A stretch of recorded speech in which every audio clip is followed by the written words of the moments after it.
Hello and welcome to part 3 of the CosmoQuest Hangoutathon. We are transitioning to a new Hangout link so that we can gain ourselves another 8 hours in this 36-hour straight journey that we have started. We have only a few of you have transitioned over. We have joining us, hopefully in a few minutes, Peter Quinn from the Australian, one of the major Australian astronomy centers. I'm sorry, it's 4 a.m. I'm struggling with words and allergies, unfortunately. I'm having a runny-eyed moment at 4 a.m. as well. He's going to be coming on to talk to us about the Square Kilometer Array. So for those of you who somehow stumbled across this at 4 a.m. Central Time, United States of America. It's also 4 a.m. a few other places in the world. What this is 36 hours of encouraging you to join us in learning science, doing science, talking with neat other people interested in science all over the globe as we race the world with CosmoQuest.org. We are in the process of mapping out the planets Mars, Mercury, the Moon, the asteroid Vesta. So far, we've accomplished a lot of science. We're at 1,079 Mars images, 1,065 Vesta images, 684 Mercury images, 691 Moon images. Each one of those images that you annotate brings us one step closer to completing our maps of these planets and helping us better understand their geology, their history, where it's safe to land robots, and so much more science. It gives us a sense of the local geologies, the depths of the different kinds of soils. So go to CosmoQuest.org if you're joining us from some other link. And check out what we have. We've actually set up the site so that you can both watch this hangout and do science side by side if you're on a large monitor. And this gives you, well, no excuse not to be participating in science using spacecraft. And how cool is it the next time someone asks, how did you spend your Sunday? To be able to say, oh, I helped NASA. No biggie. You can do that. Now, unfortunately, science, well, it takes money to do science. It takes money to keep our servers turned on. It costs money to, I hate to say it, salaries happen. That's a thing. We like to eat and stuff like that. And so we're working to also raise money to support everything we do. We are currently at $13,305.45. That has come into this Hangoutathon so far. Our goal is to get that up to $36,000. So we're not quite halfway there, and we're past the halfway mark in our hours. So we have some catching up to do in the following hours. But I'm confident that you'll get us there, that you'll help us out, and together, hopefully, we can make sure that some science can keep happening into the future. Now, the example that I've been giving is, well, first there was the tuna fish sandwich. It was the tuna fish sandwich of Kickstarter that somehow managed to pull in $2,000. And in the first hour, actually in the second hour and the first hour, we worked together to, well, surpass the tuna fish salad in fundraising goals. Now we're trying to conquer the potato salad. So first, we put to shame the tuna. Now, can you say that potato salad isn't quite as good as science, that you value science more than you value potato salad? It's a stupid thing, but the internet is filled with stupid things that go viral, and we're hoping the idea of when you ask someone, hey, do you think science matters? Do you like that internet connection you're using? Because that Wi-Fi chip, that's using technology that was designed for astronomy. If you do, give a little. Show the world that that potato salad that raised $55,000 on Kickstarter, that potato salad had nothing on science. And that you value science, and you'll give $1, $10, $20. Every dollar matters. Yesterday, we had a tweet that kind of broke my heart. It was from Jennifer, and Jennifer said, "I'm giving $6, $3 for me, and $3 for someone else who can't, but really wants to, because a lot of times I'm the person that just doesn't have that $3." Give what you can. Every dollar matters. And as a way of saying thank you, we have a whole variety of door prizes that we're going to give away in the final hour. They keep multiplying on my desk, and I had to start taking notes. First of all, we have coming to us, donated by Peter Drum, the astronomy bomb. We have 2 Indigo Night Starscape and Horizons. These detail out what the sky looked like on a date in a place that matters to you. They come with information talking about how many, talking about the science in all of the constellations that are on this. And then on the front, they have a short subheading with a little bit of science and then a message of your choice. We also have 3 different meteorites that I have collected here on my desk. We'll send out to you. This one is from the Nantong Konkai in the People's Republic of China.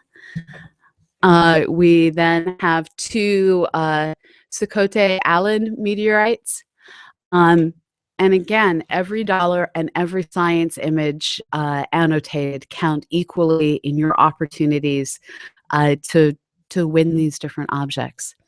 Now, we also have, not appearing on the surface of my desk, our good friends at iTelescope have donated 2 different $200 gift certificates to the iTelescope software, or more importantly, to the iTelescope network of observatories around the world, including the, I believe it's 24-inch Levitt. I have to say the names fully in my head. It's the telescope donated to Henrietta Leavitt, Annie Jump Cannon, and Jocelyn Bell Burnell.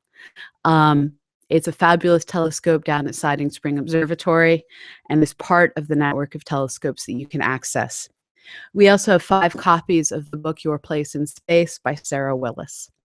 Like I said, we're going to be giving all of these things away in the final 36th hour of this Hangoutathon. We have Professor Quinn now in the green room, and he should be transitioning over to join us in the in this major hangout window in just a moment. And he's coming on to talk to us about a new telescope system that's being built down in the outbacks of Australia and the southern parts of South Africa. And I'm saying the southern parts because this is a telescope network that is so big that it spans multiple countries. It's headquartered out of South Africa itself, but then continues north, spanning borders as it brings science to new places. Professor Quinn is a full professor at the International Center for Radio Astronomy Research, and I believe he's the director. Yes, he's the executive director of that center. And he will be joining us in just a moment. So just so I know where we're starting at, I'm going to pull up our donations tracker on my computer. And we are currently sitting at $13,450. So our goal, should you choose to accept it in these wee hours here in the Americas, which are actually mid-morning in Europe. So Europe, I hope you're waking up and joining us. I'm sitting on Twitter watching, and I'd love to see your tweets go flying past. I'm at Starstrider. We are sitting at $13,450.42. I love that you got it back to being a 42-cent amount. Let's place a goal of getting that up to 14,000 by the end of this hour. Now, the two things I didn't bring up when I was talking about donations are the largest objects sitting on my desk. And those are the dragon eggs and the rogue lightsaber. It doesn't actually work. It's not a functional lightsaber. But it does have a functional belt clip, which I'm strangely excited about. These are made by our good friend who's an amazing prop designer and costumer, Tim Legauer.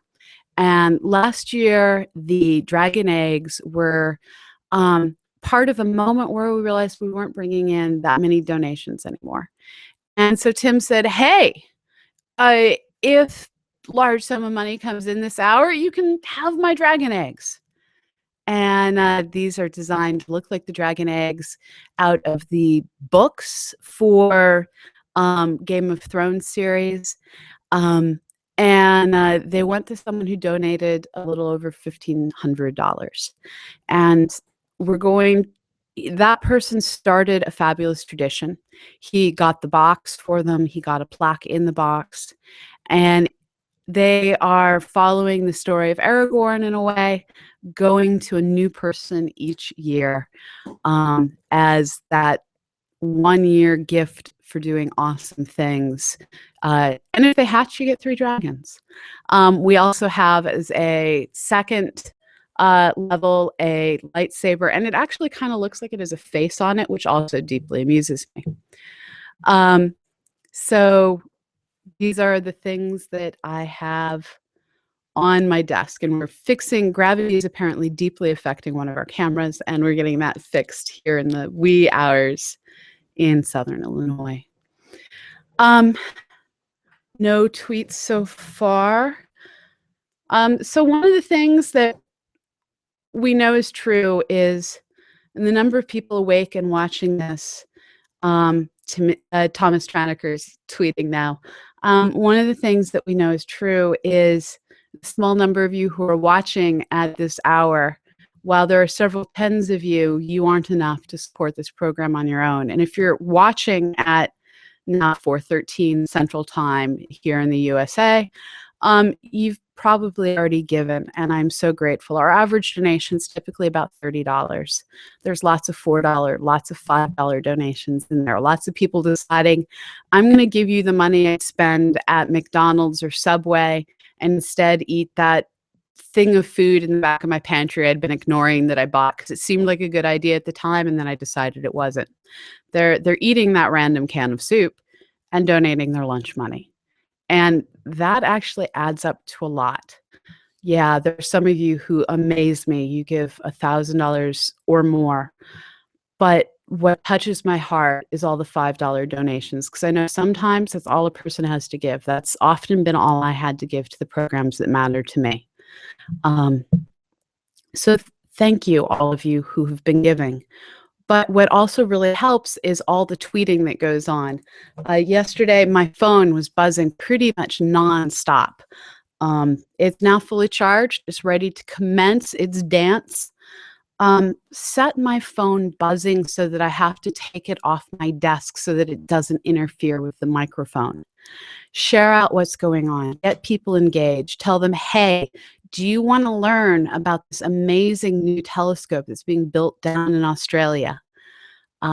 Tell them how they can get involved. I'm told that we have Peter Quinn in the green room, and I'm not quite sure what is the lag between the green room and getting him in here. Oh, they're trying to get him set up with a lower third. You know, it's Peter Quinn. He'll be cool without a lower third because it's just he and I. And if they can't tell the difference between he and I, that's a bad day. The square kilometer array was actually one of those interesting cases where there was a competitive process to decide where to place it. We knew that we wanted to put the radio array down in the southern hemisphere. We needed large open spaces that didn't have a lot of radio interference. And places like that are few and far in between. And in this case, the far in between was you had the outback of Australia and the outback areas of southern Africa, of the nations in southern Africa. And Both nations competed. There was the Mercat array that was a test bed array out in South Africa. There were a variety of projects that were distributed throughout Australia testing things. We're working to pull on some images. And we're pulling up an image here, and I'm getting a message that Richard Drum, our awesome volunteer, needs the login to get the link to give the link to the window you're in. So we're passing that along so that Peter can come in. As the different committees that were deciding where to put the squirrelometer array debated, the original plan was to put the entirety of the array in either Southern Africa or Australia. And the date that the decision was supposed to come out came and went, and no decision was announced. And as we started to scratch our heads at what was coming, rumors started that this was going to be basically the division of Solomon's child, or in this case, if you know, it was King Solomon's question, who gets to keep the child? King Solomon basically said, let's divide the child in half, and the true mother would, rather than see her child divided, would release the child. Well, in astronomy, apparently we will cut the child in half. The square kilometer array was divided between the leadership team in South Africa that was leading a consortium to run it across multiple countries, with the other half of the program going to Australia. Now, the neat thing about the telescopes is they actually can function separately. There were a couple of different wavelength bands, as we're going to discuss, that they were actually able to plan to put some of the capabilities in one nation, other capabilities in the other set of nations. And this is an amazing fly-through that was put together that gives you a real sense of just how big this network of telescopes is going to be when it's complete. It's an amazing marvel of engineering, with the telescopes clustered at various spacings that allow different kinds of science to take place, with different footprints that allow us to cancel out different spacing effects and do a variety of different kinds of science. We're starting to get to the point that astronomy is really modern marvels. And the square kilometer array is one of the most amazing modern marvels that we're working on creating. And we finally have with us Peter Quinn, who's one of the men who's going to make this modern marvel of engineering happen. Thank you so much for taking time out on your Sunday to join us, Peter. It's really a pleasure to have you on. My pleasure indeed. So I've been giving basic overview of how the square kilometer array is divided between Australia and the southern portions of Africa, led out of South Africa. Yes. And I know that part of one of the awesome things that allowed this to happen is you can actually accomplish different science with different aspects of the array. What aspects of science are you and the International Center for Radio Astronomy going to be doing there in Australia? So, like all astronomers, we're interested in everything, and so we'll be using both sides of the telescope in some sense. But this piece of the telescope, which is being built here in Australia, is the low frequency part of the array. So the array has basically a middle frequency array, which is like the frequencies around mobile phone frequencies. And then it has a very low frequency array, which is the frequencies like around FM radio stations. So it's that low frequency array which is being built in Australia. And that's the one we'll have some specific, very special interest in. Of course, it's on our doorstep. But we'll also have teams of people who'll be using the middle frequency array in South Africa. So we're very even-handed in terms of the science that we're doing. But technically and on a day-to-day basis, obviously the low frequency array, which is in Australia, is the one of considerable interest. Now, it's really hard to get a sense of just how big this is. When people say square kilometer array, can you put some numbers on that will help people understand? Sure. So exactly. So Well, the square kilometre, it's a very bad name because nothing's square and nothing's a kilometre, so it's kind of a bad name. But it means that the sort of the collecting area, the size of, if like of the eyeball, your eyeball has a little pupil in it. Just imagine a pupil that had a collecting area of 1 square kilometre. So it's the collecting area of the entire telescope. That's the 1 square kilometre. So if you add up the surface areas of all the dishes or the effective footprint of all the aperture arrays, then that area on the ground adds up to a square kilometre. Now, in terms of dishes, if you wanted to make a square kilometre of dishes and you had a dish which is, say, 12 or 15 metres across, you'd probably need somewhere in the range of 2,000 to 3,000 of those dishes, okay? If you just wanted to do it with dishes. If you wanted to do it with a combination of dishes and what we call aperture arrays, which are the ones which don't move, then you probably need 1,000 or so dishes and probably maybe even 1 million of these little tiny dipole receivers, which we can kind of spread all over the place. So you're talking about millions and thousands of individual elements. Those elements are spread out over areas like 100 to 200 to 300 kilometers. So the radio astronomy observatory we have in Southern Africa, the one we have in Australia, that core area is probably only about 10 by 10 kilometers, but the whole telescope is spread out over hundreds of kilometers. So imagine taking your thousands of dishes or your millions sort of dipoles and spreading them across hundreds of kilometers. So it's a very, very large facility. And this is one of those projects that folks have been working on for a lot of years. I think the announcement on where to put it came out in, what was it, 2005, 2006? It came out in 2012. In May 2012, the final decision about where the telescope was going to be put was done. So up until that was probably South Africa was competing with, saying basically that's where we'd like to put the entire telescope, and also Australia was saying that's where we'd like to put the entire telescope. In 2012, we looked at it carefully. We tried to weigh up the relative merits of the both sites, and in the end of the day, it turned out that the best decision probably was to actually put a component of the telescope in South Africa and a component in Australia. So that was done in May 2012. I completely screwed up the year on that one. I'm so sorry about that. That's okay. So this is a project that's been a long time coming. Exactly. People, when they think radio astronomy, they think of the Very Large Array. They think of the Allen Array being built by the SETI Institute. Those are telescopes that are working at much, well, I think in wavelengths. I'm an optical astronomer. They think in much shorter, they work in much shorter wavelengths. What is the science difference with what you do when you're working with the Very Large Array compared to the science that you're going to be capable of doing with the Square Kilometre Array? Sure. So let's talk about what the radio telescope receives. The radio telescope receives radio waves. Okay, so that's very simple. The same kind of radio waves that come out of a microwave oven or a cell phone or a FM radio station or whatever it is. So they're radio waves, and radio telescope is nothing more than a big, glorified radio receiver. That's what it really is.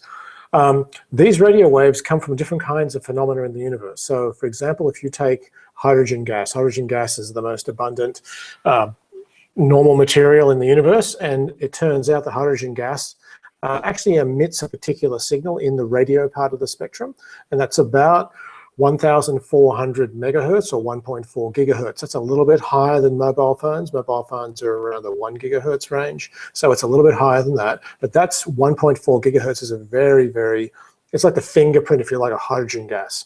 So if you turn your radio telescope to the sky and you tune the receiver to 1.4 gigahertz, you will start receiving signals that come from this hydrogen gas, which is part of the galaxy we live in, part of the entire universe. All the stars, all the planets we know about initially were made from hydrogen gas. So that's looking nearby to us. As we step further and further and further out into the universe, that wavelength that the hydrogen gas emits goes to longer and longer wavelengths. This is the so-called redshift. Okay, so if we go back to when we think the very first signals from the hydrogen gas were emitted, by the time that they reach us here on the Earth, they're stretched out. Instead of being 1 gigahertz, they're now about 100 megahertz, so a factor of 10 stretching. And so 100 megahertz is a lower frequency.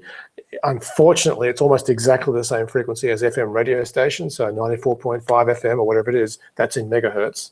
So this 100 megahertz signal from the very first hydrogen from the very first stars to glow, comes to the Earth about 100 megahertz. So the low frequency part of the SKA is designed explicitly to look for the signal from the very first things which shone in the universe, the very first sources of energy, if you like, in the universe. By the time their hydrogen signal reaches us here on Earth, it'll be about 100 megahertz. The nearby hydrogen to us is at about 1 gigahertz. Okay, and so mapping hydrogen is really important because it's the most abundant normal material in the universe. And if we understand where all the hydrogen gas is, we'll understand where the stars are getting formed, where the first objects were formed, etc. So that's one of the real driving reasons, if you like, for the radio telescope, is to look at this mapping and studying of the hydrogen gas both nearby and also at high redshift.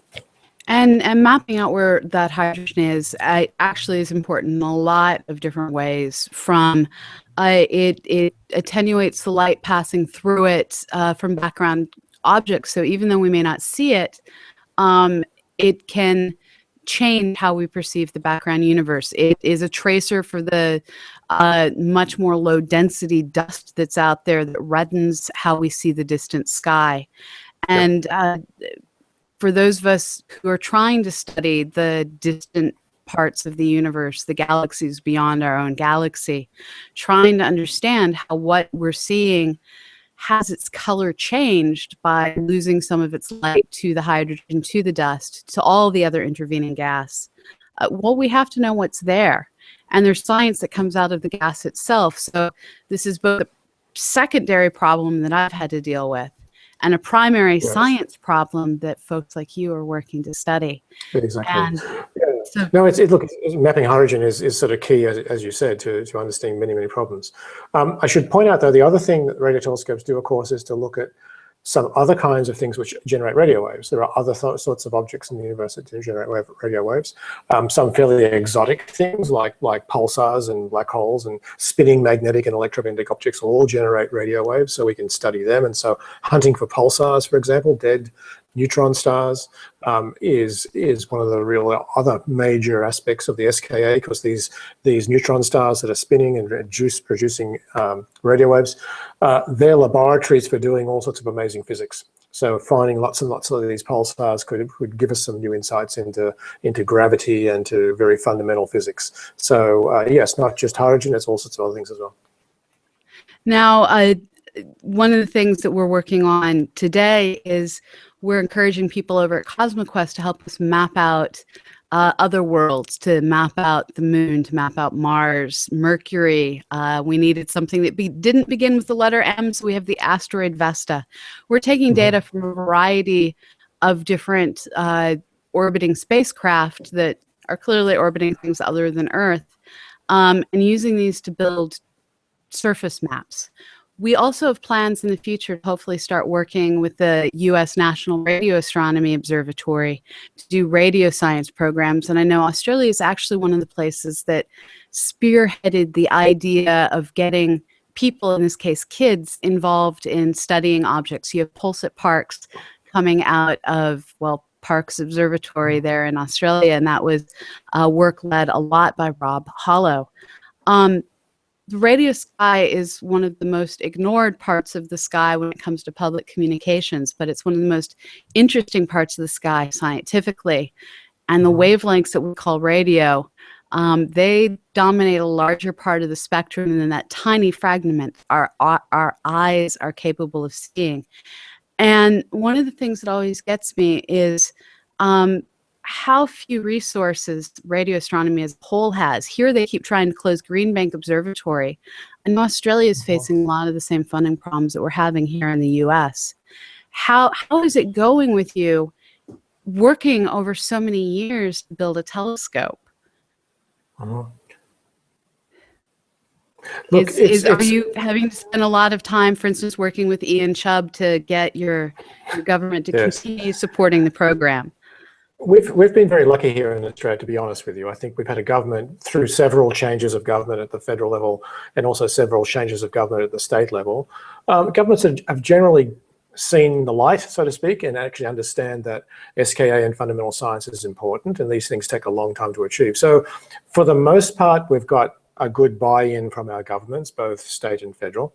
It becomes more difficult as time goes by to obviously get them to be able to commit to large amounts of funding, particularly the kinds of large amounts of funding that are necessary for the SKA. But look, you know, we have 11 countries right now in the SKA family.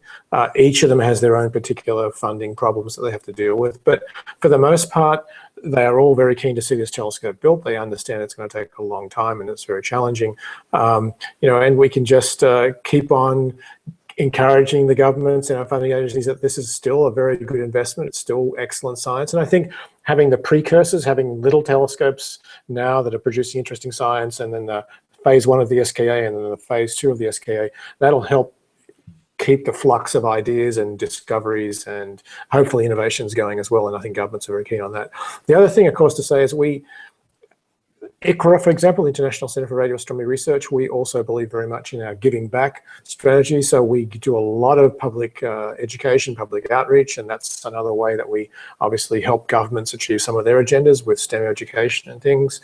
We communicate with the public and things like that. We help the universities to grow programs, particularly in things that skills that we're developing, like data science, for example. So SKA is a wonderful data producer, and so we need good data scientists, and so the university and the government of the state and the government of the country and many people are interested in training young people to be good data scientists. And certainly if you come train at ICRA and the SKA, you'll become a very good data scientist as well. So we're skills development is something we're doing, education we're doing. So it's you know, we're not just in some sense just sitting here and sucking up the money. We're trying to kind of give back in various ways.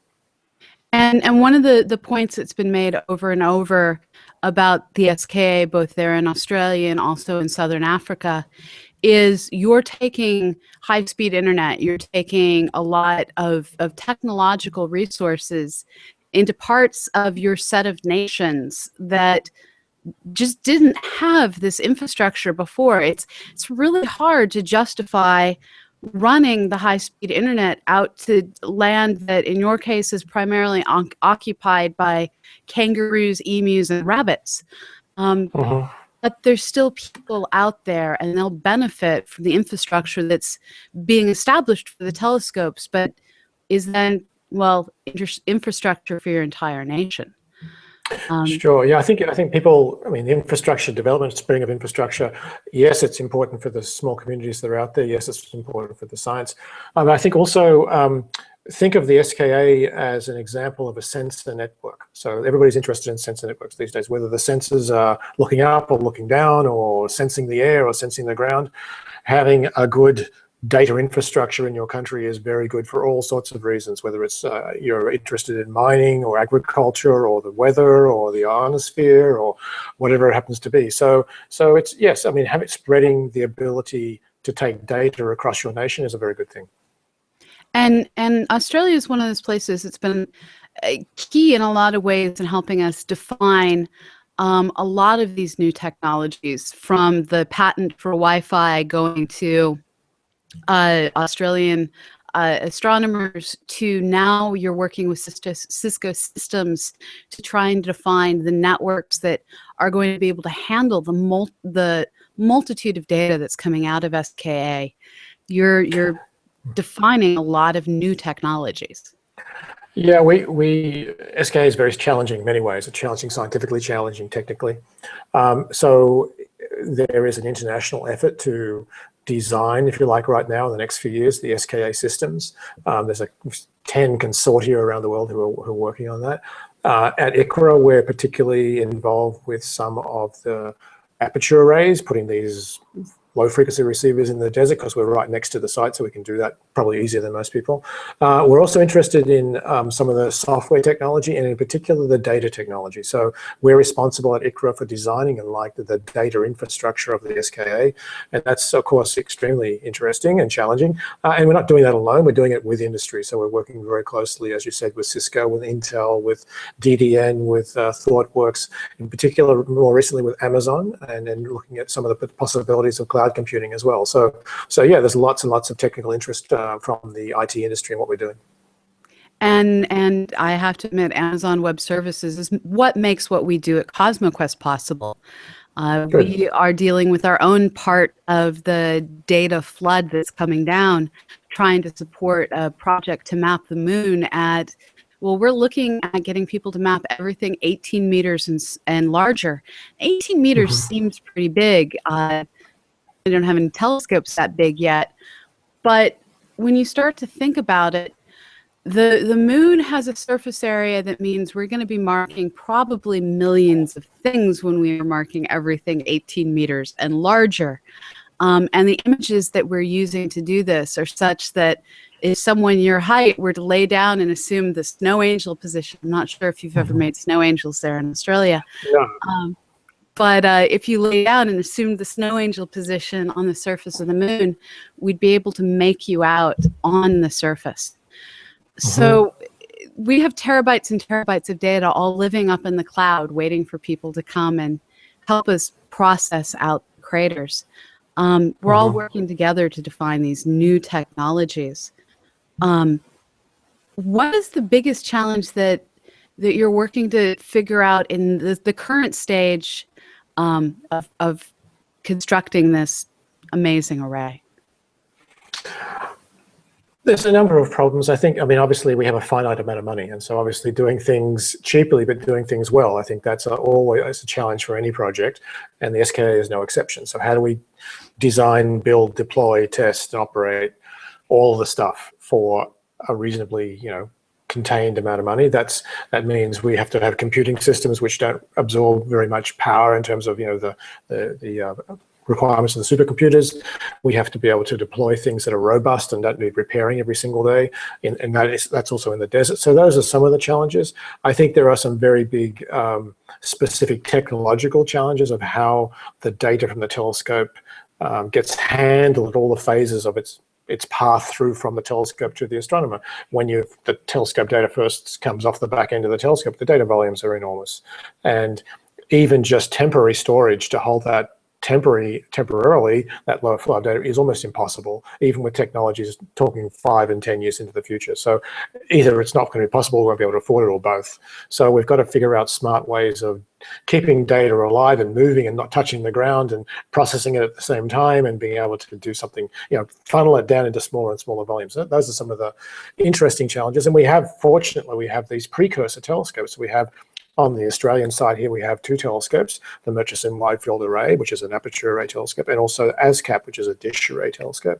They're already producing pretty serious amounts of data, even though they're about 1% of the size of the SKA. And so that's the training ground, that's the training wheel system, and we're getting our feet well and truly wet, dealing with some of the data problems with that. And then once we solve them, we have to be able to scale it up to the SKA Phase 1 and ultimately SKA Phase 2. And money is one of those unfortunate problems that a lot of us deal with. Luckily, the people are out there helping at least our project to take the required break to talk about the other reasons that we're here. The Hangoutathon that we're working to get people learning science, in this case from you, and what you're doing there in Australia, doing science on our CosmoQuest site.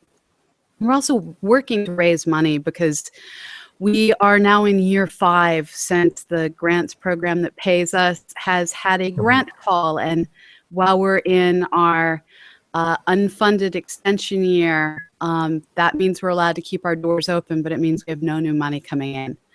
The next chance of having money is October 1st, and we're just trying to keep everything going until NASA either releases money or doesn't, in which case we get new creativity. We're trying to raise $36,000 in 36 hours. We're now up to $13,465. Our goal by the end of this hour is to get to $14,000. So folks, you have $535 to go. Can you do it? Can you help us out? One of the things that we're really concerned about in a lot of places here in America, there in Australia, lots of places in Europe, is losing the current young generation of scientists. Senior people often have tenure and positions that are solid because they're leading programs and they're kind of key. Us mid-career people are finding ways to mostly keep going, but more and more of us are leaving the field, going into computer programming, going into project management at other places. I can't count the numbers of my friends who, in the past year, as NASA funding has run out across the board, have just up and left astronomy.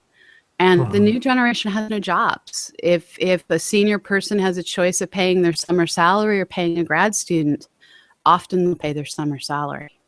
So how do we keep that younger generation involved when the money's running out and we have equipment to build and bills to pay? It's a very difficult problem. I mean, astronomy is one of the smaller of the physical science, even though we build these very large things. It's in terms of the community of scientists that are in astronomy, it's relatively small.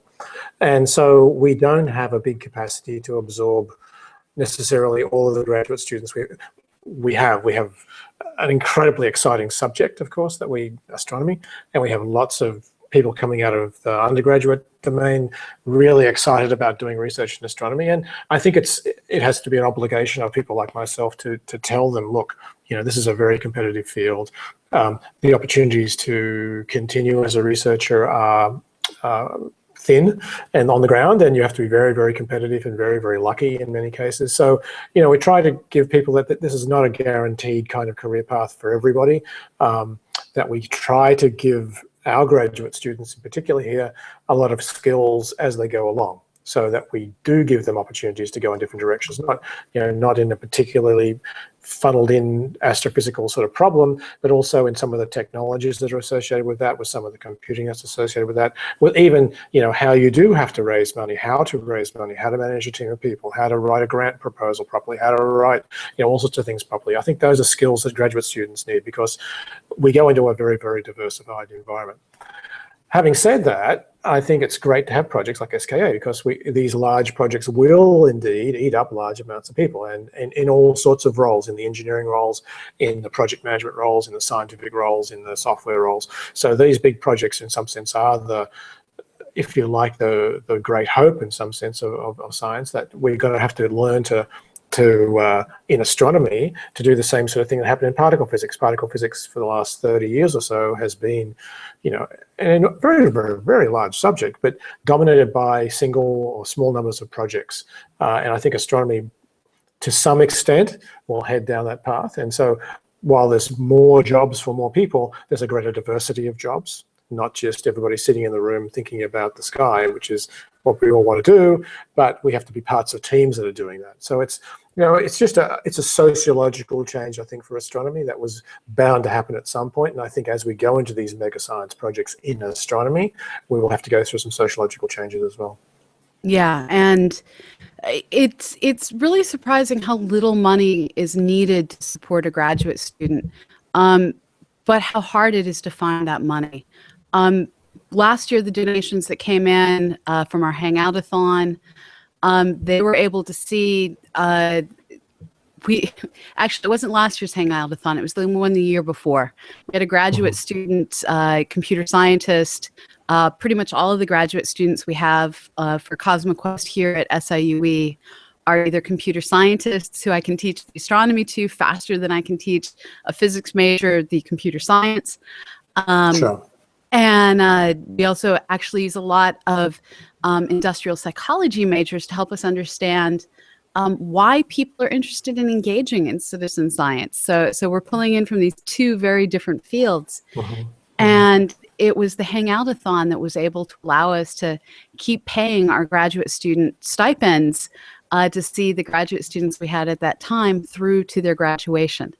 We currently have only 2 graduate students in our project, Houston and Justine. They're doing fabulous work. Many of you spoke to them while they were doing interviews of CosmoQuest users, trying to understand more about you so that we can build our site to better suit all of your needs. And our university, if I can bring in the money to pay the stipend, the small meager salary that we pay graduate students who have essentially, vowed poverty while they're a graduate student, Yes. The university will waive all of their tuition. So this means that graduate students get to go to class for free, and we pay them enough to pay their fees and, with roommates, afford to live. And it's only tens of thousands of dollars to support many graduate students. So your dollars stretch a long ways. Yes.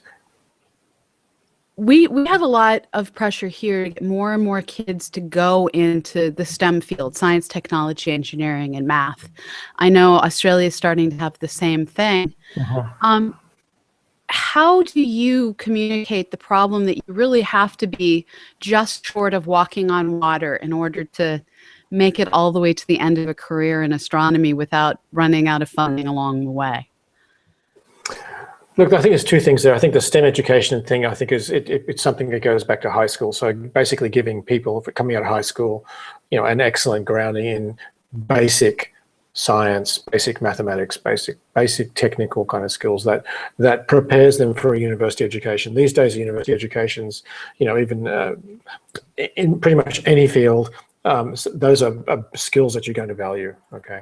So I think that's important to keep that technical aspect of our education alive at high school level. Now, you go to university, you can get different qualifications in different directions, which these days can equip you for a vast number of careers. Going from the university undergraduate phase to a research phase, I think that's where the difficulty starts. I think people have in the past not really considered that transition as carefully as they should, that you can go to university, you can gain a qualification, whether it's in engineering or science or commercial or legal or whatever it happens to be, which opens up a career space for you. Going beyond that to a research qualification, a PhD kind of qualification, very, very, very much restricts, in some sense, your future career opportunities. And I think a lot of people have just thought about the research qualification, the PhD qualification, almost in the same way, say, oh, I'm going to go to university, I'm going to get a degree, oh, I'm going to go into a PhD, I'm going to get a job. That's not, that transition is much more narrowing and much more serious. And so, yes, you're correct. It is extremely hard to get, say, a tenure, I'm talking now in astronomy, a tenured position at a very high quality university in astronomy these days is almost like walking on water. I agree with you. You literally need to wait for someone to die. You have to wait for either a large amount of money to appear from some place to endow new positions, or you have to wait for a natural wave of attrition. Yes, I agree with you. So, and in fact, here at ICRA and University of Western Australia, we're thinking about succession planning and bringing in the next wave after some of the old guard like myself decide to go and do something else.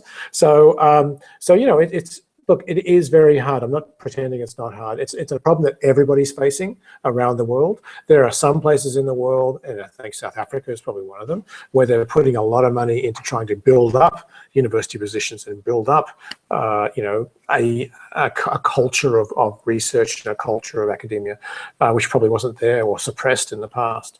So, but there are not very many places in the world like that, and it is very hard. So that's why I'm saying, young people should think about going into astronomy or in physics or in mathematics at that undergraduate level, and then if they go in at the graduate level, they should be prepared also to think about a diversity of opportunities other than pure research, because pure research is probably the very, very hardest one to get into. But there are many other skills that you learn as a graduate student which are also very useful. So, I think we need to paint that picture that it's a learning experience, it's an opportunity to go in different directions, but if you're absolutely dead set on being a research scientist, a research astronomer, that is a very, very difficult milestone to set for yourself. Not impossible, but difficult. And this is something that with CosmoQuest, we've been very careful as we train our graduate students to hopefully prepare them for multiple pathways. And in fact, we've now hit a level of funding that would allow me to pay a graduate student for a year. We're at $13,500.42. I love that 42 cents. Good. I don't know if we'll hit another $500 in the next 11 minutes. Can we have an internet miracle at 5 a.m. in the morning? Well, I'd encourage people to do it at 5 a.m. It's a very astronomical, appropriate time, about dawn. It's very good, yes. But in preparing our graduate students, I'm really pleased that 100% of our graduate students have gone off. In one case, we had a master's psychology student. She's now a PhD student. But every single other graduate student we've had has gone off and is now earning a salary far greater than mine, which actually gives me dark pleasure. Because they've gone to things like working on educational software like mind snacks, working for scientific software companies in genetics. We have one person who's wound his way around Silicon Valley, going from educational software to now working at Netflix. And I'm really proud of all of the places that these people have gone, and they've taken astronomy with them. Astronomy is a field that I'm a PhD astronomer. I did the typical route, went to the University of Texas, got my PhD, spent lots of nights alone in the dark. But I learned to process big data, and those are skills that are transferable just about anywhere. And the work you do in a radio astronomy is particularly transferable to a whole myriad of different places. Although it's kind of heartbreaking to spend 10 years of your life learning to be an astronomer and realizing you're much more valuable as a data cruncher. Well, finance is the normal place where astronomers go. Yeah, no, look, it's true, and as I said, it's you've got to be realistic. I think at the beginning, it's up to us as educators, in some sense, to give that realism into the kids as they begin, because we do have that situation to face. But look, we can all, I mean, being ambassadors for astronomy is a great thing. I like that idea that people who come and train in astronomy go out and enthuse others about astronomy. I think that's excellent. But it is a great training ground for all sorts of skills, and I think that's where people need to realize that it's not just about spending lots of time in the dark by yourself looking through a telescope. It's about many skills which we have to teach our graduate students, and I think in many cases those skills are extremely marketable. So. And look, learning to be alone with yourself in the middle of the night on top of a mountain is in itself a life skill. I'm not sure what it prepares you for in industry, but it is a skill that prepared me for this Hangoutathon. So here's another sociological change, of course. So astronomy is changing in the sense that the very few people are in fact going to mountaintops and sticking their eyeball to a cold eyepiece anymore. That telescopes these days, particularly the large ones, which are many multi-million-dollar kind of enterprises, the information, of course, is collected by a digital camera, which produces data which gets sent through the internet to astronomers all around the world. So you don't have to trek to the top of the mountaintop, although it's not quite as romantic. You get your data through the internet these days, and that's the way astronomy is being done, because it's a more efficient way of using the resource. It's a better way of getting a lot of science out of the resource. So just like the sociology of science is changing, the sociology of astronomy is changing, and we shouldn't pretend that it's quite as romantic as it used to be. No, that's entirely true. There are a few holdouts. My alma mater, the McDonald Observatory, is one of the places where you still do go and spend the night at the 82-inch, the 107-inch. There's Mount Wilson, the 100-inch is still a Observer 1 telescope. There's a few out at Siding Springs, but more and more we're moving to this Q-based system where what the telescope's pointed at isn't dependent on who's sitting in the dome. That I'm going to take a picture of my favorite Messier object when no one's looking and it's twilight. No one gets to do that anymore, which kind of breaks my heart, because that was one of the awesome parts.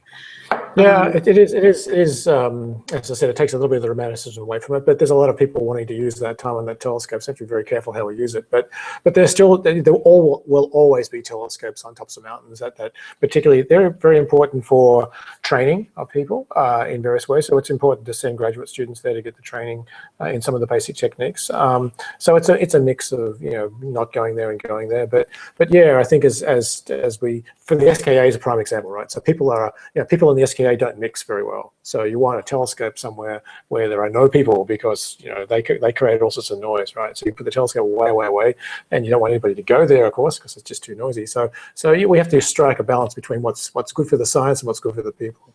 So we're at, just to give people an update, we're at $13,576. So we got $76 in. We're still at the 42 cents I'm excited about. That's good.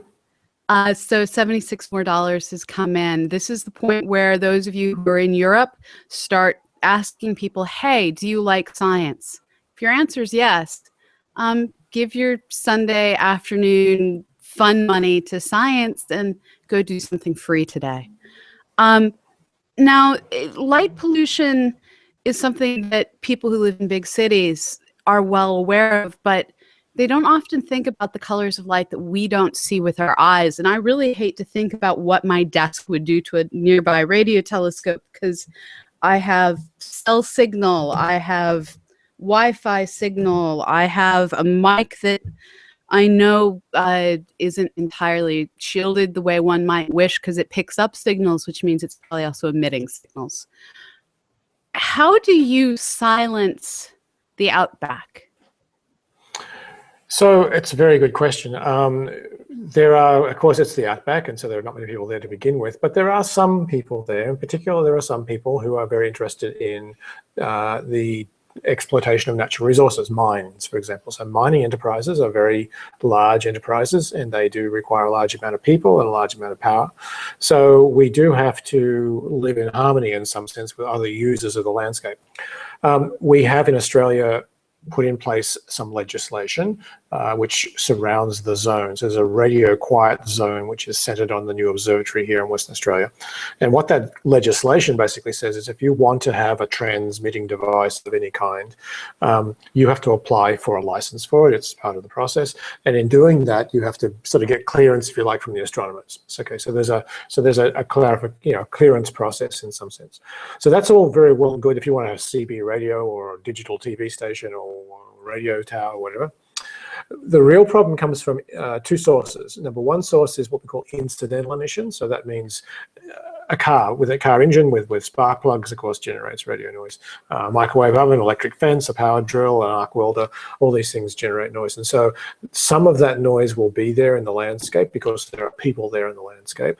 We are very lucky in Australia because we don't have that many people. So that's not such a big problem for us. We work with the local farmers to kind of figure out what's the right time of the year for them to make that sort of noise if they're mustering their sheep or whatever it is. So, we kind of work with them on that one.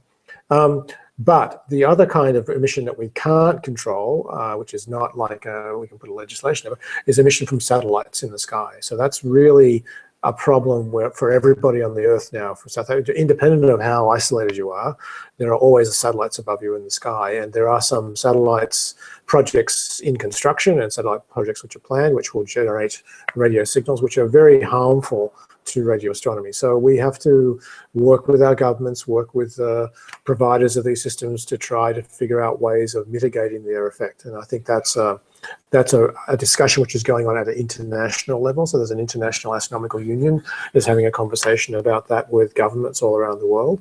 And we're trying very hard to limit the bands in which these satellites can transmit. We don't have a lot of economic clout, but we do have some parliamentary and political clout. So we're trying to restrict this. But right now, there are satellites in the sky which are generating signals to the ground, which are quite damaging. And this was something that really was brought to the forefront in, I believe, the late 1990s. There is international treaties and agreements in place that had worked to protect certain band passes to limit the wavelengths that get used for things like satellite phones, so that we could see particularly interesting scientific bands. And so the idea was, let's just set aside these particular places and say that's where the science goes. And then a company launched what we now call the Iridium satellites. They're great for people who like to observe satellites because they have an amazing way of capturing the light with their solar panels as they pass overhead. But unfortunately, while they're gorgeous in the visual, they're deadly in the radio. Can you tell our audience a little bit about what happened with this particular satellite network? Well, sure. I don't know the exact details, but basically it again was a very extensive network of satellites for satellite phone communication.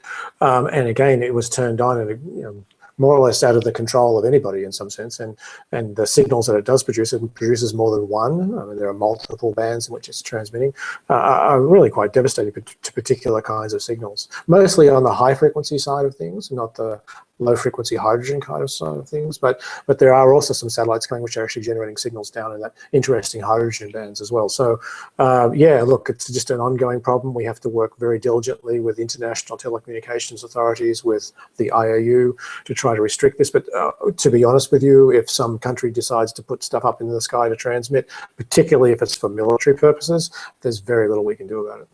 And they won't even let us complain about where they are is one of the No, ironies. no, indeed, indeed, indeed.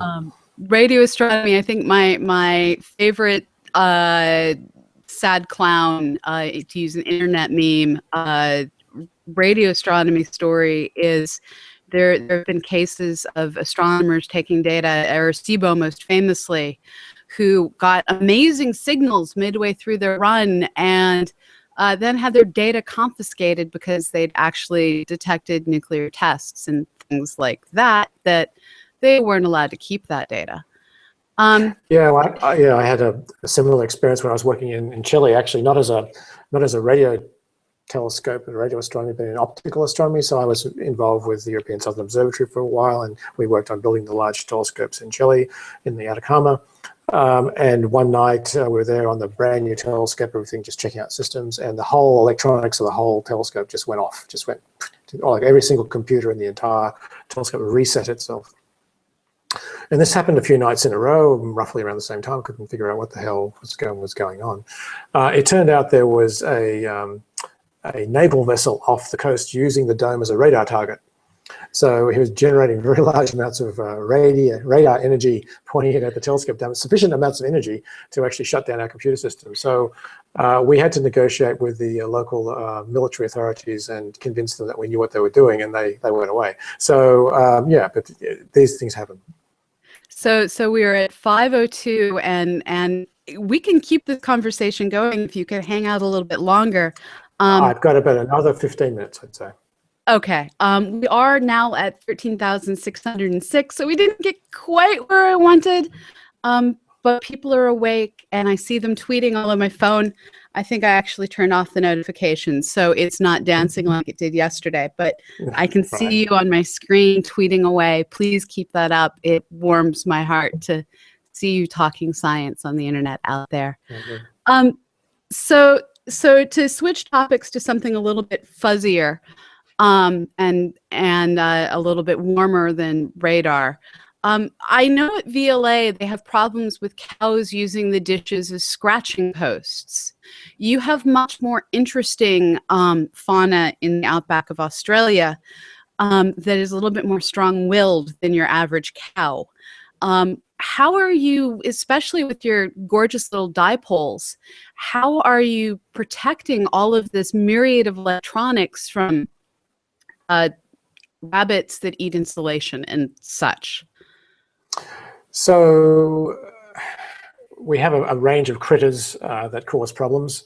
Most of them actually aren't the native ones, so it's interesting. So the kangaroos and emus and things like that generally tend to leave strange looking things alone. They don't like the look of them.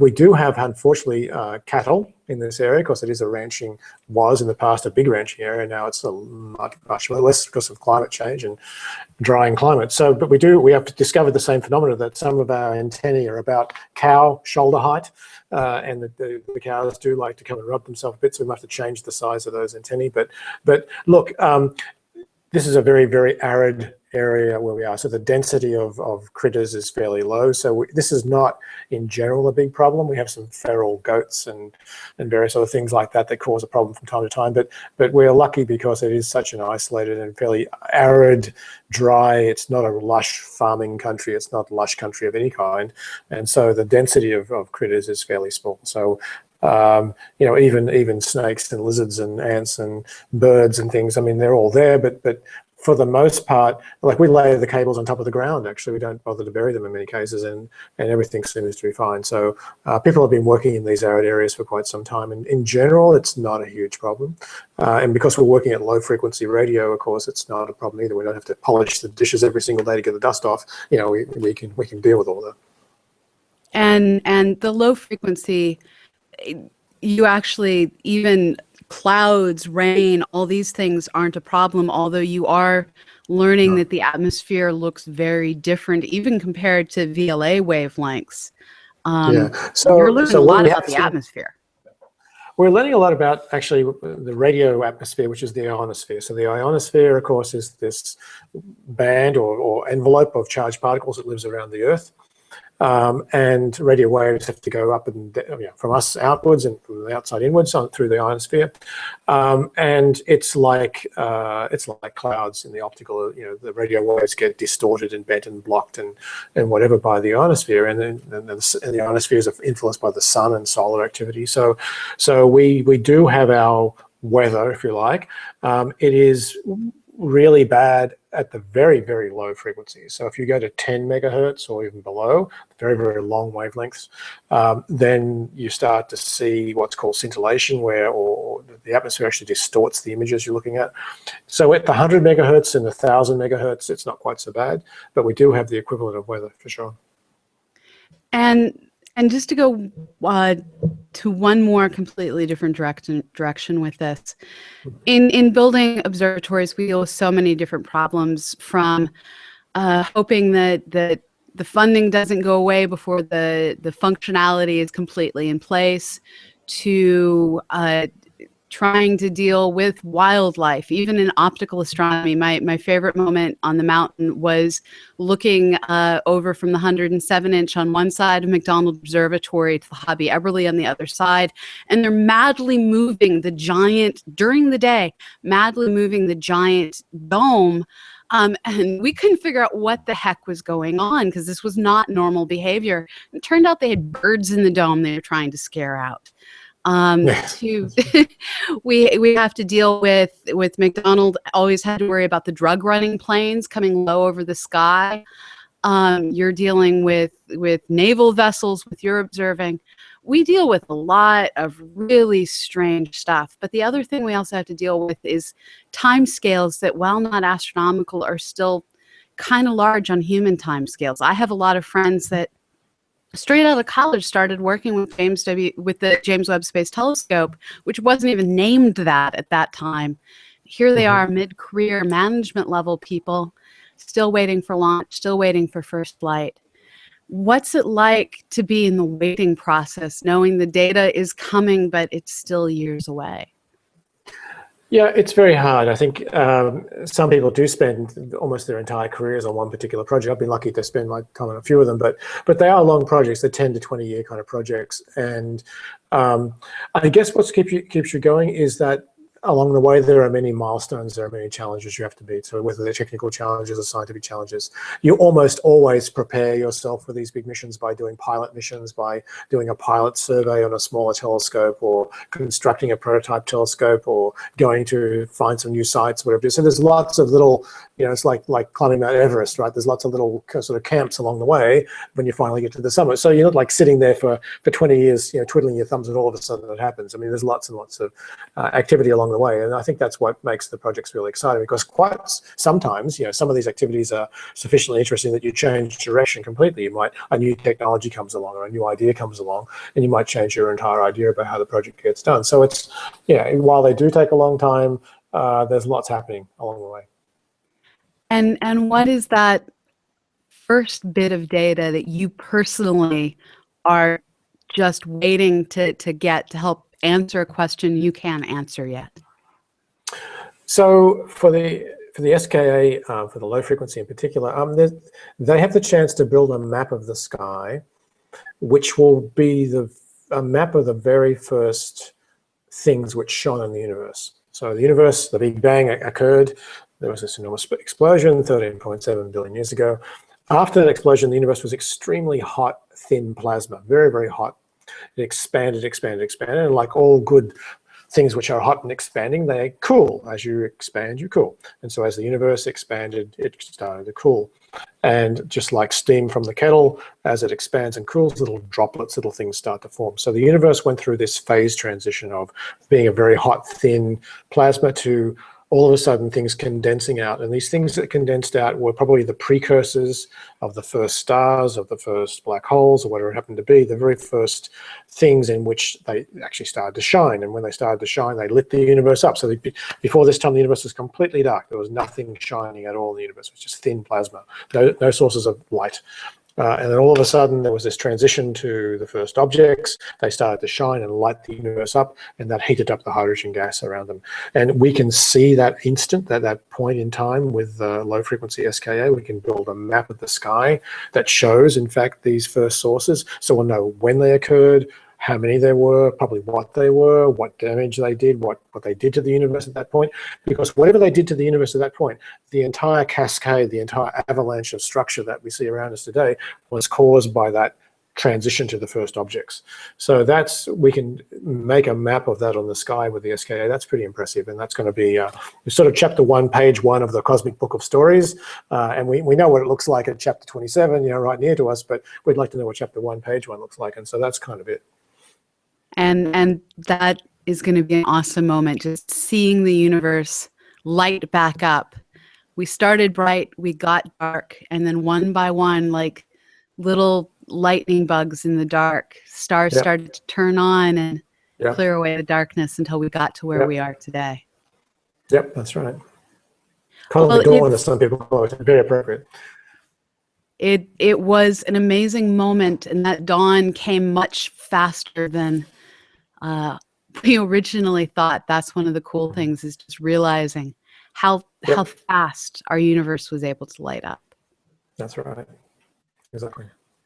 Now, it's been wonderful having you on. Do you have any final words that you want to leave our audience with before you go off to enjoy the rest of your day?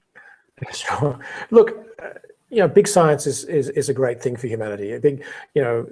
The SKA is 10,000 times more capable of looking at the universe than any other telescope we've ever built. It's going to show us things we can't even dream of. We can talk about at least the things we can't see, but there are things we can't even dream of. It's that sense of discovery, that sense of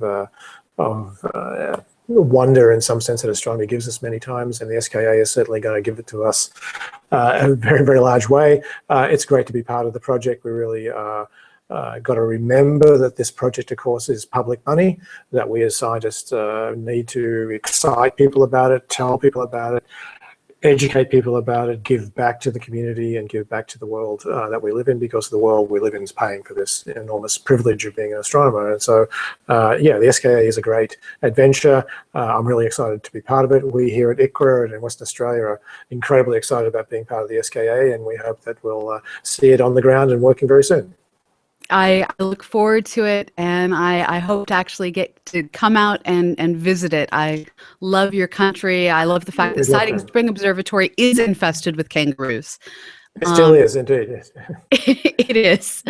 And I hope we get to talk more as your system comes to life, and hopefully not about funding issues.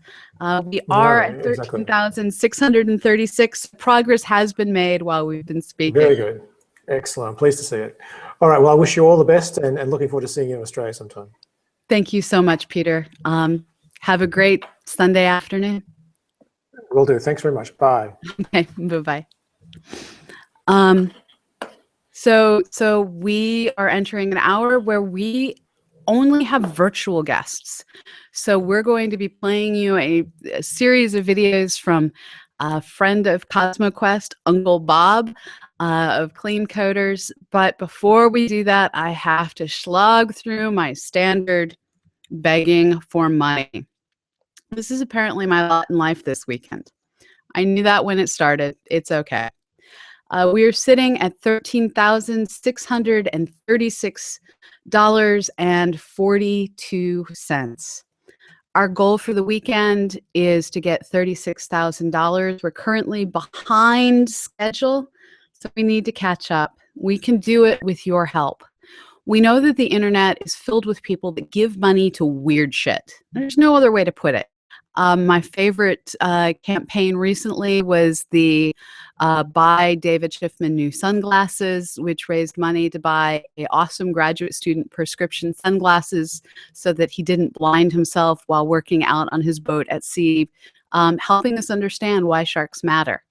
The additional funding that was raised through that campaign went to, well, shark research, which is the appropriate place for it to go.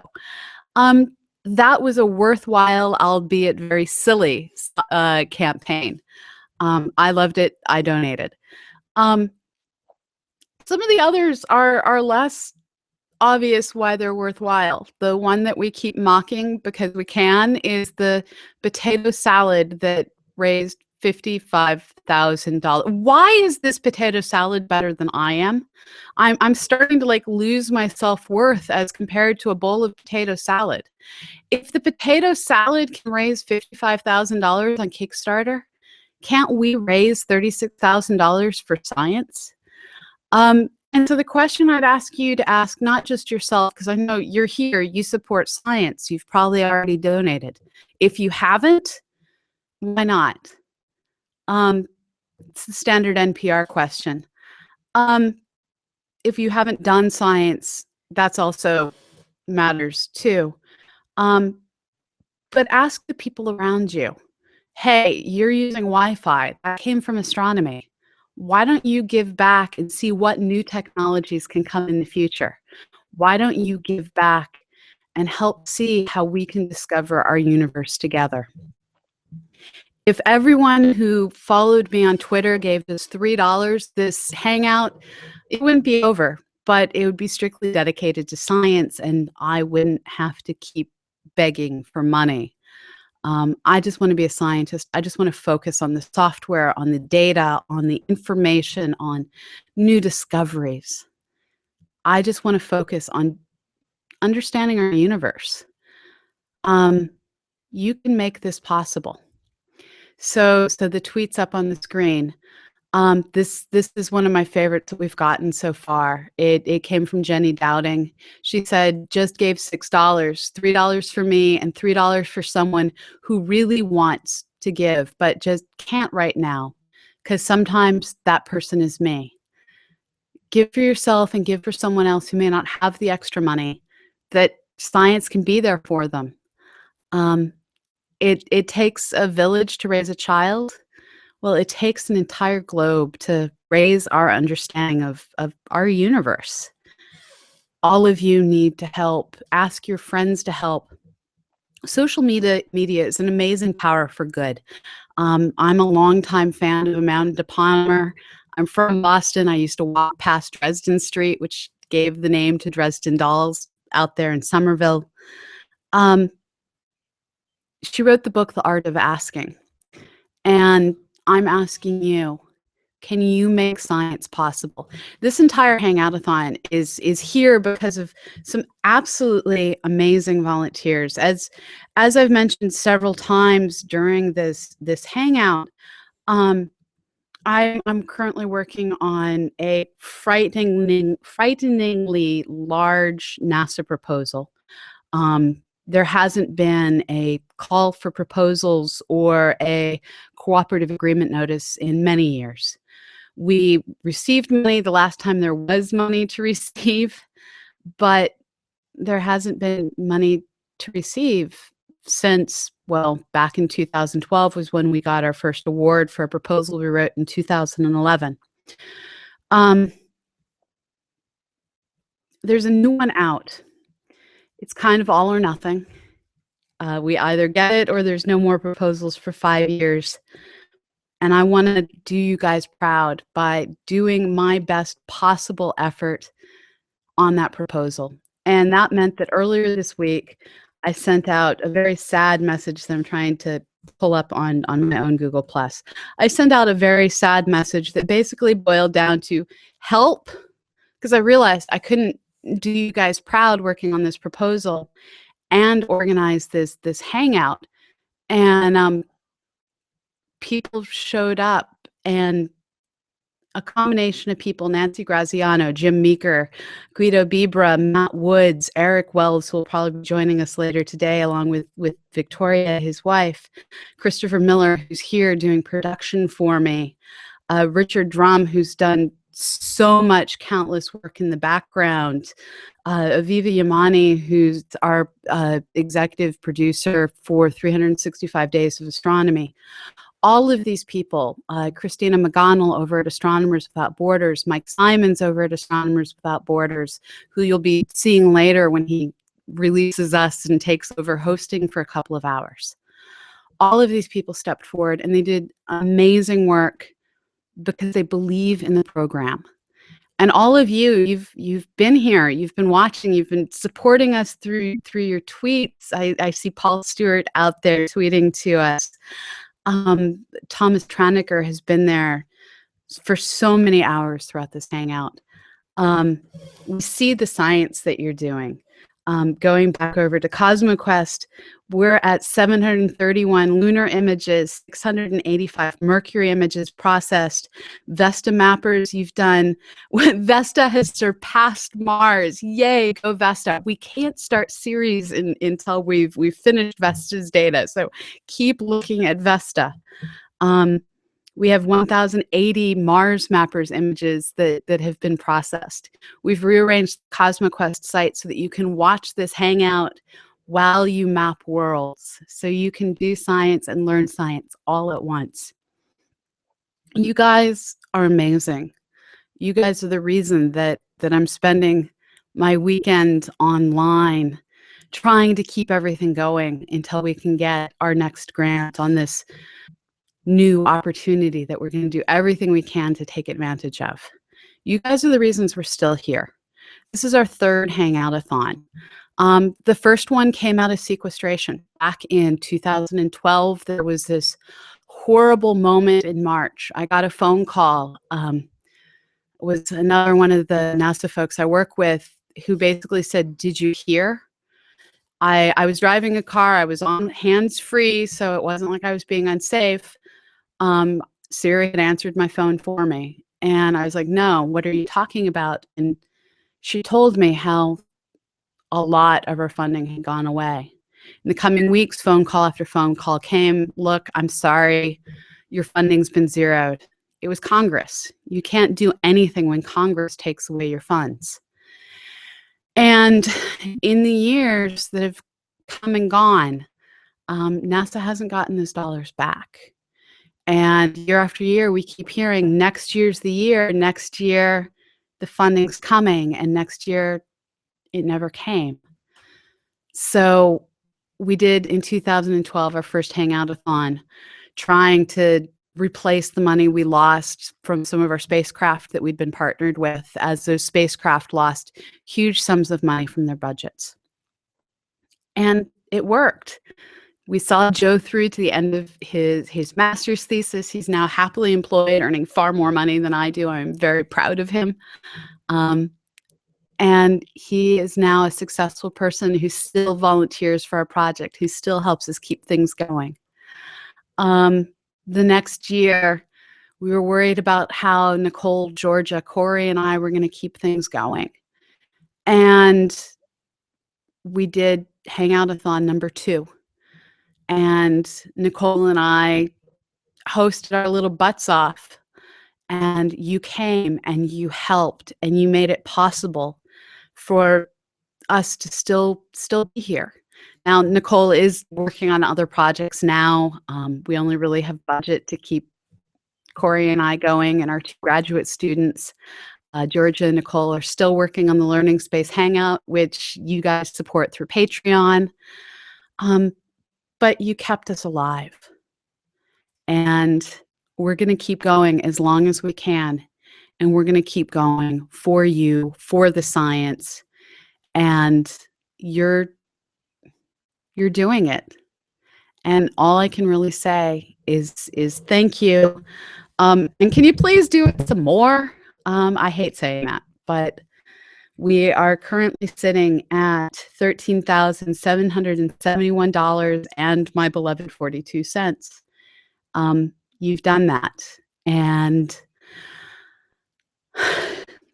I don't know what else to say. So I think I'm going to thank, we have a tweet up on screen. We had a tweet up on screen. It's from, I can't read that far. He's embiggening it. That's glorious. We have a tweet from John Michael that says, "CosmoQuest, done and done. $15 from Ireland." Smiley face. Thank you, Ireland. I think there's more than $15 in Ireland. So go down to the pub and tell your friends, enjoy the beer. It's much better than what we have here. And B, ask them if they like science, because science is what makes their beer taste good. And point out the stars. And thank you, thank you, thank you for all that you've done. And drink a beer for me. I'm not going to do that on air while I have to be awake for many more hours. But for now, I think we are queued up to go to another video from our good friend, Uncle Bob. So here is a bit from Uncle Bob.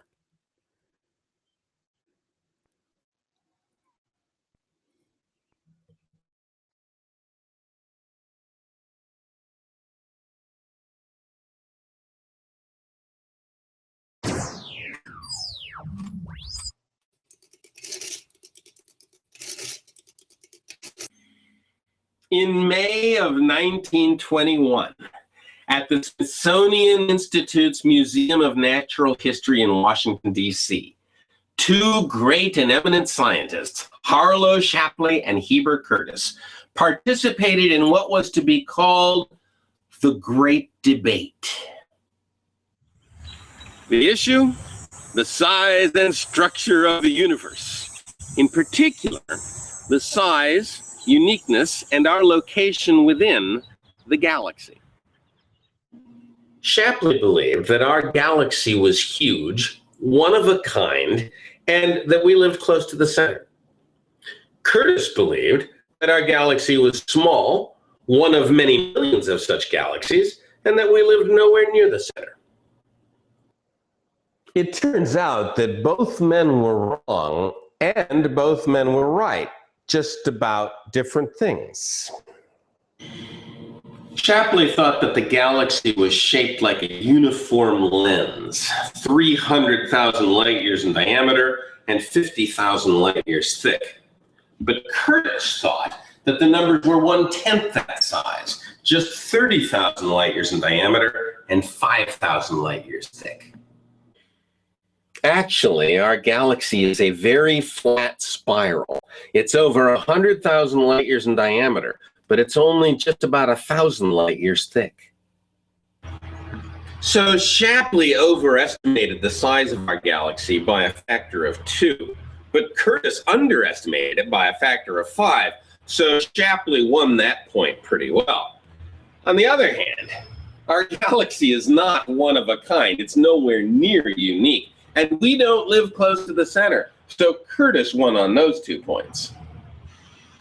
What drove this disagreement? How could two great and well-respected scientists come to such vastly different conclusions by looking at the same data? You see, 36 years earlier, in 1885, a new star appeared in M31, the great nebula in Andromeda. It was just barely visible to the naked eye, but in a telescope it appeared to rival the brightness of the nebula itself.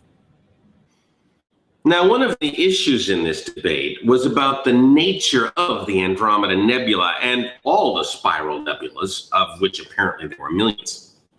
Curtis thought that the Andromeda Nebula was a galaxy like our own Milky Way, relatively small and pretty close by.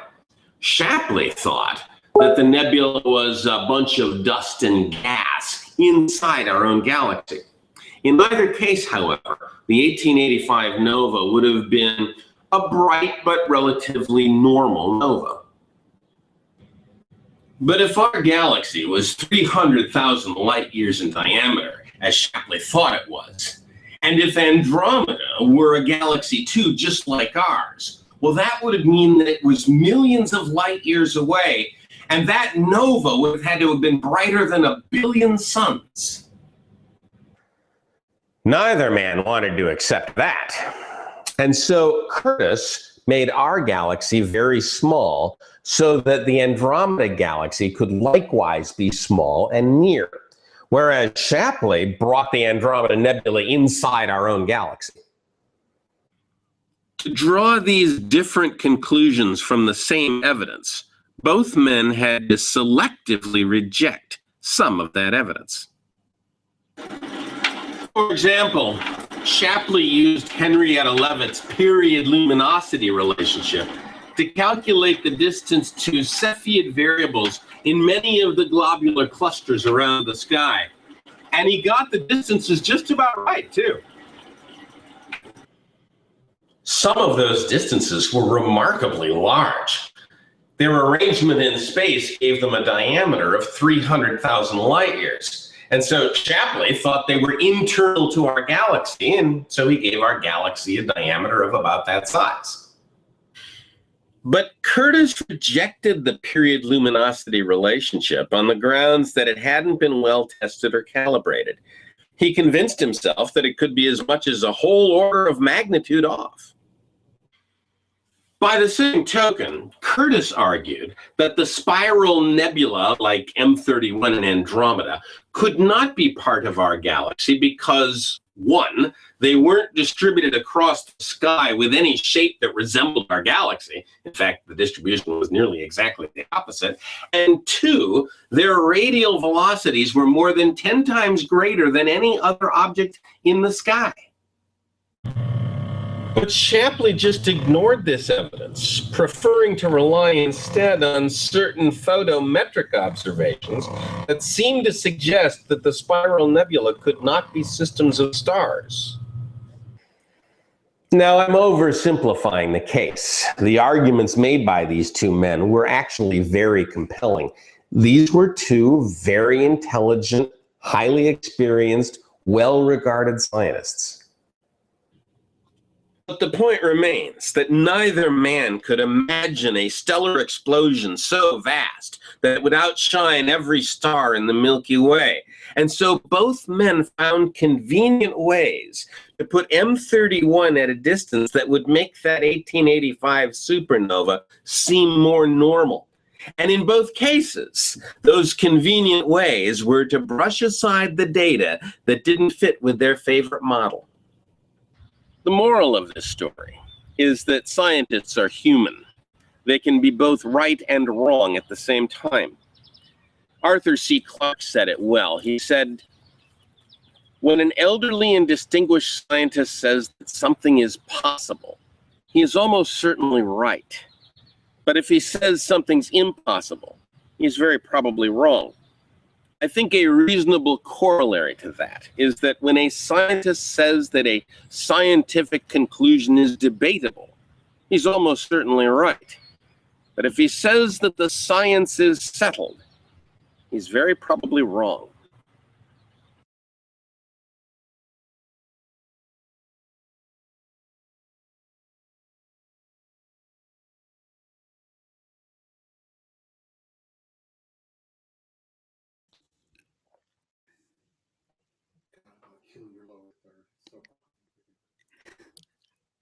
So welcome back.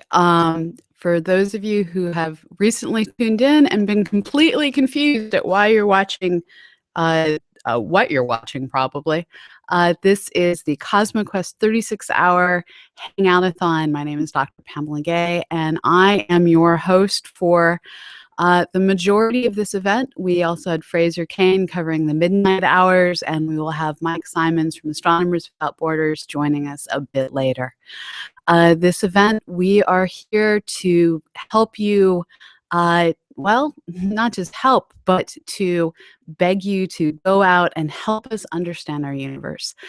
Go to CosmoQuest.org if you're not already there, and help us map out the moon, to map Mercury and Mars. And because we needed a place that didn't begin with the letter M, help us map out Vesta. We are racing the worlds, and currently, last time I looked, Vesta was leading. Let's see where we are right now. Vesta continues to stay in the lead at 1,113 images processed. Mars is at 1080, which is a good power of 2 to be at. Mercury is sitting at 685, and the moon continues to lag at 736. So keep doing that, science folks. And just to say it one more time, we can't start mapping Ceres until you finish Vesta.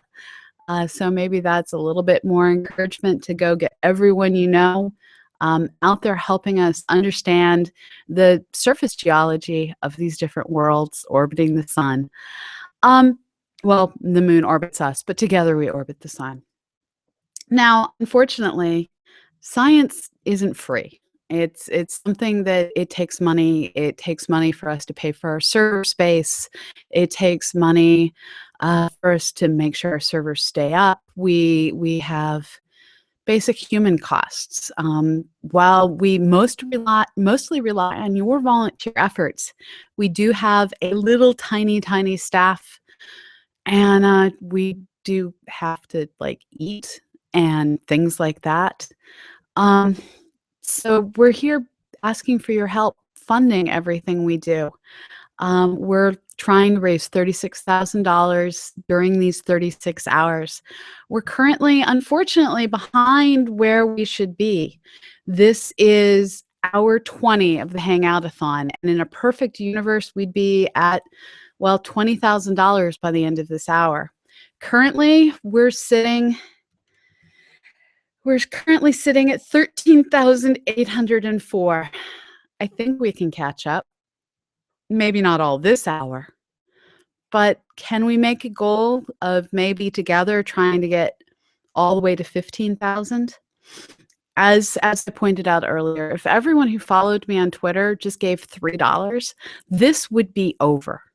Now, I know that's not going to happen, but maybe together, if we all reach out to all of our social networks, and the socials have gone quiet, people, tweet out what you're learning, tweet out what you're seeing, screen capture the awesome things that you're mapping, share it, and tweet us at CosmoQuest, and maybe we'll share your tweet up here online. Share what you're exploring and get other people interested, other people enthusiastic. Katie Mack told this great story several hours ago now about a letter that she got from someone who actually owned a gold mine. She now has what I consider my favorite story from someone I actually know. She'd been interviewed for The Economist about how you need to bury neutrino detectors and dark matter detectors underground to shield them from a lot of the noise we have here on the surface of our planet. And this owner of a gold mine contacted her and said, "Hey, do you want to put a detector in my gold mine?" And partnerships have been formed, and a detector is being built in a gold mine. How awesome is that? We never know who it is that's going to find that person who owns the gold mine and make science happen. I don't see a second gold mine owner stepping forward. The probabilities are just too low. But maybe there's that person who made his million on that internet app that he didn't think was going to go anywhere, that he wrote in his spare time. And he needs a tax break. And we're tax deductible through Southern Illinois University, Edwardsville. Maybe there's that person who, I don't know, made a patent for something, discovered something, had their house like quadruple in value and sold it to move where they always wanted to live. You never know how you're going to reach that one person who can make all the difference between us keeping all of our programs going without too much stress and me having to spend every day worried about how I'm going to help my staff make their rent payments. There's really nothing worse as a manager than having one of your staff members come into your office and go, "Are we still going to be here in 6 months? I don't know if I should renew the lease on my apartment." And that's actually a conversation I had to have this year. Luckily, because you have helped, we've managed to keep things going. Now, one of the things that has greatly frustrated me, that the picture just flashed on the screen reminding me, is there's this potato salad that kind of raised $55,000 on Kickstarter. Don't I matter more than potato salad? Well, I don't know if I personally do, but I know CosmoQuest does. CosmoQuest is a community of over 100,000 people engaged in learning and doing science together. And that is something special. According to Alexa.com, we are the most trafficked internet site for citizen science out there, full stop, when it comes to astronomy.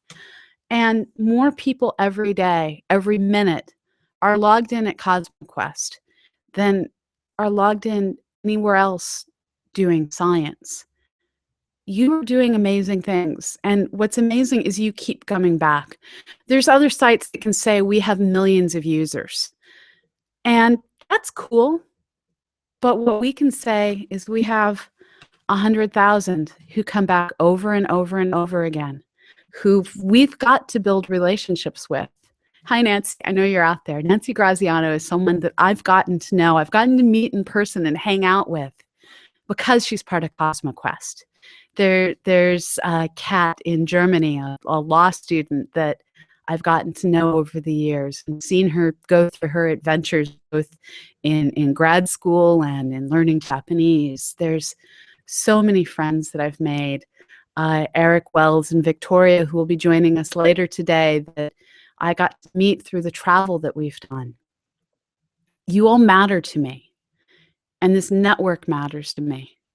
And this network exists because people like you have either donated or forced someone else to donate.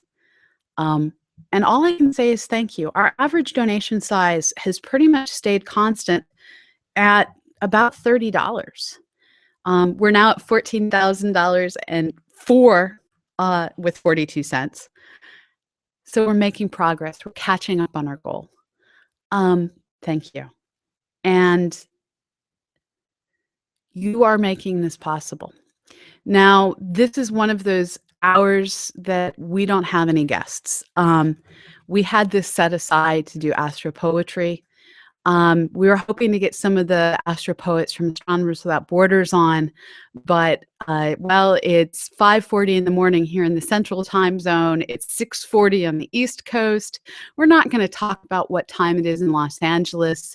And while it's midday in Europe, we just weren't able to grab any of the Astronomers Without Borders astro poets. But what we've done instead is we've grabbed a few classics and a few new classics from people that we love. The first piece that I'm going to read, because art and science can inspire one another. The first one I'm going to read is by a poet who's a dear friend of mine, Stephen Anstey. He was an asshole when we were in high school together and turned into a pretty awesome adult. This is what he wrote. The universe, being relatively small, can't seem to contain all my ideas. Often I think it's far too small to fit both of us. What we need is a multiverse full of quantum possibility and unloaded dice with infinite sides ready to be rolled. What we need is myriad universi ready to grow or shrink to fill the needs of the people, no matter how small and petty they are. I like you quite a bit. So maybe we can have abutting universes with similar laws of gravity. I'd like to be close enough to drop by for cribbage and tea, but far enough to keep the boundaries straight. Work with me here. It's not easy being God. I love that poets can shape thoughts and ideas and turn unexpected quarters and, well, bring quantum mechanics and cribbage together in interesting ways. I just love that piece, and I'm fascinated with the ideas of multiverses. So that's one that I'm sharing, because you never know what science is going to inspire. The next one I'm going to read is kind of a classic, and I'm going to actually ask if my awesome producer, Chris Miller, can try and find the Keats poem that talks about love as constant as a star, because it's kind of cool and kind of entirely wrong, because stars explode, so I don't want to love that constant. But one of the standard poets that I think we all learn in school is Walt Whitman. And one of the poems associated with astronomer is when I heard the learned astronomer. Walt Whitman wrote, "When I heard the learned astronomer, when the proofs, the figures were ranged in columns before me, when I was shown the charts and diagrams to add, divide, and measure them, when I, sitting, heard the astronomer where he lectured with much applause in the lecture room, how soon, unaccountable, I became tired and sick, till rising and gliding out, I wandered off by myself. in the mythical moist night air, and from time to time looked up in perfect silence at the stars. This is an idea we often talk about. It's the idea that when you ask a student to take Astronomy 101, what you're actually doing is saying, "Hi, would you like to lose any interest in astronomy you ever had as I ruin it with math?" We don't mean to be saying that, but the unfortunate thing is a lot of university physics classes, and I've probably taught a few of them, you're so gung-ho to get everyone to understand the glory that be the detailed symmetries and cancellations and balancing of all of the math that dictates how stars shine and how galaxies have these amazing waves that rotate through them, causing the spiral structures. All of these things we have learned how to appreciate, and we haven't necessarily learned how to communicate. We're trying. We're learning. I think I'm better now. I'm going to be teaching astronomy courses online through our Cosmo Academy classes, hopefully in a few months. But that poem by Whitman really captures the whole problem, that the glory of astronomy is in the sky and not in the classroom. Hopefully we're capturing it a little bit here in this chat instead. Now the poem that I've brought up next, this is one that I actually quoted in my master's thesis. It's by John Keats. It's called Bright Star. Bright star, would I were steadfast as thou art, not in lone splendor, hung aloft of the night and watching with eternal lids apart, like nature's patient, sleepless ermite, the moving waters at their priest-like task of pure ablution round earth's human shores, or gazing on the new, soft, fallen mask of fallen snow upon the mountains and the moors. No, yet still steadfast, still unchangeable, pillowed upon my fair love's ripening breast, to feel forever its soft fall and swell, awake forever in a sweet unrest, still to hear her tender taken breath, and so live ever, or else swoon to death. Now the reason that I used this poem is because it starts with, would I were steadfast as thou art. The star isn't steadfast. Stars are roiling, boiling balls of plasma. The stars that I was studying, they pulsed like that chest expanding and contracting that he rests his head on. It was his love and her breathing chest that most resembled the stars. So I want my heart to beat eternal, changing in its rate as I age, more like a star. That's what they do. They beat, they evolve, they change. Sometimes they explode. May none of us ever experience that particular love affair. He got it wrong, but he got it right. It's just kind of cool. We are now at 5:48 Central Time, talking about poetry that inspires astronomy and has been inspired by astronomy. We are still sitting at $14,004 in donations. We're still behind where I'd like to be, but we are in the wee hours when donations slow. Can you fix this? Can you use your social media? Thomas Traniker is out there tweeting. Martin is out there favoriting and retweeting.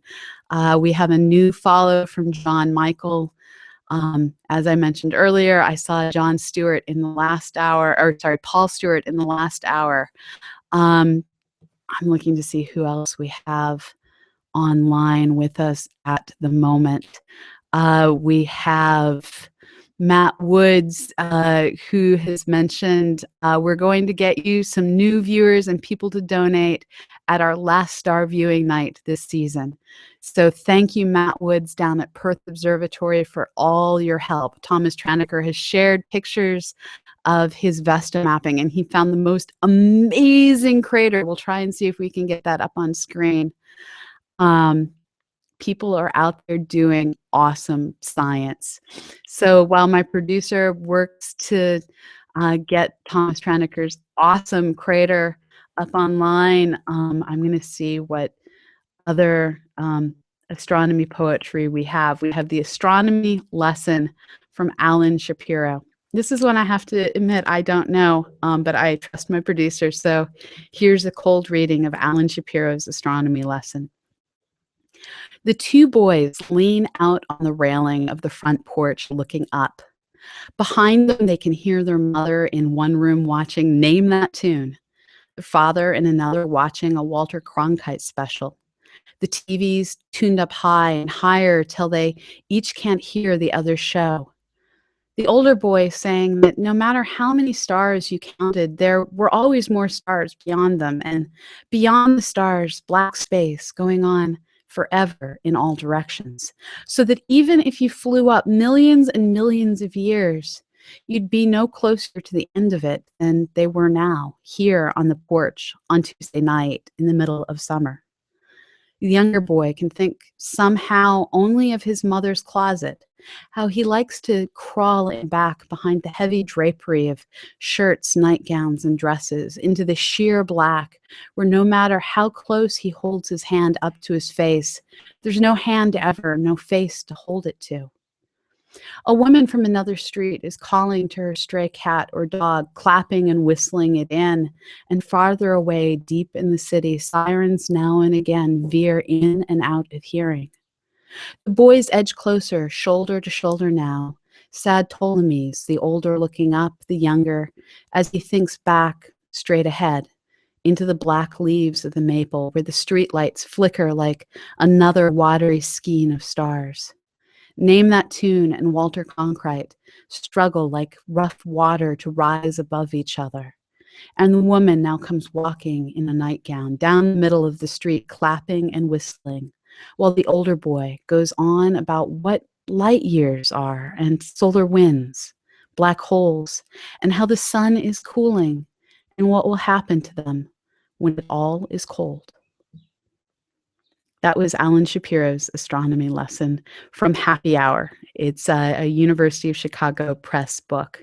That's actually a really cool poem I didn't know, and I'm really glad I now do know it. We're sitting at 5:52 in the AM here in Edwardsville, Illinois. You have stumbled upon the CosmoQuest Hangout if you're just joining us.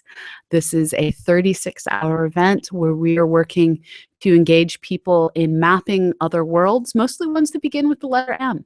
We have opportunities over at cosmoquest.org for you to map the Moon, Mars, Mercury, and we also have the asteroid Vesta representing the letter V. I am going to continue encouraging you to map Vesta and represent the letter V for the very simple reason that the Dawn mission, which provided us the images that we have from the asteroid Vesta, has now gotten to a new world. It's gotten to Ceres, which literally is shiny.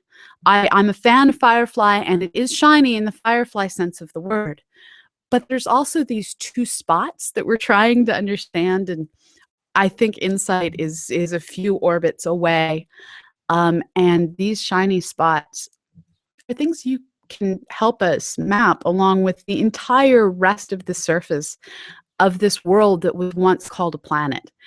People all know, for the most part, that Pluto was once classified a planet. What they don't know is back in the 1800s, when the asteroid Ceres was first found, it was assumed to be a planet. It was a while before the other asteroids in the belt started to be discovered as telescopes were built better and better over time. Now we know there's actually thousands and thousands and thousands of asteroids out there, but Ceres remains the largest of them. And Ceres actually appears to be very planet-like in structure. And it's looking like it just might have subsurface oceans. That's liquid water that has the potential to be host to all sorts of interesting chemistry and maybe even life. And once we're finished mapping Vesta over at CosmoQuest, and once they're done processing the images, which does take time, we're going to be mapping Ceres next. So will you join us? Will you help us map out these worlds one at a time? So go do some science. We are sitting at, the moon is still languishing at 736 images complete. Mercury mappers is at 685. We have, we can pop up on screen the amazing Vesta image that Thomas Tranneker was mapping earlier. So Vesta mappers, you're sitting at 1,137 images, and Mars is still languishing at the power of 2 of 1080. So these are the types of images that you can be mapping. We have a tutorial to teach you how to work the software, how to do all the things we need you to do. And you can see just how amazing these worlds are. And how awesome is it when someone asks, how did you spend your weekend? To say, oh, I helped some NASA scientists. I work for NASA now in my spare time. Well, that's what you can say when you help us over at CosmoQuest. So go, if you're not doing science now, why not? What else do you have to do on a Sunday? You can watch me and do science all at once. So go do yourself some science. We are also working to raise funding, and just to double check where we are, we continue to sit at $14,004. I love that amount, but can we make it a little bit better? Matt Woods is posting again. We're getting you more viewers at Perth Observatory's last star viewing night, and he's posting pictures of the flyers they're posting. That is so awesome, Matt. Matt has actually said if we hit $55,000 in donations this weekend, if we prove we are as worthy as potato salad, he's going to get a tattoo of the Pillars of Creation. Now, I think Matt probably just wants that tattoo and doesn't quite have the thing you need to go and convince yourself to go to the tattoo parlor and get it. And he just needs us to push him over the edge. So let's push Matt over the edge and donate. That's all I can really say. So our next guest seems to be having spam filter problems. James Ty, if you're out there watching, Richard Drum is trying to reach you. Check for his email. So while we wait, I was sent another poem called Romantic Moon. Okay, I'm being told just go with it. This is another one I don't know, but I trust my producer. It's called The Missing Moon by Alan Peterson. I was so worried the hickory I recognized had died from saltburn in the last hurricane. I may have passed by vervain and applehaw like they didn't matter, but this spring it put out 7 shoots from its base. Still, the oldest trick is the moon missing. Then the new moon appears, though we know it's the old one, and we pretend to be taken in like the mother or baby behind the bath towel. Really, it's the moon winking, being the stone that holds stones and now footprints. And when I tell Francis I see she in the moon, motionless in the doorway, skin reflecting a lamp, a face that awakens on paper. I'm sorry that wasn't my best reading, but it's a cool poem. It's short. I'm going to try that again just in case we can edit this someday in the future. I was so worried the hickory I recognized had died from saltburn in the last hurricane. I may have passed by vervain and applehaw like they didn't matter, but this spring it put out 7 shoots from its base. Still, the oldest trick is the moon missing. Then the new moon appears, though we know it's the old one, and we pretend to be taken in like the mother or baby behind the bath towel. Really, it's the moon winking, being the stone that holds stones and now footprints. And when I tell Francis, I see she is a moon, motionless in the doorway, skin reflecting, a lamp, a face that awakens on paper. So that was Alan Peterson's Moon Missing from Fragile Acts. You can find all of these over at thepoetryfoundation.org.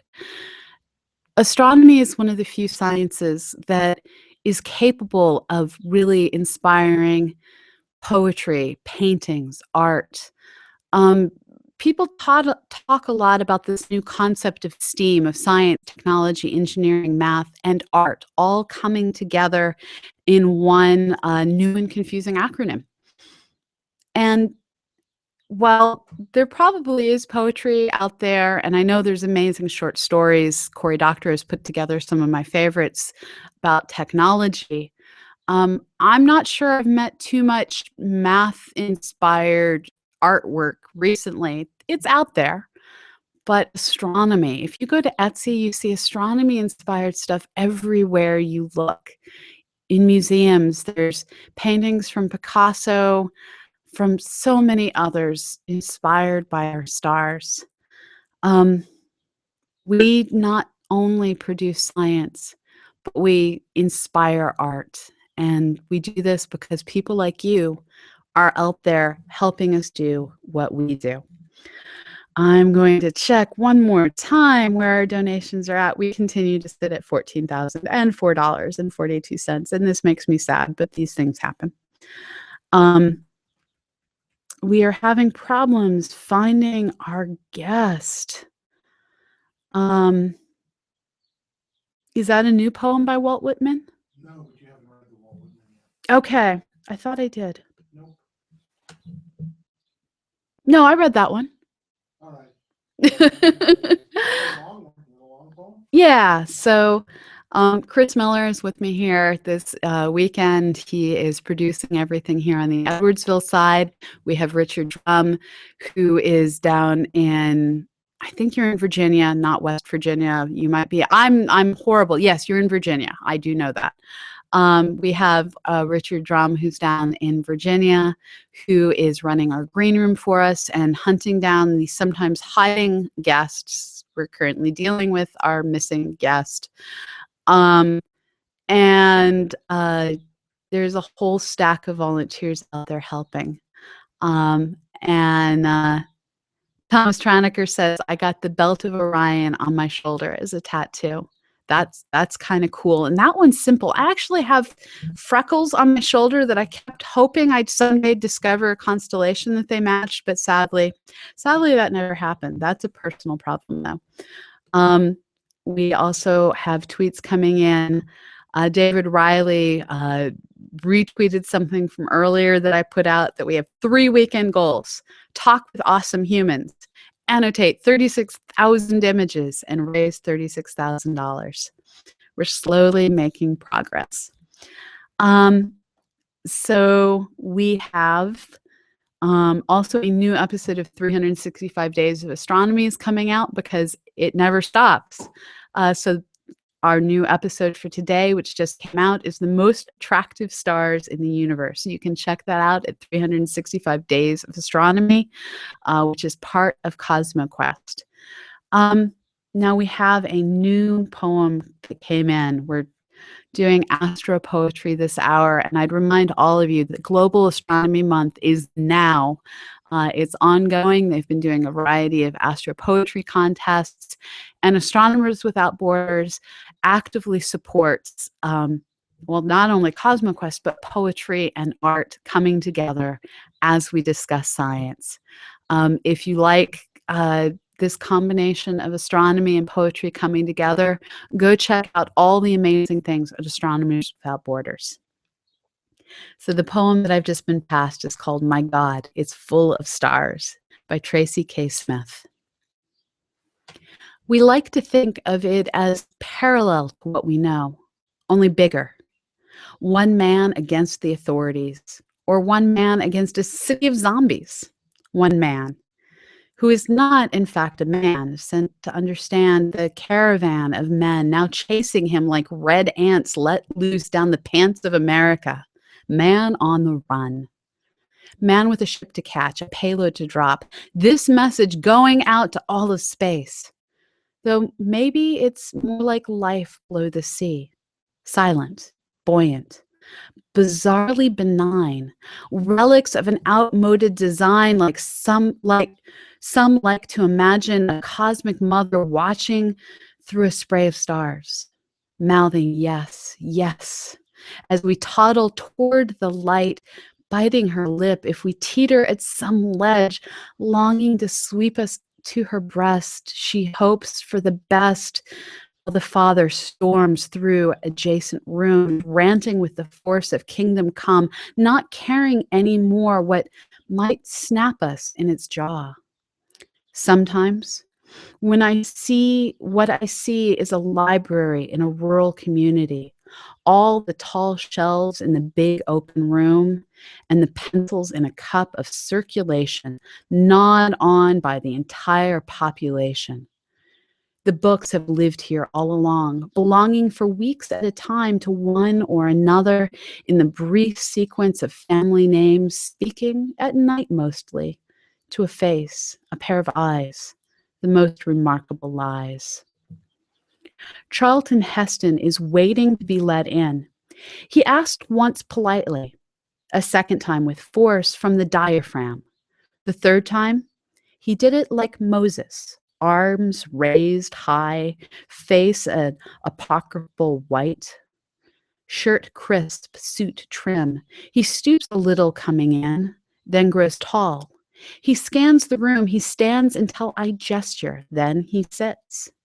Birds commence their evening chatter. Someone fires charcoals out below. He'll take a whiskey if I have it, water if I don't. I ask him to start from the beginning, but he goes only halfway back. It was the future once, he says, before the world went upside down. Hero, survivor, God's right-hand man, I know he sees the blank surface of the moon where I see a language built from brick and bone. He sits straight in his seat, takes a long, slow, high thespian breath, then lets it go. For all I know, I was the last true man on this earth. And may I smoke? The voices outside soften. Planes jet past, heading off or back. Someone cries that she does not want to go to bed. Footsteps overhead. A fountain in the neighbor's yard babbles to itself. The night air lifts the sound out indoors. It was another time, he says, picking up again. We were pioneers while you fight to stay alive here, riding the earth toward God knows where. I think of Atlantis buried under the ice, gone one day from sight, the shore from which it rose now glacial and stark, our eyes adjacent to the dark. Perhaps the great error is believing we're alone, that the others have come and gone, a momentary blip, when all along space might be chock full of traffic, bursting at the seams with energy we neither feel nor see, flush against us, living, dying, deciding, setting solid feet down on planets everywhere, bowing to great stars that command, pitching stones at whatever are their moons.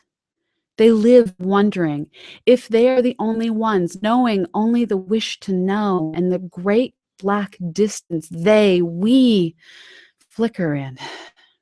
Maybe the dead know, their eyes widening at last, seeing the high beams of a million galaxies flick on at twilight, hearing the engines flare, the horns not letting up, the frenzy of being. I want to be one notch below bedlam, like a radio without a dial, wide open, so everything floods in at once and sealed tight so nothing escapes, not even time, which should curl in on itself and loop around like smoke, so that I might be sitting now beside my father as he raises a lit match to the bowl of his pipe for the first time in the winter of 1959. In those last scenes of Kubrick's 2001, when Dave is whisked into the center of space, which unfurls in an aura of orgasmic light before opening wide like a jungle orchid for a love-struck bee, then goes liquid, paint and water, and then gauze wafting out of, before finally the night tide, luminescent and vague, swirls in and on in those last scenes as he floats above Jupiter's vast canyons and seas, over the lava-strewn plains and mountains packed in ice the whole time. He doesn't blink in his little ship, blind to what he rides, whisked across the wide screen of unparceled time. Who knows what blazes through his mind? Is it still his life he moves through, or does that end at the end of what he can name? On set, it's shot after shot till Kubrick is happy. Then costumes go back on their racks and the great gleaming set goes black. When my father worked on the Hubble telescope, he said they operated like surgeons, scrubbed and sheathed in papery green, the room a clean, cold, a bright white. He'd read Larry Niven at home and drink scotch on the rocks, his eyes exhausted and pink. These were the Reagan years when we lived with our finger on the button and struggled to view our enemies as children. My father spent whole seasons bowing before the oracle eye, hungry for what it would find. His face lit up whenever anyone asked, and his arms would rise as if he were weightless, perfectly at ease in the never-ending night of space. On the ground, we tied postcards to balloons for peace. Prince Charles married Lady Di. Rock Hudson died. We learned new words for things. The decade changed. The first pictures came back blurred, and I felt ashamed. For all the cheerful engineers, my father and his tribe, the second time, the optics jibed. We saw to the edge, and all there is, so brutal and alive, it seemed to comprehend us back. That was My God, It's Full of Stars by Tracy K. Smith. It's from the book Life on Mars. For those of you joining us, it's 6:11 a.m. Central Time. This is the 36-hour Hangoutathon coming to you from CosmoQuest. We are working to raise money to raise our scientific understanding of the universe we all share. I'm a scientist. I want to focus on science. I wish I could focus on science. My staff, actually not my staff, that's a lie. My awesome business manager, Dawn Olive, is responsible for the shirt I'm wearing in this photo.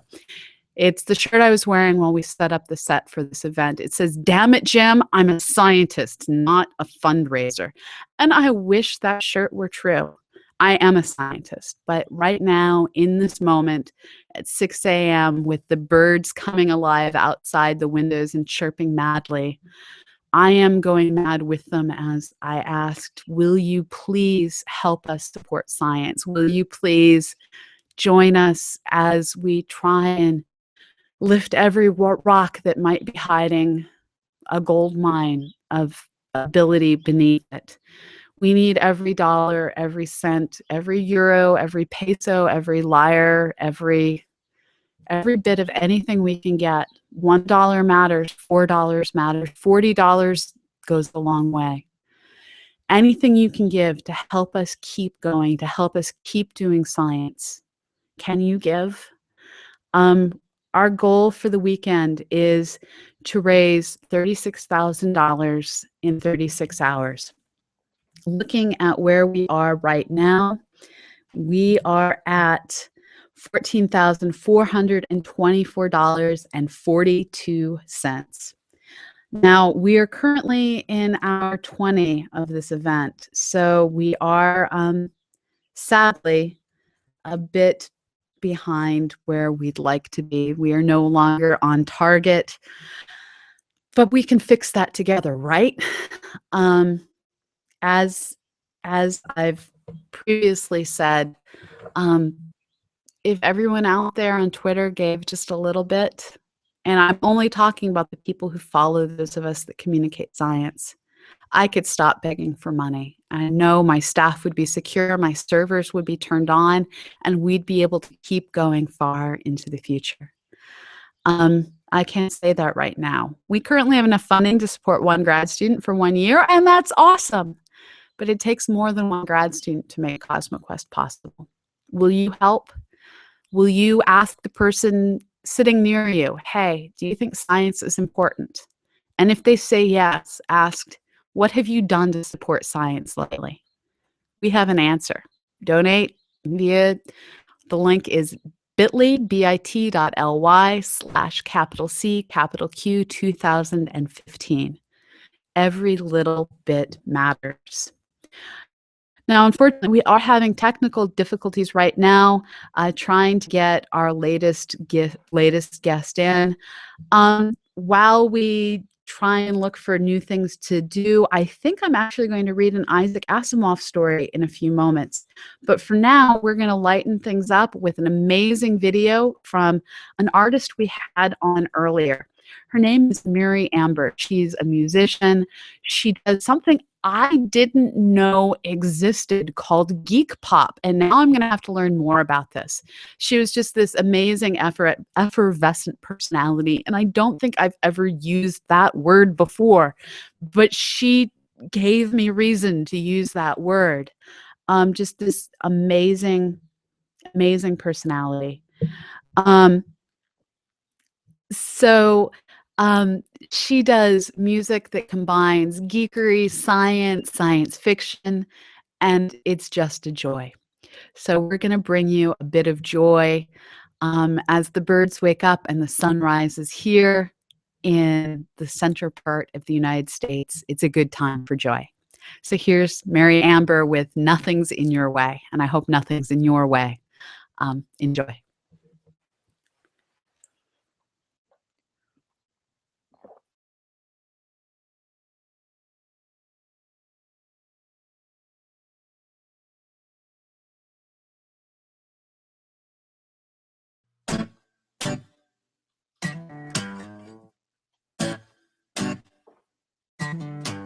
It's as easy when you're about to freak out as it is to play when you're gonna win, and you know it, cause it's rigged and you got it. Handshakes, contracts, all in the pockets. The real life ain't mapped out. There ain't no deal that'll make it do exactly what you want it to. So it looks like it's up to you to get down in a baby steps, kill them all one by one, sort it out, untangle all the problems that may come. Bro, don't listen to things they say. Karate chop all the way. There's no plank that you can't break, and there's nothing that's in your way.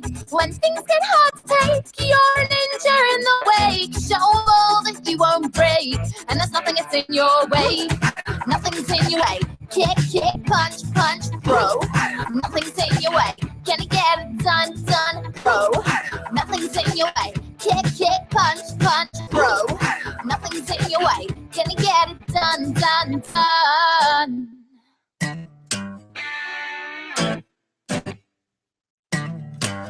So all the timeless and to-dos haven't quite been seen to the end. It's probably time to do them, cause no one takes bets on your resolutions. The thing you want, it ain't gonna sit and wait all day, cause things like that tend to stray and you don't want it to get away.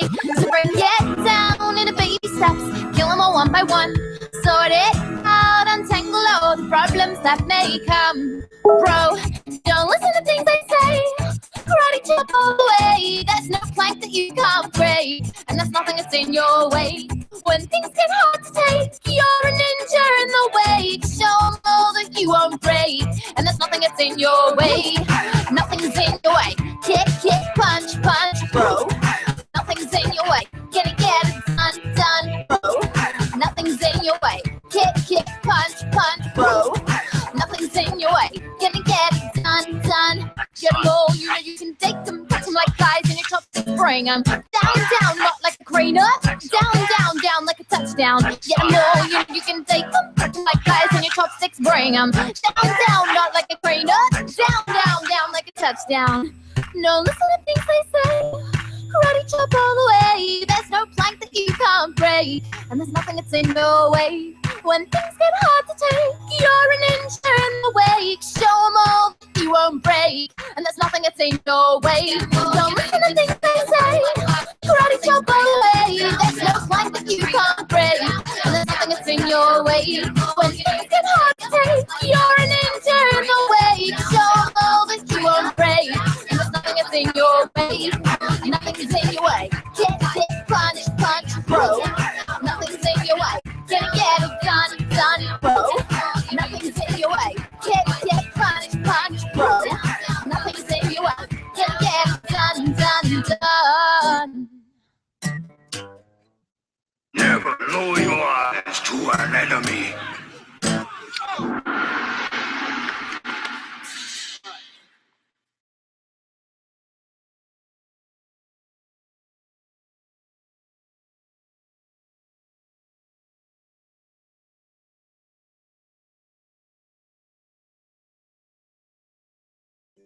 It actually works for the transition.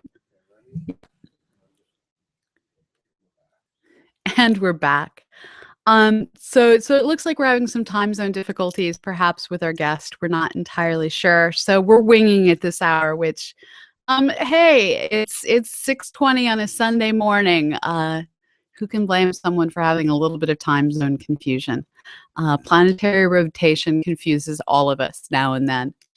So for those of you just joining us, you have come to the 36-hour Hangoutathon for CosmoQuest. We are working to try and raise $36,000 in 36 hours. We are currently sitting at $14,424. We are using this time to share some poetry and stories that have been inspired by astronomy, or hopefully have inspired some astronomy. It all comes full circle. We have already read you some amazing poetry from people ranging from Keats to Whitman to Anstey to all sorts of amazing folks, and a lot of this is coming from the poetryfoundation.org.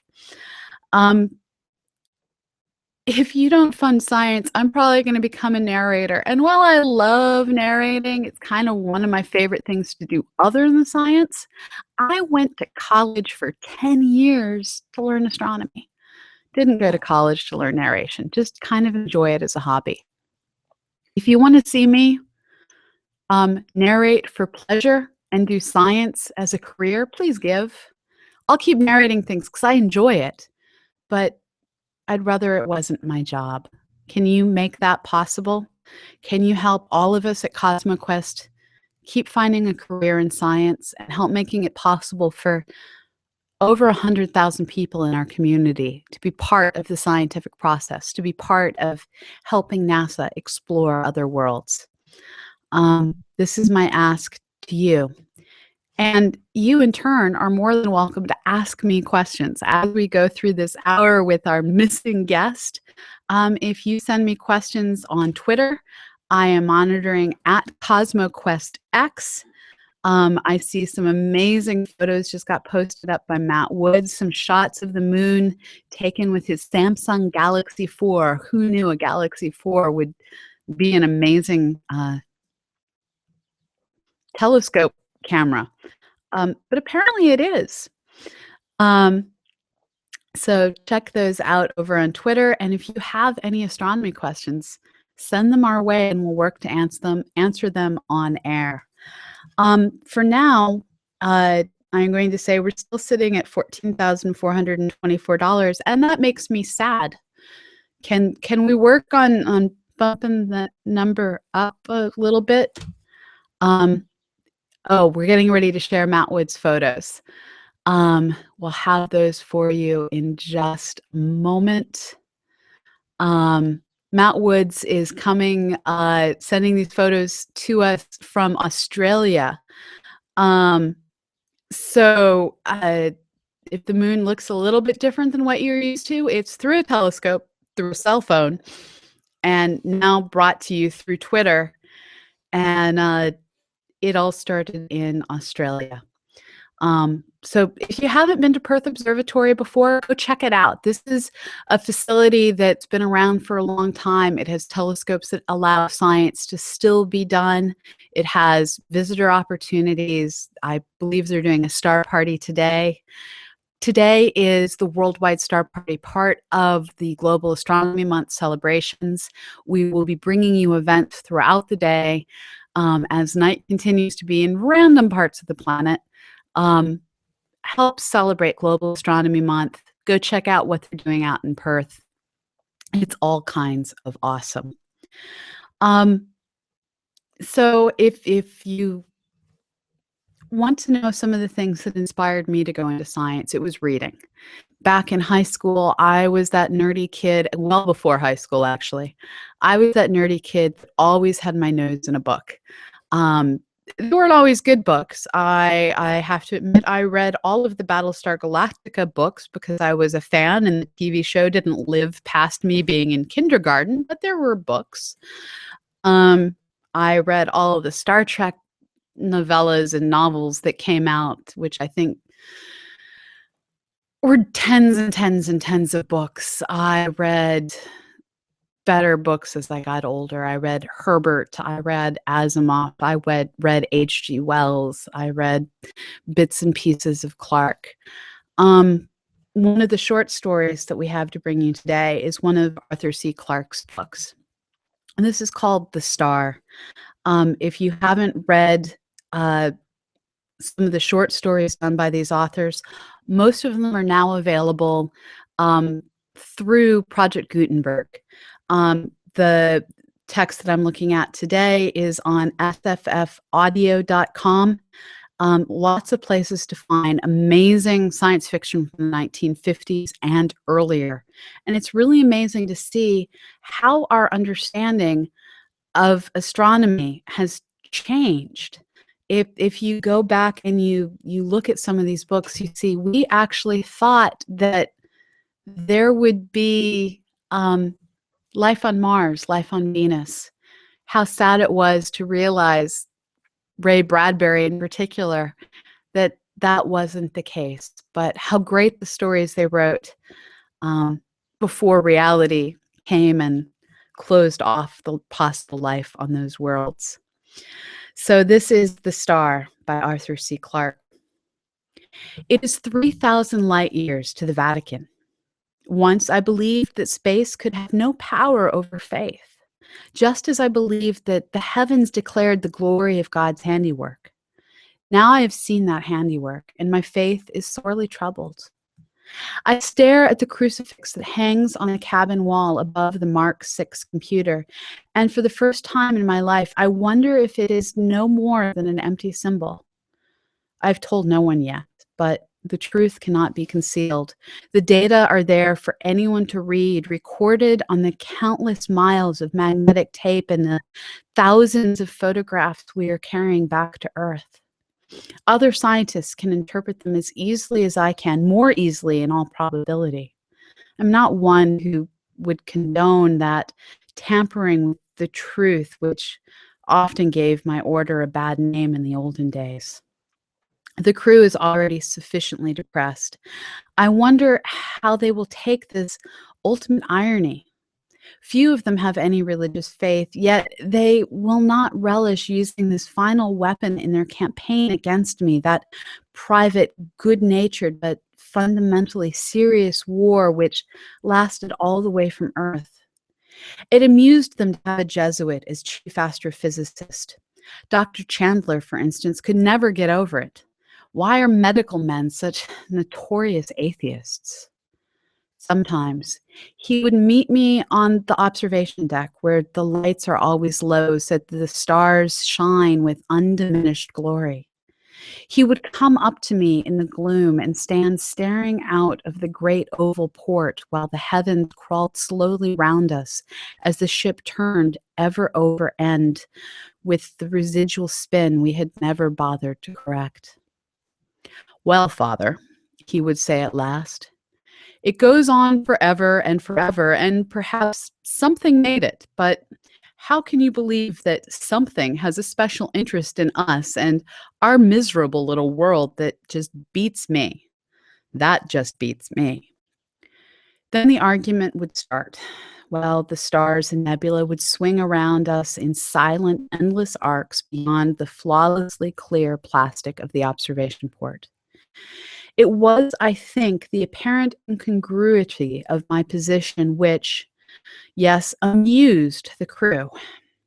In vain, I would point to my 3 papers in the Astrophysical Journal, my 5 in monthly notices of the Royal Astronomical Society. I'd remind them that our order has long been famous for its scientific works. We may be few now, but ever since the 18th century, we have made contributions to astronomy and geophysics out of all proportions to our numbers. Will my report on the Phoenix Nebula end our 1,000 years of history? It will end, I fear, much more than that. I do not know who gave the nebula its name, which seems to me a very bad one. If it contains a prophecy, it is one which cannot be verified for several thousand million years. Even the word nebula is misleading. This is a far smaller object than those stupendous clouds of mist, the stuff of unborn stars, which are scattered throughout the length of the Milky Way. On the cosmic scale, indeed, the Phoenix Nebula is a tiny thing, a tenuous shell of gas surrounding a single star, or what is left of a star. The Rubens engraving of Loyola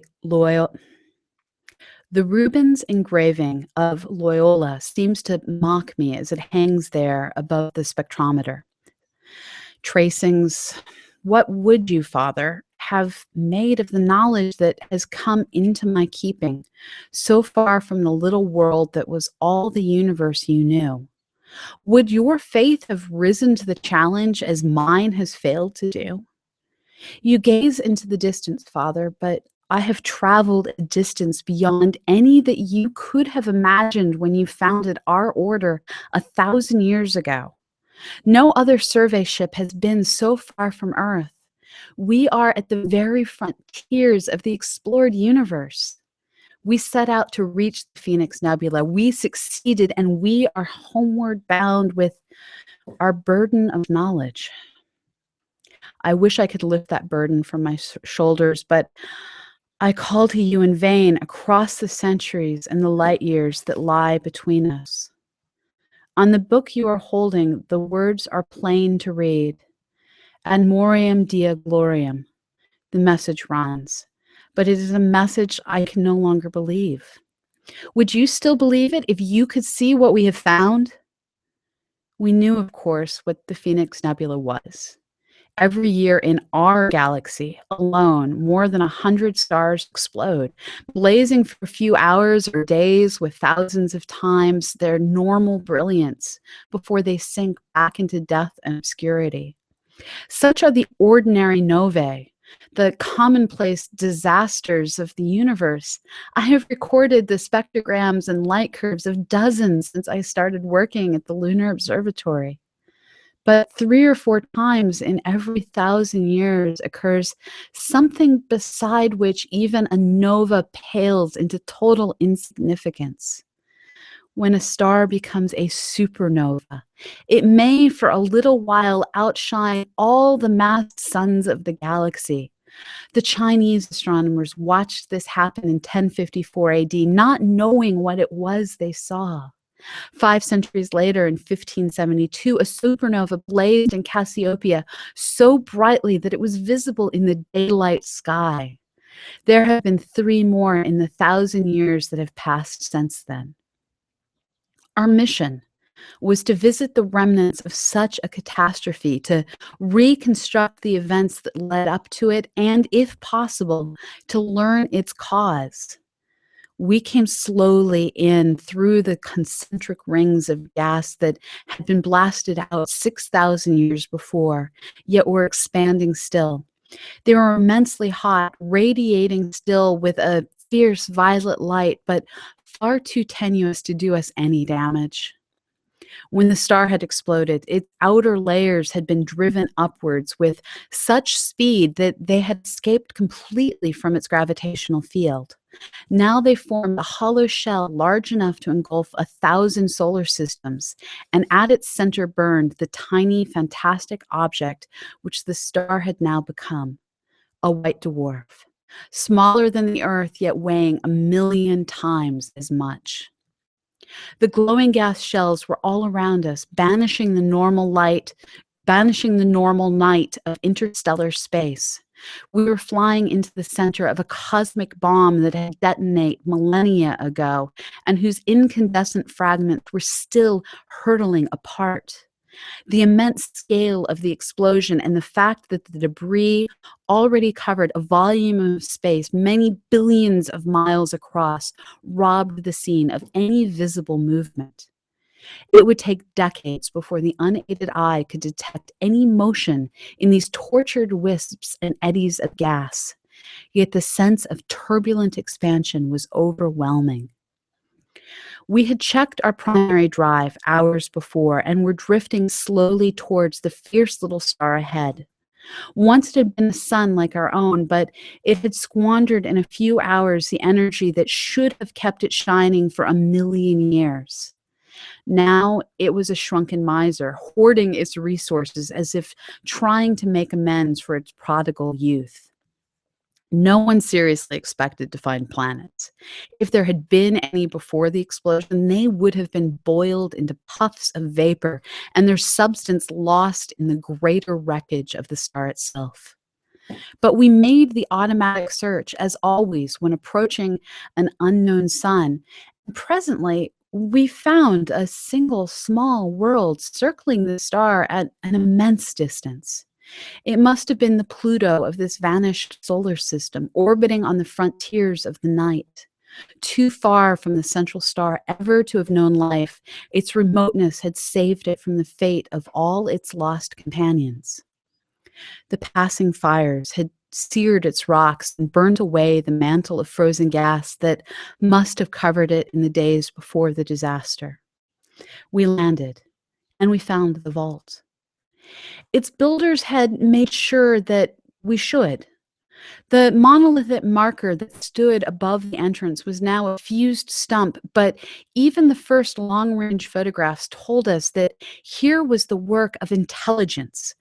A little later, we detected the continent-wide pattern of radioactivity that had been buried in the rock. Even if the pylon above the vault had been destroyed, this would have remained, an immovable and all but eternal beacon calling to the stars. Our ship fell towards this gigantic bullseye like an arrow into its target. The pylon must have been a mile high when it was built, but now it looked like a candle that had melted down into a puddle of wax. It took us a week to drill through the fused rock since we did not have the proper tools for a task like this. We were astronomers, not archaeologists, but we could improvise. Our original program was forgotten, this lonely monument reared at such labor at the greatest possible distance from the doomed sun could have only one meaning. A civilization which knew it was about to die had made its last bid for immortality. It will take us generations to examine all the treasures that were placed in the vault. They had plenty of time to prepare, for their sun must have given its first warnings many years before the final detonation. Everything that they wished to preserve, all the fruits of their genius, they brought here to this distant world in the days before the end, hoping that some other race would find them and that they would not be utterly forgotten. If only they had had a little more time. They could travel freely enough between the planets of their own sun, but they had not yet learned to cross the interstellar gulfs, and the nearest solar system was 100 light years away. Even if they had not been so disturbingly human as their sculpture shows, we could not have helped admiring them and grieving for their fate. They left thousands of visual records and the machines for projecting them, together with elaborate pictorial instructions from which it will not be difficult to learn their written language. We have examined many of these records and brought to life for the first time in 6,000 years the warmth and beauty of a civilization which in many ways must have been superior to our own. Perhaps they only showed us the best, and one can hardly blame them, but their worlds were so very lovely, and their cities were built with a grace that matches anything of ours. We have watched them at work and play and listened to their musical speech sounding across the centuries. One scene is still before my eyes. A group of children on a beach of strange blue sand, playing in the waves as children play on Earth. And sinking into the sea, still warm and friendly and life-giving, is the sun that will soon turn traitor and obliterate all this innocent happiness. Perhaps if we had not been so far from home and so vulnerable to loneliness, we should not have been so deeply moved.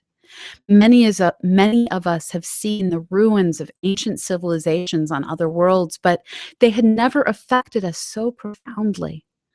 This tragedy was unique. It was one thing for a race to fail and die, as nations and cultures have done on Earth, but to be destroyed so completely in the full flower of its achievement, leaving no survivors. How could that be reconciled with the mercy of God? My colleagues have asked me that, and I have given what answers I can. Perhaps you could have done better, Father Loyola, but I have found nothing in the Excursia Spiritualia that helps me here. They were not an evil people. I do not know what gods they worshipped, if indeed they worshipped any, but I have looked back at them across the centuries and have watched while the loveliness they used their last strength to preserve was brought forth again into the light of their shrunken sun. I know the answers that my colleagues will give when they get back to Earth. They will say that the universe has no purpose and no plan, that since 100 suns explode every year in our galaxy, at this very moment, some race is dying in the depths of space. Whether that race has done good or evil during its lifetime will make no difference in the end. There is no divine justice, for there is no God. Yet, of course, what we have seen proves nothing of the sort. Anyone who argues thus is being swayed by emotion, not logic. God has no need to justify his actions to man. He who built the universe can destroy it when he chooses. It is arrogance. It is perilously near blasphemy for us to say what he may or may not do. This I could have accepted. Hard though it is to look upon whole worlds and peoples thrown into the furnace. But there comes a point when even the deepest faith must falter. And now, as I look at my calculations, I know I've reached that point at last. We could not tell before we reached the nebula how long ago the explosion took place. Now, from the astronomical evidence and the record in the rocks of that one surviving planet, I've been able to date it very exactly. I know in what year the light of this colossal conflagration reached Earth. I know how brilliantly the supernova whose corpse now dwindles behind our speeding ship once shone in terrestrial skies. I know how it must have blazed low in the east before sunrise, like a beacon in that oriental dawn. There can be no reasonable doubt. The ancient mystery is solved at last, yet, oh God, there were so many stars you could have used. What was the need to give these people to fire, that the symbol of their passing might shine above Bethlehem? That was Arthur C. Clarke's The Star. It's one of those stories that just makes you question, what will science discover that makes us question all the things that we like to think we know are true? That was a difficult story for a Sunday morning, but these are the things that we as scientists have to be ready to deal with, because at the end of the day, we can choose what we want to believe when it's not evidence-based. But when we're faced with evidence, we have to, as scientists, accept that evidence. Luckily, right now, the only real evidence we have for the Star of Bethlehem is evidence that takes into account the cultural beliefs of those peoples and makes it look that perhaps the Star of Bethlehem wasn't so much a star, but a moment in time where we had the precise alignments of planets to indicate a king is coming, and that king is coming to Israel. But that is a mystery we'll never truly know the answer to.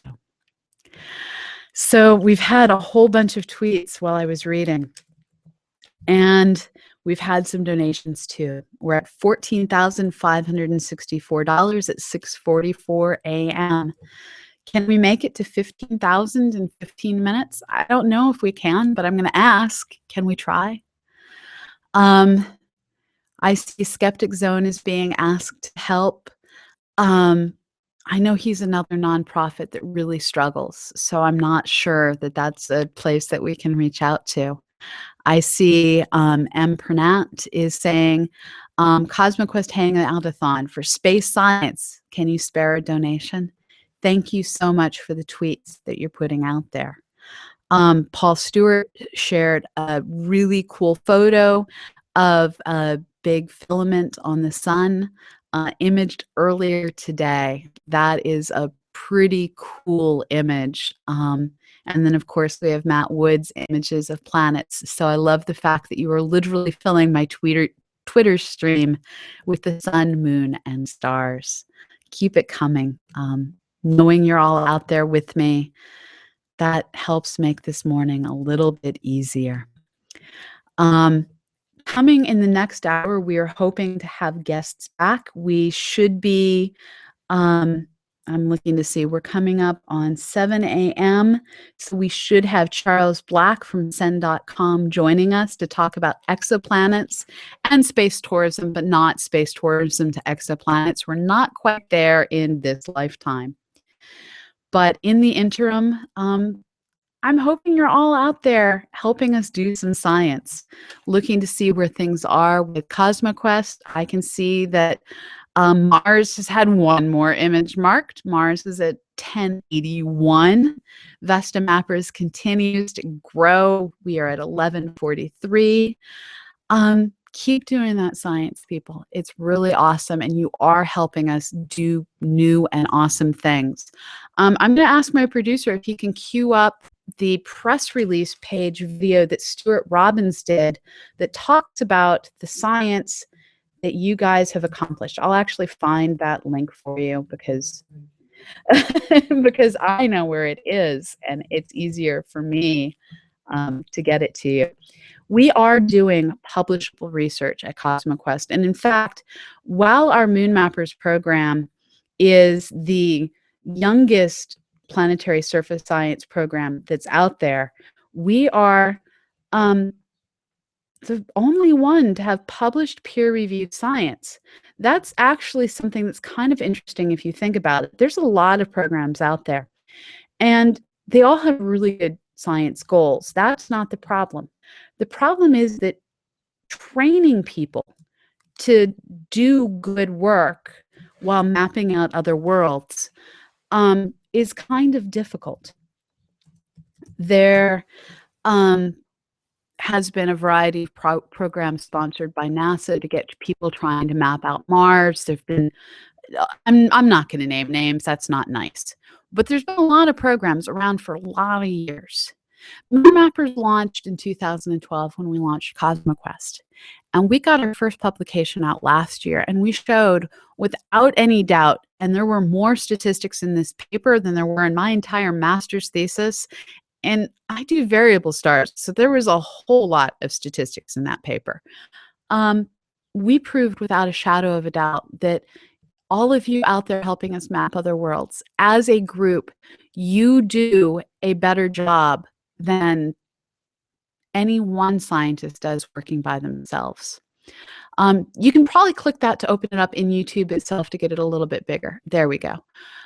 So we're going to let the scientists tell the story for themselves. This is a video that Stuart Robbins, who's our lead scientist for both Mercury Mappers and Moon Mappers, and is one of the scientists working along with Edwin Kite on Mars Mappers. This is a video that he put together to explain the science that we've been accomplishing. So without further preamble, we're going to switch it over so that you can hear Stuart talking about science.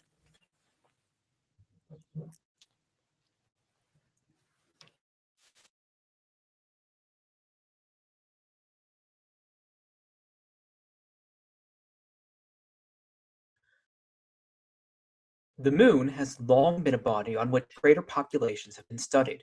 From early telescopic observations over 400 years ago to the present day, different researchers and groups have worked to understand the impacts that pockmark our nearest neighbor. Over the years, many different people have cataloged craters on the Moon, from early catalogs based on Earth-bound telescopes to more recent ones based on the latest lunar orbiting probes. One assumption in those catalogs is that any given researcher is going to identify the same craters, or at least do so with little variation from person to person. This was tested as part of a 1970 paper, but no exhaustive study of completely independent expert crater analysts has been published until now. A new study is the first of its kind to examine how different independent crater analysts will identify craters in a given region of the Moon. This work had 8 different expert analysts with 5 to over 50 years of experience, all studying the same region and looking for craters. What we found for this image, a saturated region of the lunar mare, was that experts can vary in their number by up to a factor of about 2 to 3. This can be examined both in a simple size-frequency distribution, or we can take the reduced catalog, produced through a dbScan clustering code custom written to handle these data, and divide everyone's size-frequency crater data by that final reduced catalog. That lets us look at this figure, which shows how each individual researcher varies as a fraction of the reduced catalog as a function of diameter. We can then take the average spread and calculate standard deviation envelopes as a function of diameter, showing the 1 sigma spread in number of craters found by the 8 analysts as a function of diameter. What this demonstrates is that there is a roughly plus or minus 25% 1 sigma uncertainty on these crater counts. What makes this NAC terrain study truly unique is that not only did we study how well professional researchers vary, but we also looked at minimally trained volunteers using CosmoQuest's Moon Mappers project. This project asks volunteers from around the world to identify craters and other features on the Moon to help us do scientific research. This is the first paper to come out of this work, and one of our first conclusions is that even though there is typically more variation from one volunteer to the next, the power of crowdsourcing means that the overall average of volunteers is within the range of experts. In fact, not only is it within the range of experts, but it is very close to the average of the 8 professionals who also examined this region of the lunar surface. We did this study among the professional researchers not only with a NAC image, but also a WAC image that covered both Mare and Highlands terrain in a region along the south rim of Mare Crisium. We can perform the same size-frequency data analysis that we did with the NAC image, this time for Mare and Highlands material, and they show markedly different results. We were very good at reproducing each other's Mare data, the spread being only about plus or minus 15%, although it was diameter dependent, or at least dependent on the number of craters found per diameter. The Highlands results show that we had a plus or minus 35 to 45% 1 sigma spread, independent of crater diameter. We studied these data in several other ways, including by spread in diameter and location measurements and the dependence on preservation state. In a more cautionary part of this study, we also looked at artifacts near the minimum crater diameter. For the NAC image, the CosmoQuest interface allows volunteers to identify craters as small as 18 pixels, so we asked experts to also give a complete count to that diameter. All independently achieved that by trying to be complete to a few pixels smaller than 18. The only instructions for the WAC image were to identify craters to the diameter that they are comfortable, and where do they estimate that they're complete in their counts. What we found here was that the methods varied widely for estimating completeness, and half estimated that they were complete to a smaller diameter than they actually were, at least based on the ensemble data. The conclusion is that one must be very cautious in how they estimate their completeness diameter and err on the conservative side. There are many conclusions from this work, and there is still much work to be done. Key among our results are first, that minimally trained volunteers are, as an ensemble, as good as expert analysts at identifying crater populations. Second, we found that experts varied in their crater counts by up to a factor of 2 to 3, with a 1 sigma spread of 15 to 45%, depending on terrain and number of craters overall. When we applied standard age modeling techniques, this meant that ages varied by over 1 billion years, with error bars that did not overlap.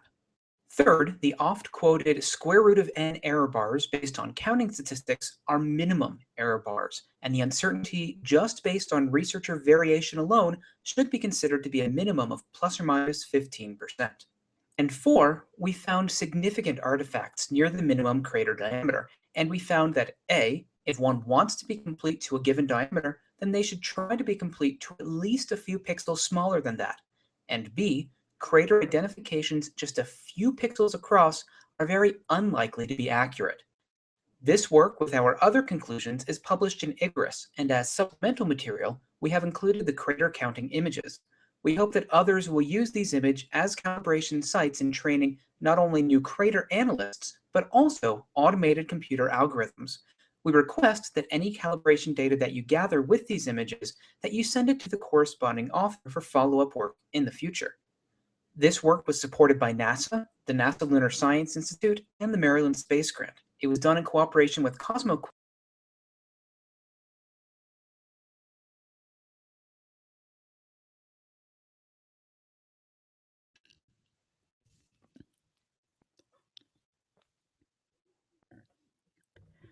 So that was Stuart Robbins, our lead scientist from Moon Mappers, talking about the amazing science, or in this case, the statistical accuracy of the science that's being made possible by people like you.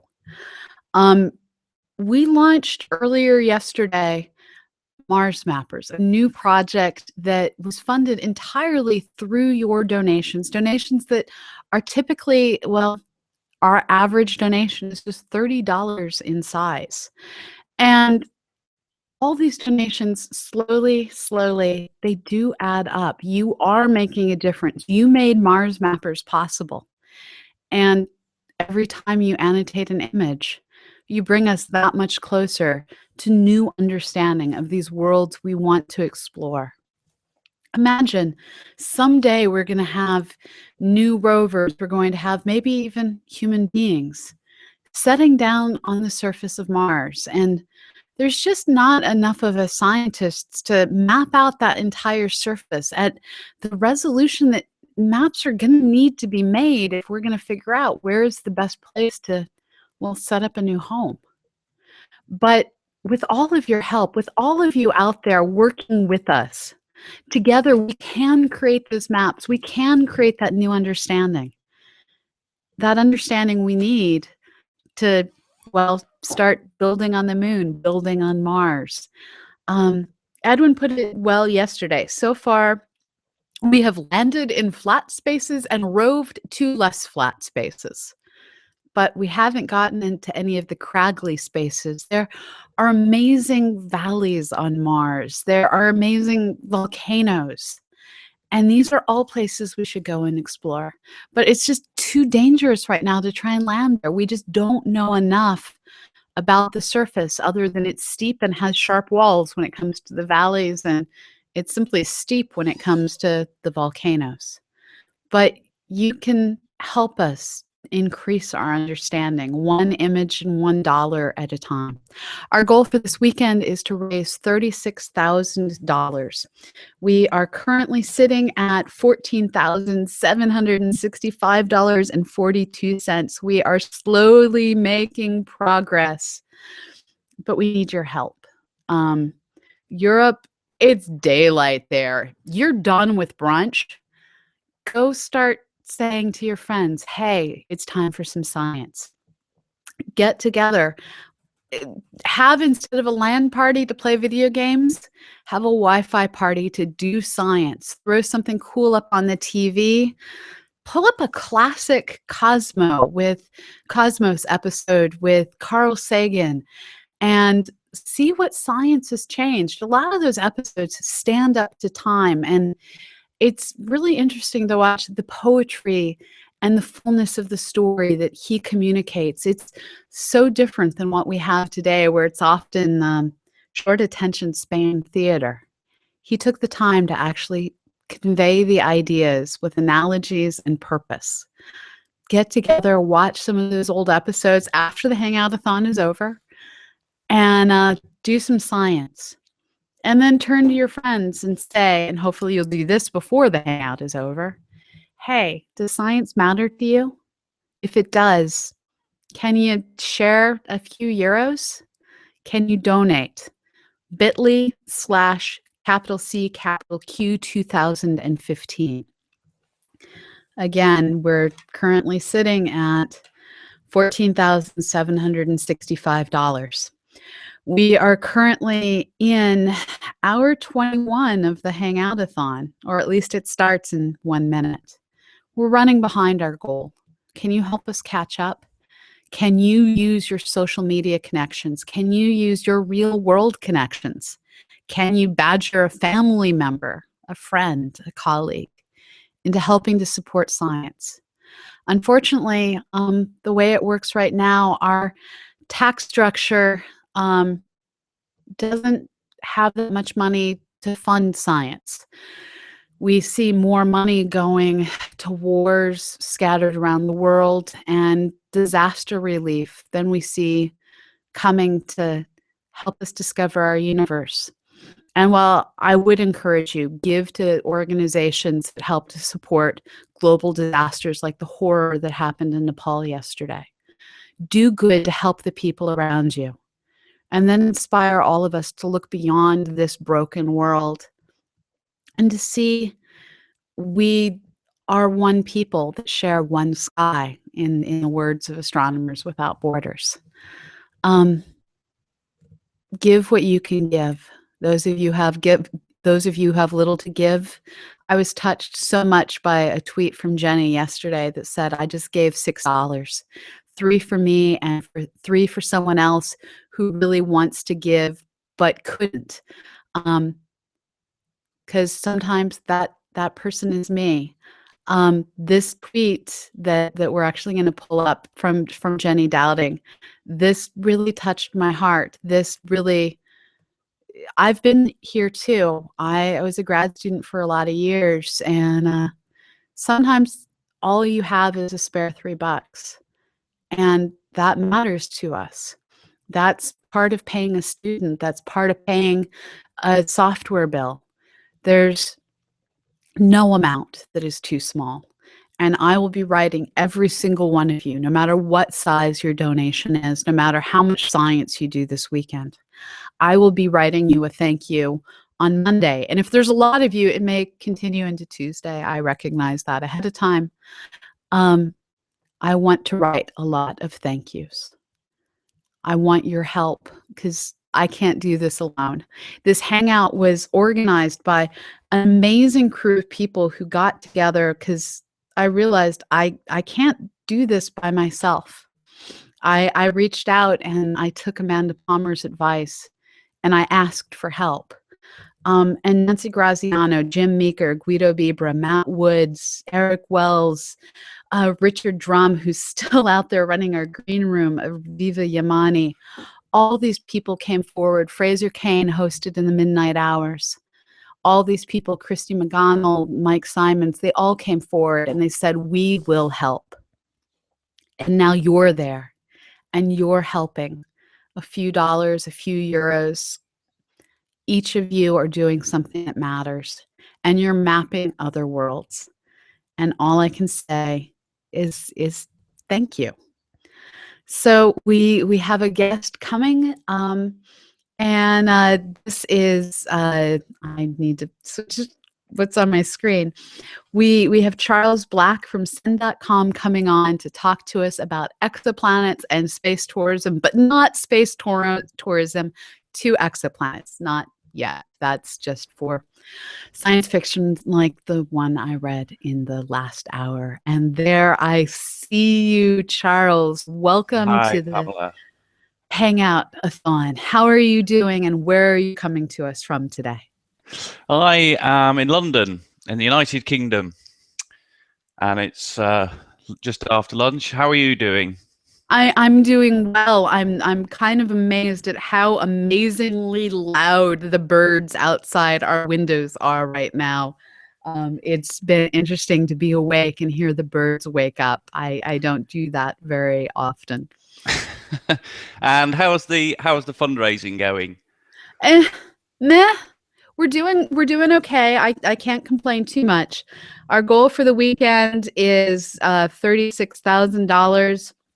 Yeah. We are now entering hour 22, and I'm very sad to say that in the overnight hours we got behind schedule. We're now at $14,765, so we have a lot of catch up to do. We may not make our goal this weekend, but a girl can hope, right? Yeah, it's still that's still a good amount, and people have just got to keep donating for citizen science. So I thought there's loads of things I could talk to you about. Can you hear me okay? Yeah, I can hear you just fine. Good. So take your pick, really. I thought I'd quite like to have a little chat about exoplanets and how our study of those is changing. I'd quite like to talk about some of the asteroid missions that are being planned and built at the moment. And then for something a bit different, I thought I could talk about space tourism and the different suborbital flights that are being planned. Does any of that take your interest? That all sounds good. And I just got a message from our green room that you can actually hang out with us for 2 hours. That sounds like we can hit all of our topics, unless it's simply wishful thinking. Oh, I'm sure that'll be fine. If we can, I'm sure there's lots to talk about. So why don't we start our talk with rocks in space, otherwise known as asteroids, near-Earth objects, and sometimes meteorites that decide to fall out of the sky and hit us, like the 3 that we have to give away to people who contribute science or money throughout this Hangoutathon. Oh, tell me about those rocks. I'll actually stand up and bring them up to the camera so you can see them. Actually, I'm going to have my producer, who's bringing me coffee, show them on camera. I'm going to put your hand on camera with meteorites. So Chris Miller is running production for us. We have 3 different meteorites, one from China and 2 Shenhut-Allen meteorites. And they're just kind of cool lumps of rock from space. That is cool.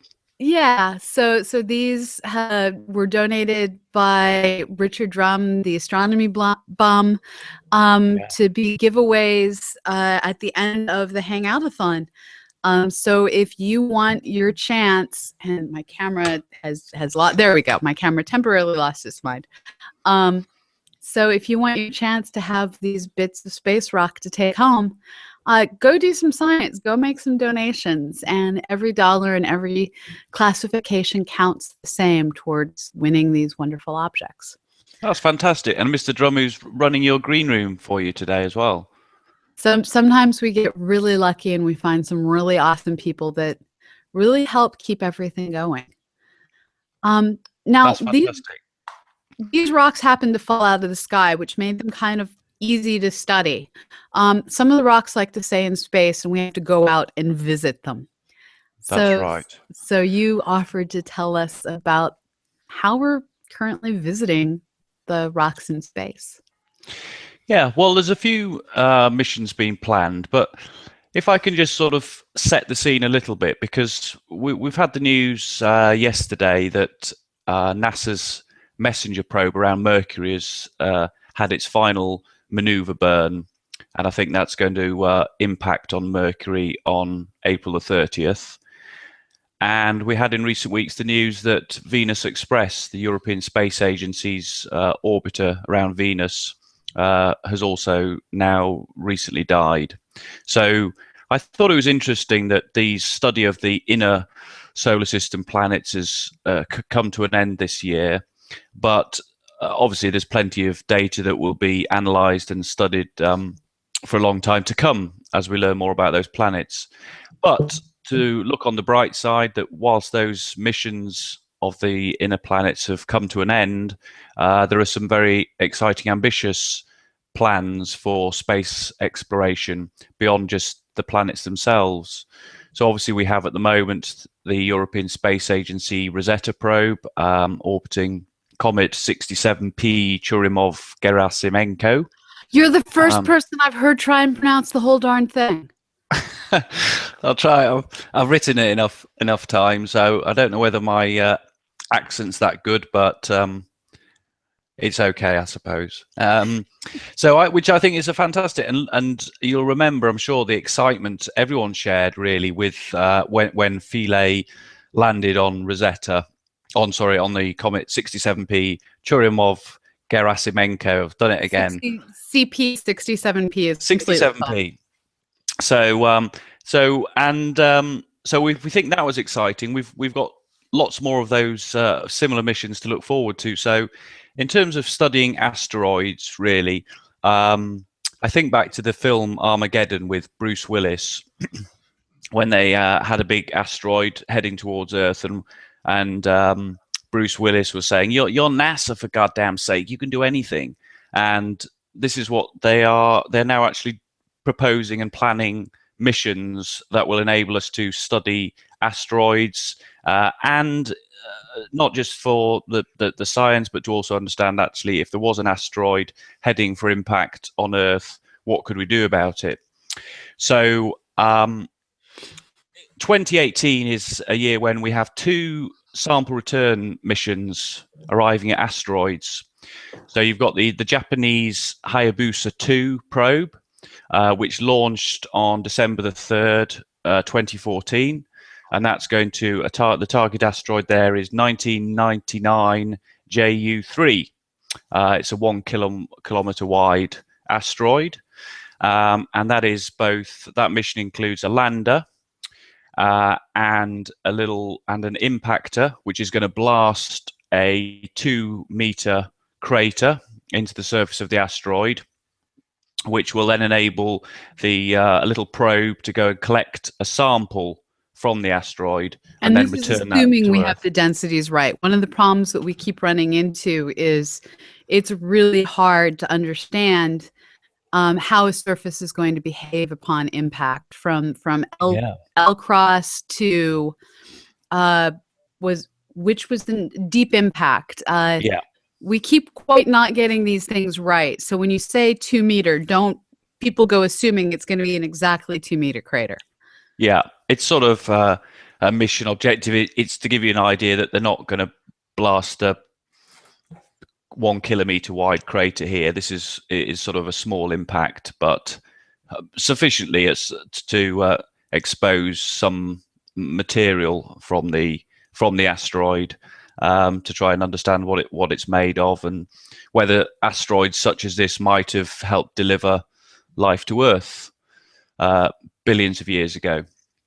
So I think that's quite an interesting mission, and of course the Hayabusa, the first mission, that actually did return sample to Earth back in, I think, 2010.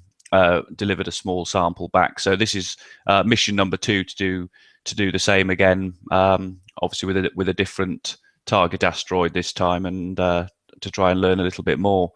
So that arrives there in 2018. So which is definitely going to be the year of the asteroid, because you've also got that year NASA's OSIRIS-REx mission, and that's to asteroid Bennu, which has got a diameter, it's about 575 meters wide.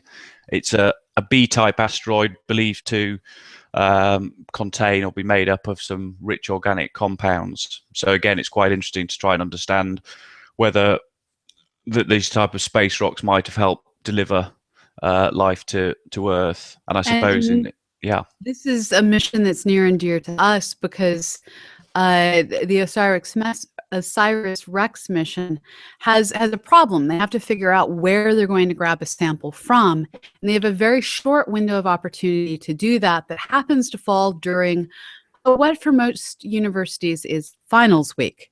So their original plan for very quickly mapping out the surface of Bennu was to hire huge numbers of undergraduates, and unfortunately, it's very hard to get undergraduates to do anything during finals week. So we now may be using citizen science to map Bennu and figure out where to go pick up a rock. And that's kind of cool.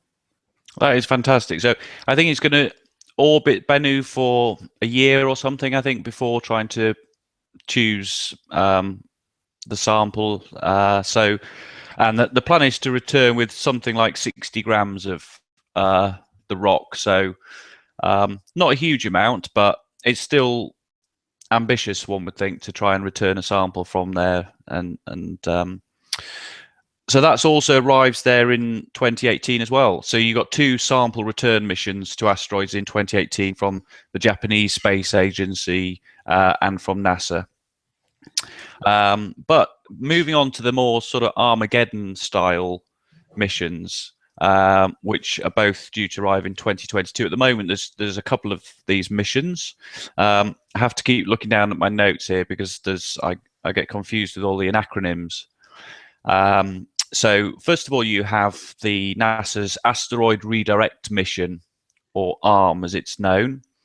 And there was a couple of plans here. One, plan A was the idea of actually NASA sort of capturing an asteroid in a giant bag or something and dragging it into a lunar orbit.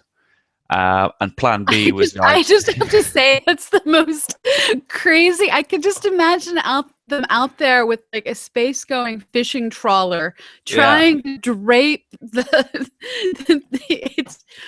I love what we come up with in science. It's science fiction authors often feel the need to make up science to try and make things more interesting. No, the actual science is often sillier and more awesome than what fiction often comes up with. Okay, sorry to interrupt. That one that was a new one on me, and I needed to share my wow, we're going fishing for asteroids moment. Yeah, I was and some of the artist illustrations of what that mission would look like, as you said, it was like a giant trawler with a huge big sort of net, and that idea of I mean, can you imagine if that, you know, a film about that, like, right, you know, Bruce Willis saying to NASA, like, you're going to try and put this in a bag and move it to the, you know, that's a crazy idea. But as you say, sometimes the science fact is crazier than the fiction ideas. But yeah, so that's so plan B was plan B. I mentioned plan A was the idea of bagging this whole thing and moving a whole asteroid. So the second plan was the idea of going to a larger asteroid, but just picking up a boulder and moving that. And they announced recently that plan B is the one they're going for.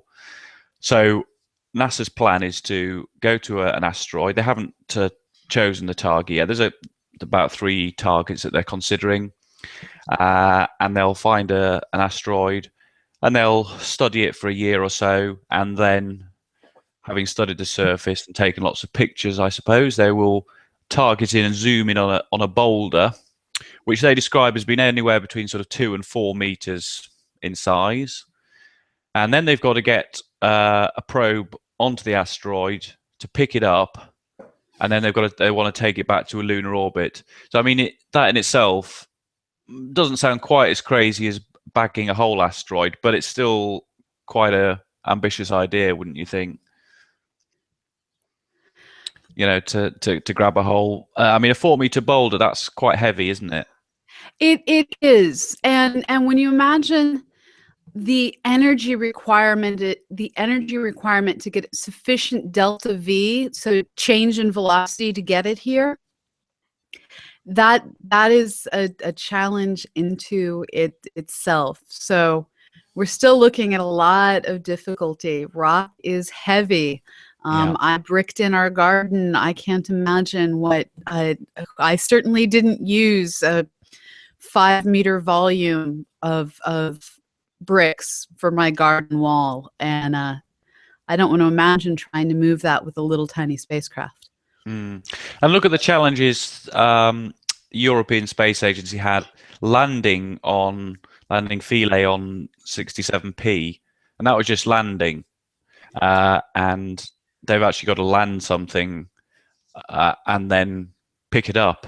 But to be fair to poor little Philae, they launched Rosetta an awful lot of years ago, and it went fairly deep out into space and got very, very cold.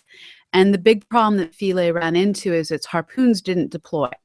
Yeah. And if I was a very old little tiny spacecraft that had been completely frozen, I might not want to deploy my harpoons either.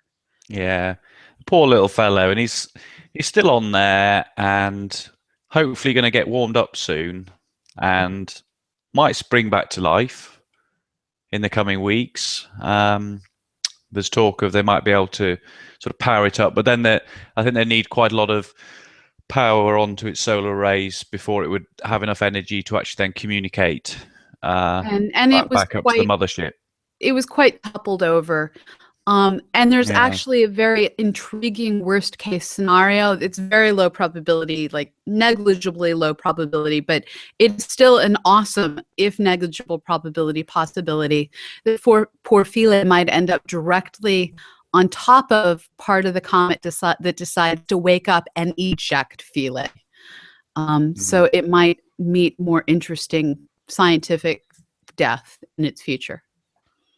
Yeah, is that if the comet breaks apart, there's a big Or crack, isn't just there, if between it the ends two up with bits? an energetic jet underneath. So Yeah. as the comet comes in, it's going to get more and more active, and there's always that chance that it could be, unfortunately, where the comet decides to get active. Yeah, so it could essentially be spurted out like on top of one of these jets back into space. Might end up orbiting the comet along with the mothership. Orbiting might be too strong of a word. I mean, one of the crazy things is this piece of paper that reminds me that it's David Trogue that donated the coffee beans for our coffee that I'm drinking in large quantities, even though it's like the strength of Turkish coffee. This little piece of paper that I have, the pull of gravity that it experiences, the force that it experiences holding it onto my desk is basically the same force that is between Philae and Rosetta. Not Rosetta, Philae and 67 PCG. And you can't really orbit with that kind of a force. So Rosetta's not so much rotating around and around the comet as it's zigzagging in its personal orbit around the sun in a way that allows it to zip around the comet as it goes. And Philae could just flat out be ejected. And that is probably not going to happen, but cool to think about. Yeah, it would make a good picture, wouldn't it? If they managed to, if the mothership manages to capture that on the end of a jet. But anyways, these are things I like to think about in my spare time. How to have spacecraft die spectacularly. I think I may have a problem, but spacecraft also live spectacularly. So there's folks looking to go and grab boulders and bring them back, to net asteroids and put them into lunar orbit. What other crazy plans do we have as a scientific community? Well, there's another plan, which is a joint European Space Agency NASA mission called the Asteroid Impact and Deflection Assessment. So European Space Agency are building what's called their Asteroid Impact Mission AIM probe, and NASA are building the Double Asteroid Redirection Test, or DART probe, and this is a mission to a binary asteroid called Didymos. And that asteroid itself is about 800 meters wide, and it's a binary asteroid, so it's got a little moon, which is called, or nicknamed, Didymoon, and which is about 170 meters across. So this mission is launching in 2020, and there's all sorts going on with this mission. So the European Space Agency's AIM probe, that's going to land on the asteroid, and its DART probe is actually going to impact the little moon, Didymoon. And so the European Space Agency probe is going to monitor what happens when DART hits it. So this is real sort of Armageddon stuff in terms of will this impact move the trajectory of the asteroid, and if so, by how much? So this is really getting to the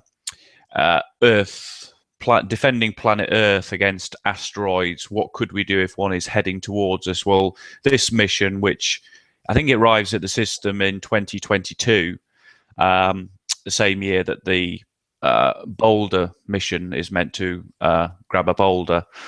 So 2022 is also going to be another sort of year of the asteroid. So that's, yeah.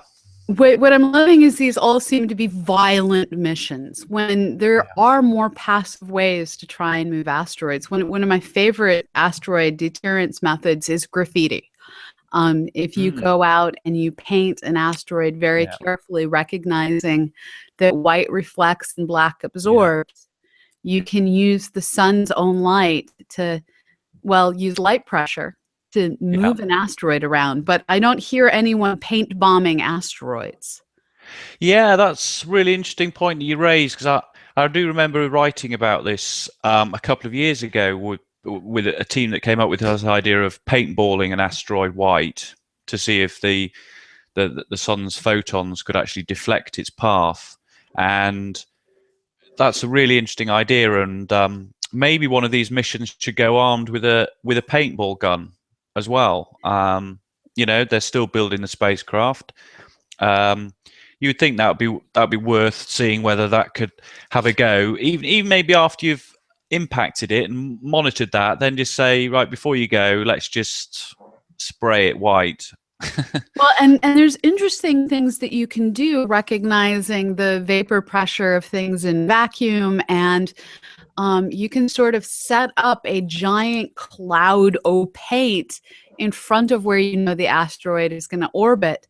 And so just like you might walk through a mist at here in the States during the summer, we often have these mist areas at amusement parks that you walk through to get yourself covered in a little bit of water to help dry, well, not dry off, but to help cool off. Cool down, yeah. It's basically a very cheap swamp cooler is a way to think of it. Imagine using a similar idea of misting out the area of paint that the asteroid can then fly through and essentially paint itself. This is similar to what happened to Deep Impact. People think that NASA rammed into this comet, and no, the spacecraft put itself in the path of the comet, which happily ran it over. There's different ways of looking at these velocities. Yeah, I like it's a really interesting idea, the painting idea, and it's definitely it's one of the methods to try, isn't it? So, I mean, the AIDA mission, the asteroid impact and deflection assessment mission. So that is going to impact the little moon and see what happens, and they'll gather data on. And I suppose they'll have an understanding of the gravitational forces of that and what impact this tiny little probe does and how far it moves and affects its trajectory, which would be good. But yeah, it would be really interesting as well to study, to paint a rock. So your idea is a bit like a spray. So you'd have a spacecraft spray in this white paint, and sort of move through it, and a bit like a sort of car wash. Exactly, and it would be fairly simple to set up. I'm just going to go off on a wild painting fantasy here, apparently. Yeah. If you think about it, things boil in vacuum, liquids boil in vacuum. And you can end up, if you simply release the paint in the right way, its pressure trying to escape the vessel it's in will set up velocities that cause the paint to move outwards. And so the trick is to set up the paint so that you have a steady spray coming out, creating a spherical volume of paint. Or a cone of paint, depending on how you want to set this up, that expands to the proper size just before the asteroid impacts the paint and, well, paints itself. Brilliant idea. Pamela's paint mission. Otherwise known as I've been awake a lot of hours. But tell us more about what is actually planned as opposed to my fantasy for painting asteroids. Well, beyond what I've outlined, yeah, so in total there's 4 missions there that I've gone through. So you've got the sample return missions in 2018 from Japan, the Hayabusa 2 and the OSIRIS-REx, and then in 2022 you've got those 2 asteroid missions. So you've got the NASA redirect mission which is going to redirect to Boulder, and I think when it gets to lunar orbit, I think when they were talking about bagging a really big one, there was potentially the idea of it being astronauts potentially being able to then land on it. So as well as trying to study asteroids, the asteroid redirect mission is also really to help practice NASA's sort of deep space tools. So obviously that means launching in the Orion spacecraft aboard this Space Launch System, its new big rocket that they're building. And the idea is that they would send astronauts into a lunar orbit. And I think when they were talking about moving a whole asteroid, there was potentially the idea of maybe landing astronauts on there. But I think obviously they're not going to land on a 4-meter boulder. Wouldn't really be enough room. So, but again, they're still talking about going up there to study it once it's in a lunar orbit, and it's further space flight experience for a deep space mission, because NASA's objective is to ultimately land astronauts on an asteroid and also on Mars. So that's why they're developing the Orion spacecraft. Now Orion is pretty much it's part of the SLS space launch system. So I see coming in from people across the internet that we're having an internet problem with our website where suddenly people can't draw circles. Our JavaScript stopped loading properly. Okay. I'm going to hand my phone to the producer to unfortunately try and wake up my beloved programmer. And it's his birthday, so I feel like a crappy human being. But we're a tiny team right now. This is why we're trying to raise money. And unfortunately, that means waking up programmers on their birthday because there isn't a different programmer. Yeah. So I will work to find out, and if I need to, I'll just reboot our server. I don't know if that'll solve the problem, but you'd be surprised at how many times kicking the server has actually worked. I hate black boxes, but this is always the first thing to try. A reboot often clears things out, doesn't it? Yeah, I try not to reboot the server because anyone who's writing a post on our forums loses the post they're writing, and that's kind of really truly annoying. But right now you can give people, if your producer says you need to do that, you can give everyone a warning live online right now that it's going to happen. You can even schedule a time for it to happen. People can save their posts. Sadly, I don't think everyone online is actually watching the Hangout because some of them are just having far too much time talking to each other on the forums as well. But these are things that we can do. Shall we talk about space flight? Yeah, let's talk about space flight. We're done with asteroids for now. Yeah. So space flight is very interesting for me. Space tourism. So I wanted to talk about some of the plans for suborbital flights first of all.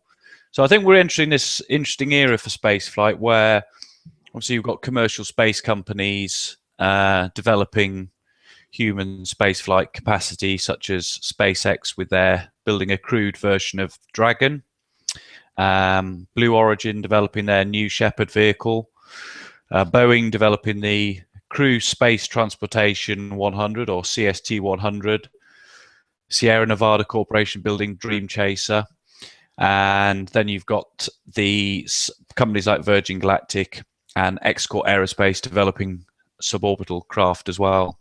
So just to explain that, so orbital flight is generally a capsule on top of a rocket, and that the rocket puts the space capsule into orbit, so that the capsule is orbiting Earth at the orbital speed, which I think is about 28,000 kilometers per hour.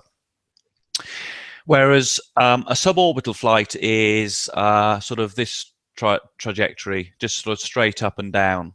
It's more like a ballistic missile is the way to think of it. Suborbital and ballistic missile, it's really just a fancy word for the exact same. We're not going to bother going around the planet kind of flight path.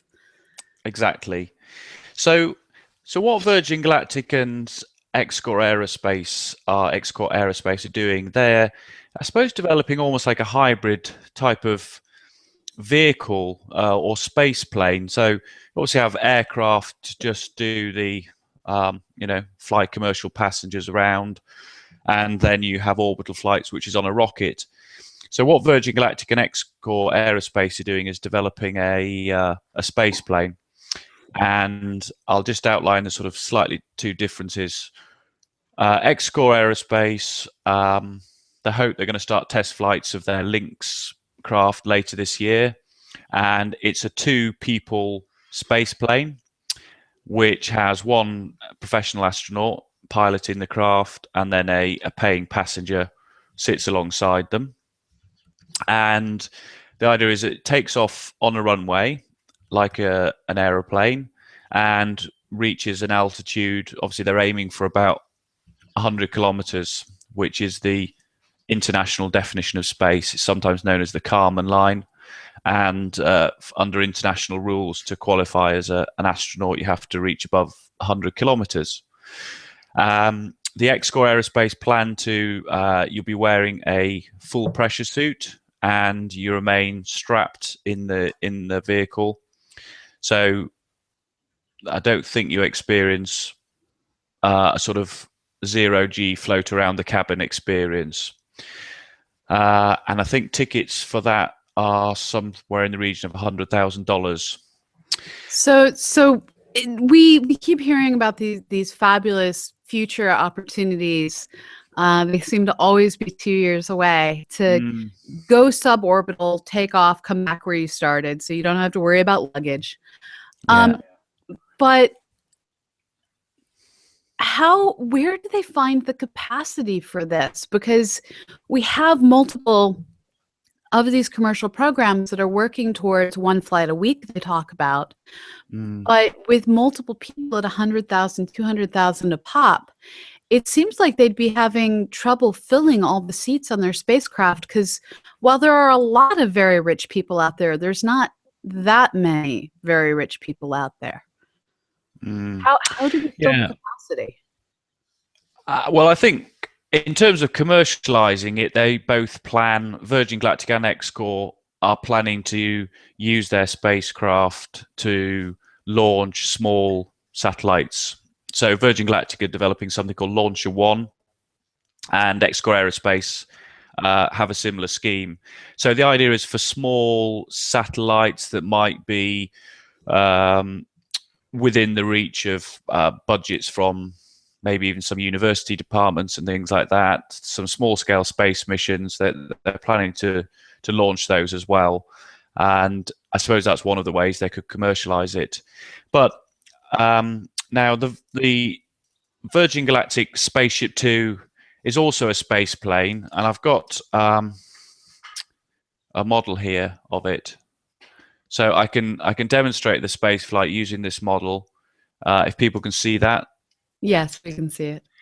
So so this is made up of the mothership, which is this bit here and this bit here, with a spaceship 2, which is this bit here, which is attached to the mothership. And the mothership's known as White Knight 2. And the mothership will take off on a runway and reach about 50,000 feet. Let's say that's 50,000 feet. Which is higher than your normal aircraft flies at. Transatlantic flight is typically around 32 to 34,000 feet. Yeah, that's absolutely right. So, and then when you get to that, the spaceship detaches. So the mothership then glides back to land on my desk. And then you've got this little spaceship here. And this carries 2 professional astronauts employed by Virgin Galactic and 6 passengers. And this has a rocket engine in it. So once it's released from the mothership, it sort of drops a little bit, and then they ignite the engine, and it zooms off into a suborbital trajectory. And that is, again, they're aiming to try and get above 100 kilometers. the passengers are not wearing pressure suits. Obviously, it's a pressurized cabin, in the same way that a normal aeroplane is. Yeah. And you would then be able to unstrap yourself when you reach the altitudes. It's about 360,000 plus feet, is about 100 kilometers. So then you get a few minutes of zero gravity, being able to float around the cabin, take pictures. We don't know yet what the spacesuit's going to look like or what tools the passengers are going to have. One can imagine that they're probably going to give you maybe some headgear which might actually have video cameras and things on it. I think they're probably going to try and make it as easy as possible. They don't want people getting out with smartphones, bumping into each other, trying to take pictures. So I'd imagine they want to make the experience. They want you to be looking out the window at the view and enjoying the flight without worrying about taking the pictures. So I imagine they'll design something that was going to make that process easy. But as I say, I'm purely speculating because they haven't given any details yet. So, of course, the bigger question is when is all this going to happen? Now, as you may know, I'm going to put my model down now. Oh, by the way, yeah, when this, I should just finish the journey of the space flight. So once you've finished floating around, then the spacecraft, it has these feathered wing systems on it, and the wings actually move into an upright position, and then essentially it falls out of the sky and then glides back to land on a runway. And I did some space training recently at the NASTAR Center, which is the National Aerospace Training and Research Center near Philadelphia.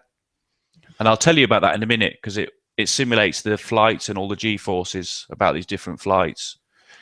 So Virgin Galactic, as you may be aware, had a tragic accident last October. And I think it was at an altitude of sort of 45, 50,000 feet. And one of the pilots sadly lost his life, and the other pilot managed to actually parachute to safety, which actually, given the altitude, is quite amazing. Truly impressive. It tells you a lot that while their safety systems weren't able to save both astronauts, and I'm going to call them astronauts even though they didn't cross that 100-kilometer threshold. Yeah. The fact that this spacecraft came down in pieces, it looked like a paper balloon had exploded. And the fact that one of them survived is truly a testament to the safety systems they built into that craft. Yeah. So the cause of the accident is still being investigated by the National Transportation Safety Board, the NTSB. And the report is probably due quite soon. I think they estimated about 6 months, and they started at the beginning of November last year. Some initial findings focused really on this feathered system that I mentioned, that the wings of the Spaceship Two actually move, and there's a dual mechanism for unlocking them. So it's not just a case of sort of pressing a button. There's at least two steps that the pilots have to take to unlock these wings. And I think one of the steps was taken, but the wings weren't expected to have opened or moved when they did. And the wings aren't meant to move below a speed of Mach 1.4. And at the time of the accident, the spaceship was doing about Mach 1. So essentially, it looks, and again, this is speculation, I suppose, before the full NTSB report comes out, that the feathered wing system potentially moved when it shouldn't have done and broke the vehicle apart. So what Virgin Galactic have said is that they are building the second Spaceship Two at the moment, which is about 90% complete, and they are prepared to make changes to either the software or even the hardware if necessary, based on any findings of the NTSB. So, for example, they could modify the flight software to ensure that those wings can't move below a certain speed, for example. So that's the type of modification that they might be able to develop into the spaceship. So the plan is that they will complete the build and start testing again later this year, which is at the same time that X-Corp Aerospace have said that they'll start their first test flight of their Lynx space plane as well later this year. So a lot of people ask me when are these flights going to happen, and the answer is, well, I don't know yet, because it's all subject to the test program. And these things, I think, Pamela, as you mentioned, they have taken a lot longer than people would have expected, I think, to build these spaceships. And I'm sort of thinking the reason how late it was to get the Dreamliner going, and all of these other massive new lightweight, new technology, super capacity aircraft. Those are just airplanes, and we've been building jumbo jets for tens of years. Heck, some airlines are still still flying the aircraft that came out of the 1960s.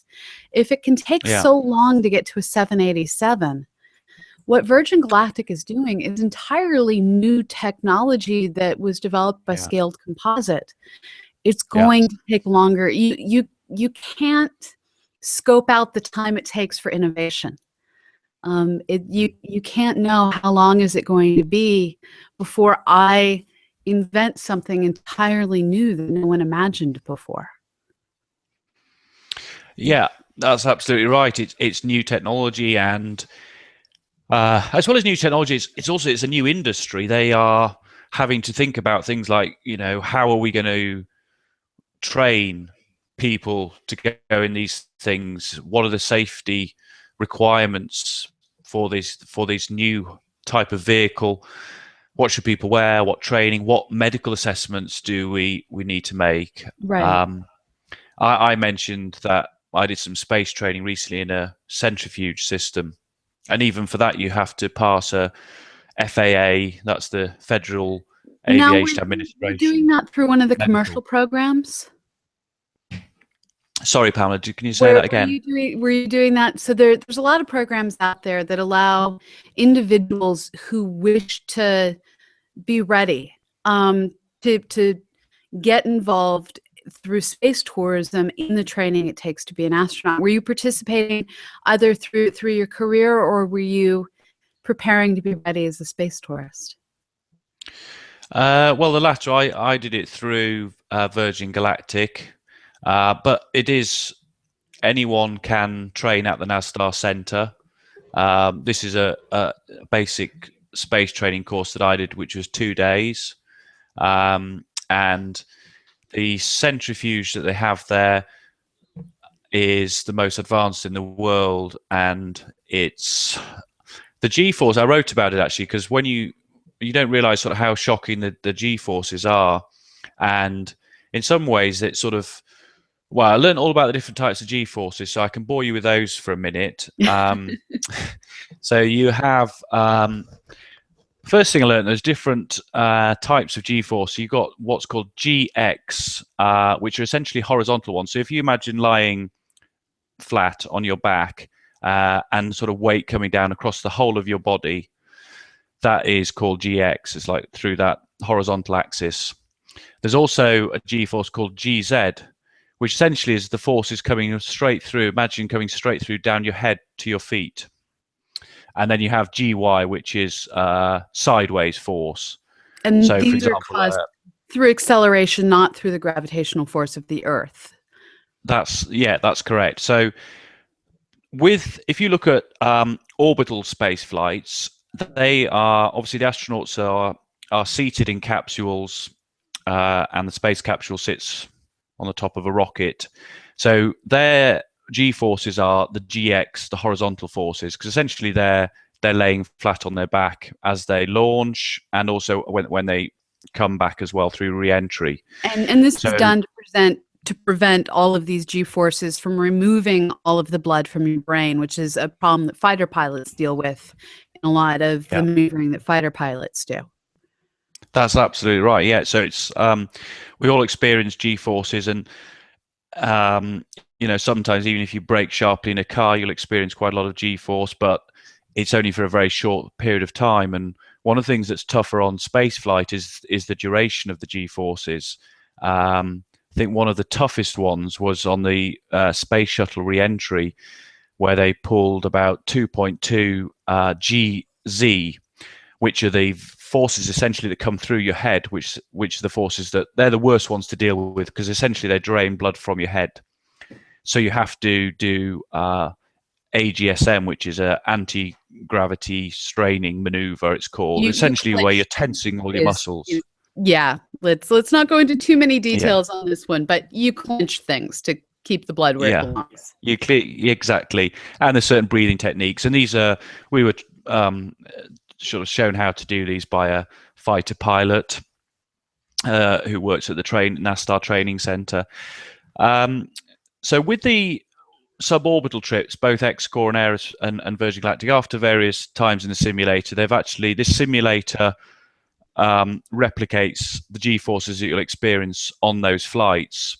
And what's quite tough about them is because if you think about the flight trajectory, it's not straight up or straight down. You're actually accelerating at an angle, which means that the forces are coming straight through your head to your feet when the rocket booster ignites with Virgin Galactic, and the same with X-Core, but also when you re-enter as well, because they're not just coming flat down; they're coming in at an angle.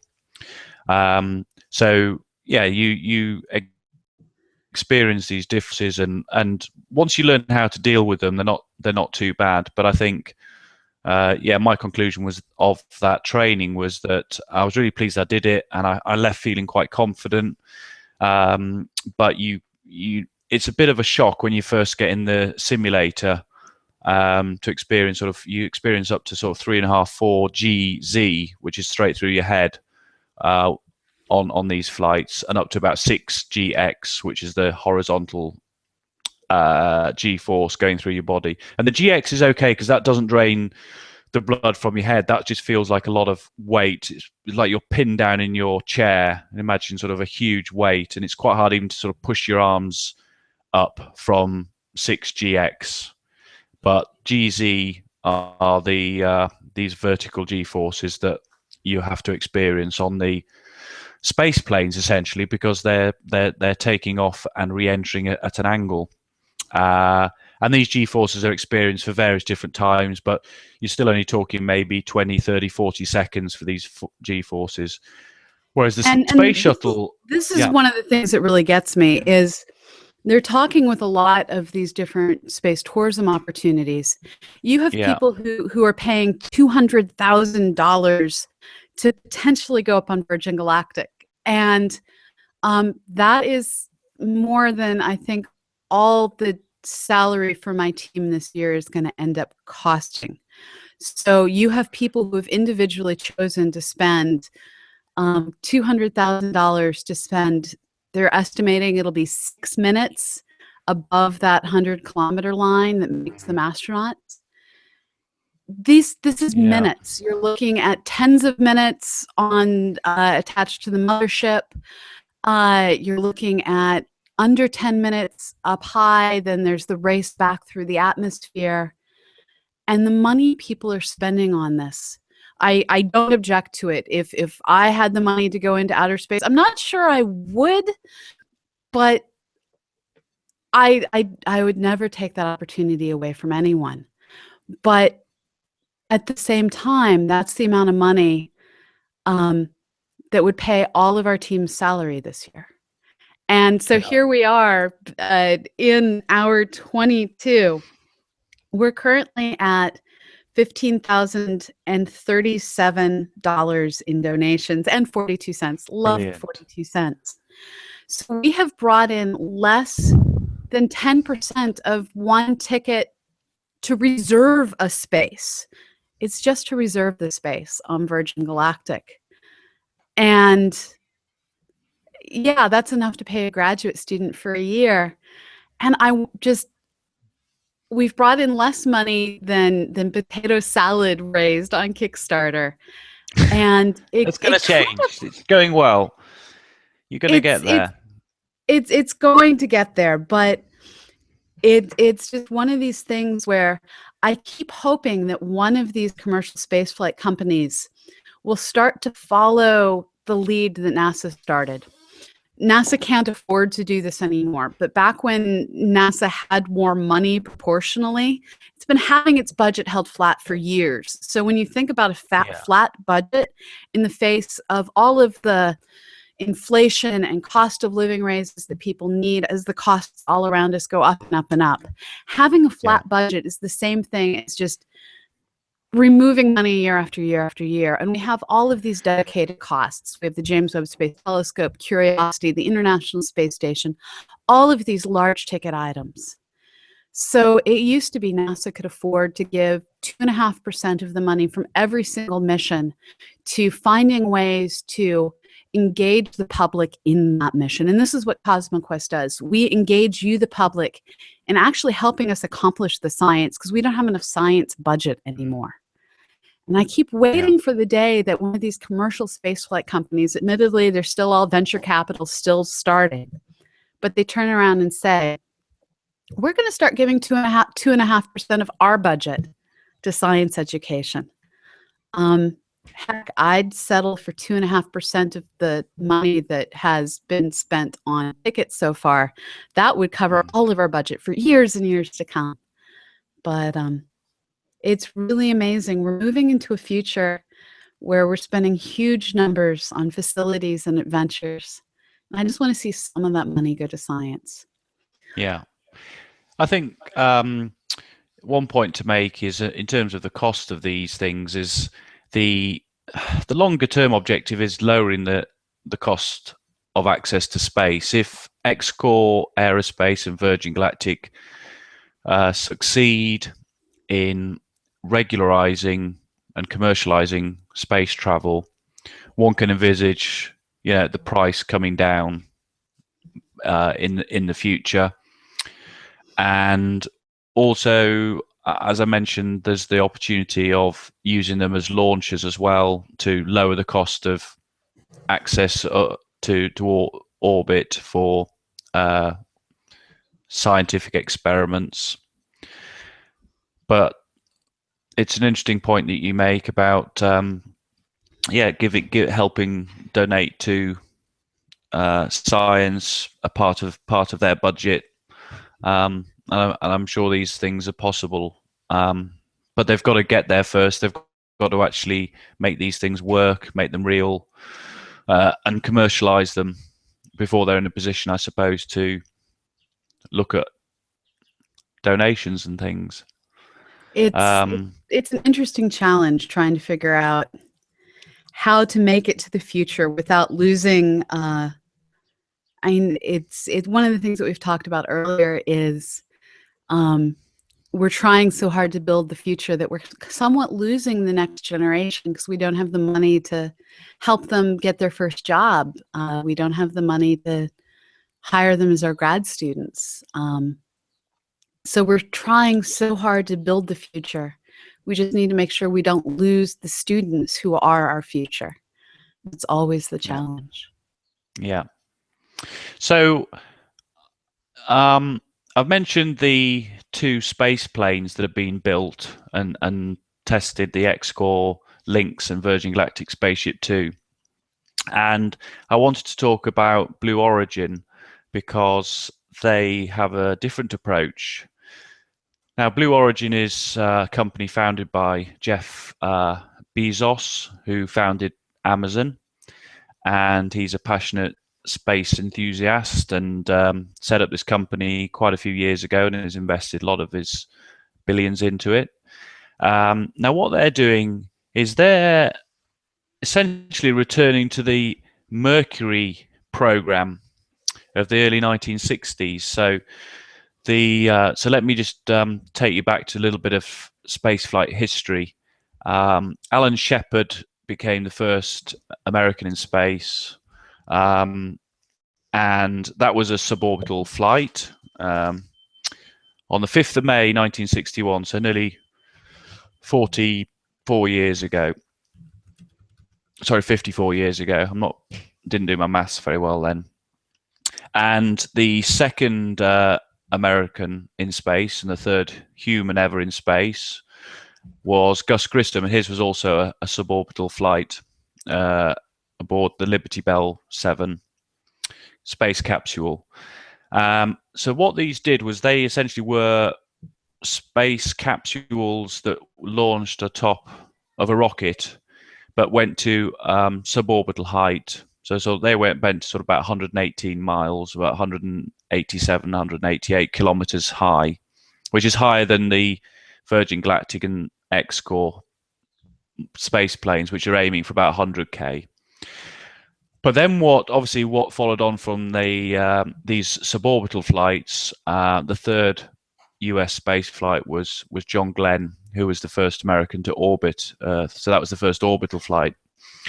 So what Blue Origin are doing is they're developing their spacecraft called New Shepard, which is going to launch on top of a Blue Origin built rocket, and they built their own engines. And these rockets, yeah. I'll actually have my producer see if he can find one of the videos, are absolutely adorable in terms of the way they go up and come back down. SpaceX is following a similar procedure. Yeah, I think Blue Origin just is slightly cuter.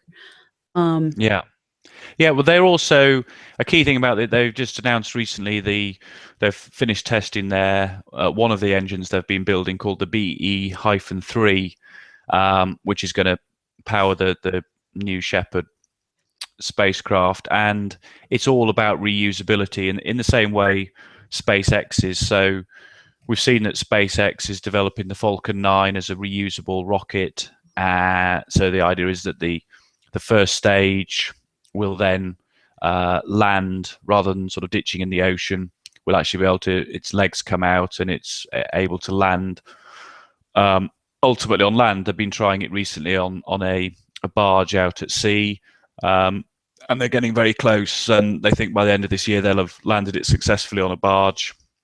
And SpaceX have taken landing pads for this, both in Florida and in California.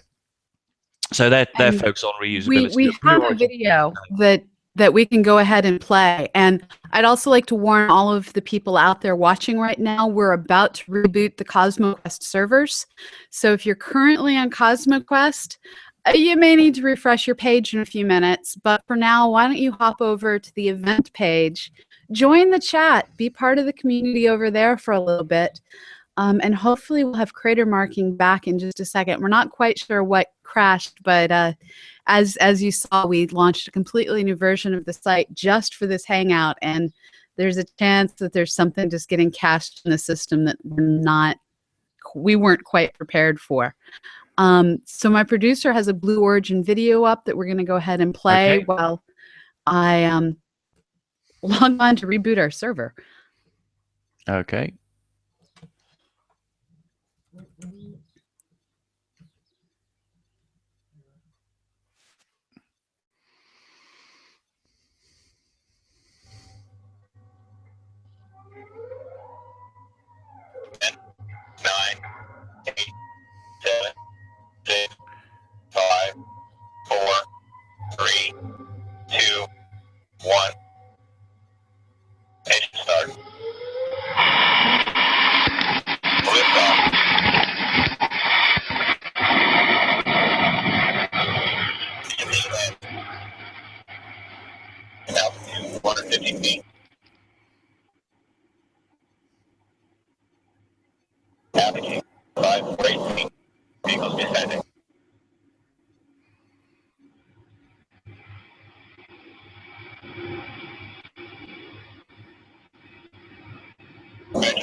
No, I'm staying on a bit longer.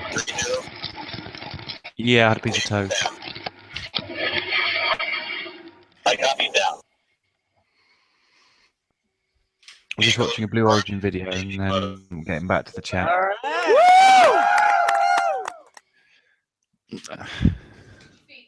Yes.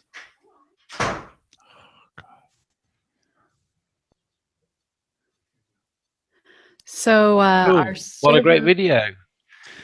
Our server is in the process of rebooting, and in the interim, we let you catch a moment of an orbital or a blue orbital hot. Thank you so much for staying on a bit later with us.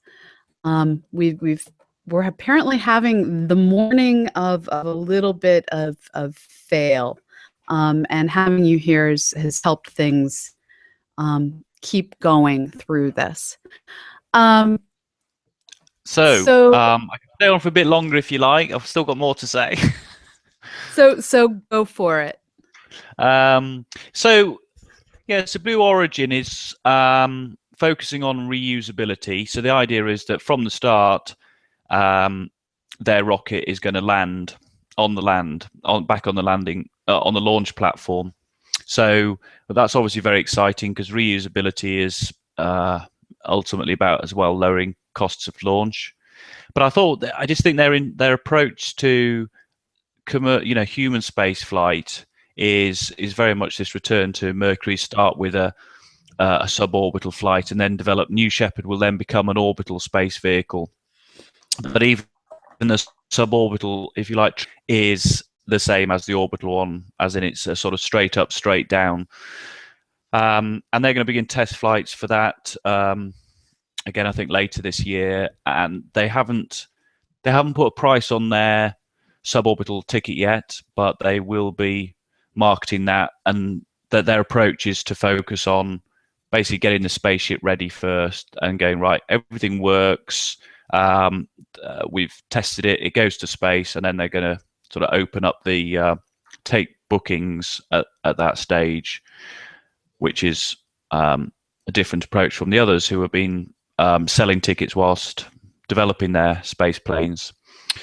So I think it'll be really interesting to see what the profile of that Blue Origin experience will be like. I think the New Shepard capsule flies 3 passengers, so 1 professional astronaut, possibly 2 professional astronauts, and either 1 or 2 fee-paying passengers will launch in that. Again, we don't have a specific year, but if you look at what Blue Origin have done, they've been very quietly, in a very low-key way, from a publicity and PR point of view, just developing their technologies. And like SpaceX, they've from a sort of empty factory built their own rocket engines, and that's an interesting approach as well, because it puts them in control, having their own rocket engine and developing their own rocket. So it's definitely one which I'm following really closely and really excited about to see how that will transpire.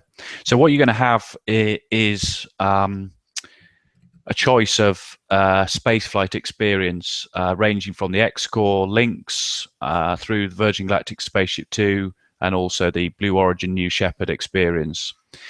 I mentioned that New Shepard's ultimately designed to become an orbital space flight capsule. And as we know, there's a number of other companies developing spacecraft for human low Earth orbit missions, such as SpaceX, who are developing a crewed version of Dragon, and Boeing, they're developing the CST-100.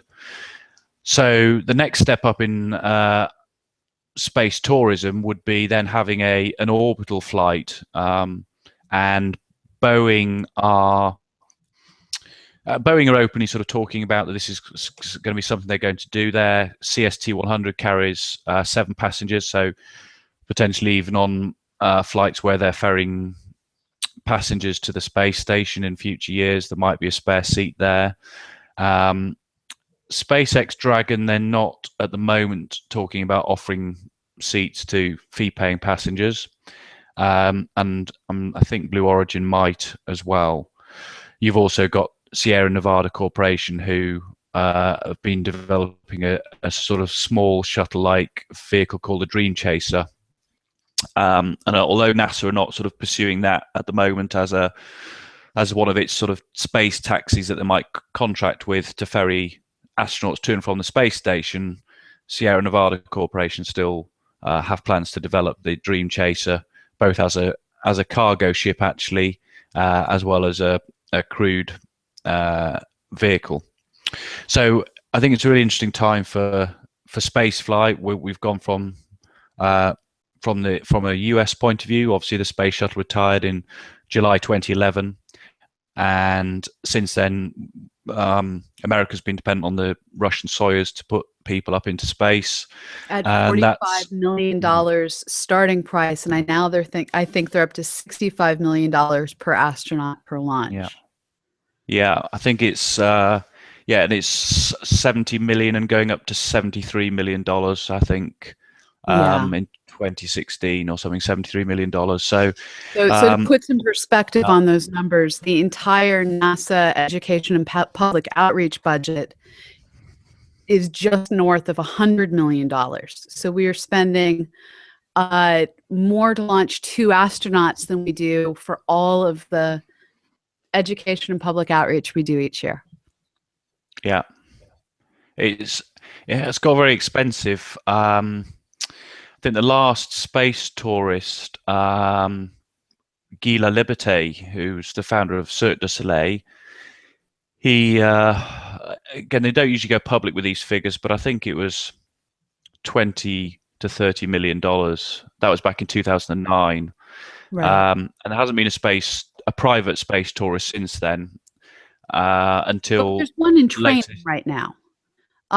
Sarah Brightman, Bales? Sarah Brightman. Right, yeah, Sarah Brightman, a very famous singer who worked with Andrew Lloyd Webber, and I believe they're married, and she was married to Lord Lloyd Webber a long time ago, and she's been passionate about space since watching the Apollo landings, and she's currently in training at Star City, which I learned recently from our Russian spaceflight correspondent Anatoly Zak that the name of that is actually literally translated as Starry Town, but then it became known as Star City. She's in training, so she's going up in September this year, 2015, and it's all come about because of this one-year mission where 2 astronauts are staying on the space station for a year, and that's a first. There's been, I think, 4 Russian cosmonauts. One of them is an identical twin whose astronaut brother is staying on the surface of the planet to act as a control for physiological tests they're running. Yeah, it's I think it wasn't initially sort of. It's a coincidence, really. But Mark and Scott Kelly are identical twins, and they're both astronauts, and one's on board the space station and one's on Earth, and they are using the fact that they're identical twins as a basis for a detailed study of any physiological changes that take place over the year whilst one is in space and one is on Earth. So and that again is that this one-year mission again is all about trying to understand a little bit more about the long-term, the health impact of being in space for quite a long time. The Russia have had 4 cosmonauts in space for long periods of a year or more before on the Mir space station. But I think I'm not sure the extent of the amount of data they managed to gather from that. So Russia have their own astronaut as well that's on board the space station for a year. And I'm going to interject now that we're hitting 8:15 in the AM here in the Central Time Zone. We're still in the 15,000s, folks. We're at $15,062. So we haven't really made any headway in the past couple of hours. This is starting. You're seeing me go from jubilation yesterday to now slow despair. When we set the $36,000 as our goal this year, that literally is the bare minimum we need to make it until we have a chance of getting our next NASA grant. We started this Hangoutathon project back in 2012 after sequestration. Our budget currently is literally 10% of what it was before sequestration. And it's not because we're not doing good work. We have published results. We're the only citizen science project to have peer-reviewed surface science results, and many programs came before us. We're doing good work with over 100,000 people regularly tuning in. We, according to Alexa.com, have the highest internet traffic of any of the astronomy citizen science sites. Other people may have 1 million users, but we have a community of 100,000 that comes back over and over and over again, contributing in meaningful ways, learning and doing science as a community. Unfortunately, since 2011, NASA hasn't been in a position to offer out new calls for proposals. 2011, the last time there was a call for proposal, was when we got the major funding that has largely kept us going. Unfortunately, with sequestration and other budget cuts, we have one by one seen each of the missions that we work with get massive slashes to their budgets, so that today we don't actually have any grant money from missions left, because all of those missions had their funding slashed, and it's not like Congress cares. They just slashed. And there's a new proposal call out, a new cooperative agreement notice that I'm working my butt off. I'm applying for that funding, but the earliest we can possibly get that money is October 1st. And we have to survive until then. And the only way we're going to survive is if we bring in those $36,000 in these hours. We need your help. And I see you out there, Apple Cider and Thomas Tranneker and so many others tweeting and tweeting and tweeting and trying to get people to help. Thomas Gideon, so many others. We need this help. Our $36,000 goal was based on $1,000 an hour. We're now in hour 25. We're now $10,000 behind. We have to figure out how to catch up in the coming hours. All it takes is the right person reaching out. And you're reaching out, and I thank you so much. And you're giving, and I thank you so much. I need your help. I'm asking for your help. And people have helped me encourage you. I have scattered across my desk 3 meteorites that were donated that will be given away randomly to people who have contributed science by mapping images. We're working to get our site fixed. We're so sorry. And to people who've donated dollars. We have 2 certificates from Indigo Nights to get prints like this one that depict the sky over a city of your choice on a date of your choice. We have 2 $200 gift certificates from iTelescope that will allow you to use their telescope network, including the 24-inch telescope named after Henrietta Leavitt, Annie Jump Cannon, and Jocelyn Bell Burnell. We have 5 children's books from Sarah Willis about your place in space. And we have, for the 2 largest donors of the weekend, the dragon egg tradition of passing the dragon eggs from one donor to the next. It's kind of our Stanley Cup that is a little less water containing and a whole lot more shiny. And we have a lightsaber. It doesn't actually work, but it has a working belt clip. I love the fact that it has a belt clip. I don't know why, I just do. There was a Kickstarter that raised $55,000 for potato salad. Right now, the message that I'm getting loud and clear is science doesn't matter as much as potato salad. And this started as a joke yesterday when we were doing well, when we were ahead of the curve, when we actually had a little bit of money ahead of where we projected we needed to be. We're now $10,000 behind. That's almost a year of salary for a graduate student. And at the same time, That's $1 from half of my followers on Twitter. If half of the people that follow me on Twitter donated $1, we could make up that difference. It's just a few percent. Well said. Yeah. How can you raise? I mean, what you're doing is more important than potato salad, isn't it? I'd like to think so. I'd like to hope the internet will agree. We're trying. It must. So how many followers have you got on I've Twitter? got so it's been increasing throughout all of this. I have on Twitter currently 10.8 thousand followers. I'm one of the 4 most followed women in science for all the sciences.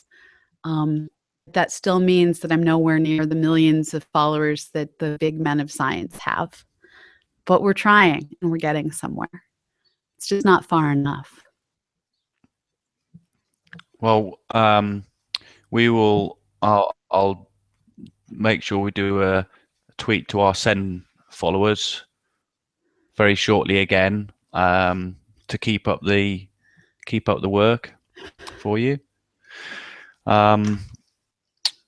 Right. So we were talking about space flight and then the orbital space flight, and I've seen a comment from Noel Rupenthal, who mentioned Bigelow's inflatable modules. Yeah, one of them which has dead insects in it now. Yeah, so there's 2 of these, Genesis 1 and Genesis 2, still orbiting Earth. Obviously, they're not empty if they've got dead insects in one of them. Pamela, you... I don't follow. Sorry. So Bigelow's inflatable space stations. Do you want to talk about them?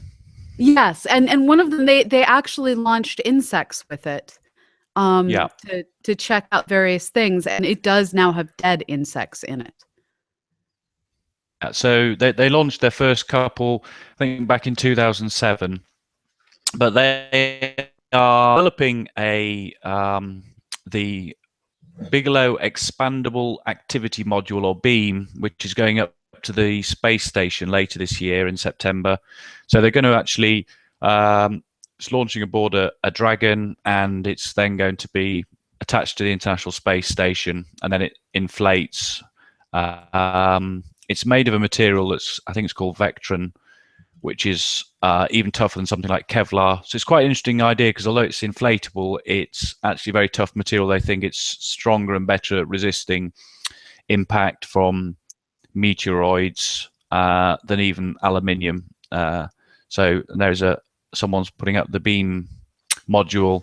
So this is a really fascinating way of developing space stations, because this is a test module, the Bigelow BEAM, and after that, the Bigelow Aerospace are planning to develop the B330 space habitat, and essentially to build a space hotel made out of these modules in due course.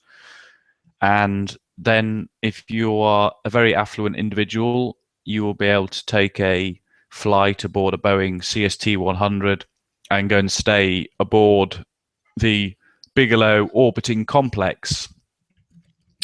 I'm not quite sure what the dates are for that, but obviously the Bigelow are not themselves developing space capacity, so that they will contract with a commercial operator such as Boeing to ferry passengers to and from their expandable habitats. But yeah, I think it'll be really interesting to see how that experiment goes when that goes up to the ISS. I think it's going to be attached to the space station for a year, to give the 6 crew up there a bit more space to sleep and do their things. And there's, you just bring up the slide there on the Genesis program. So the Genesis 1 and 2, which are the 2 Bigelow space stations that are still orbiting Earth right now.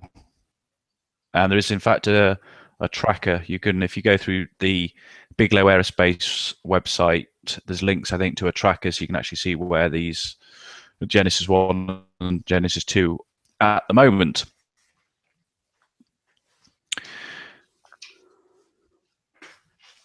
So that was just in response to Noel, but it's all tied in with these commercial companies that are developing spaceflight capacity, and there's Bigelow actually developing the idea of a private space station as well, made out of these inflatable habitats. That it's a very modular technique, so that they can launch with one and then attach others and grow the space hotel through different additions.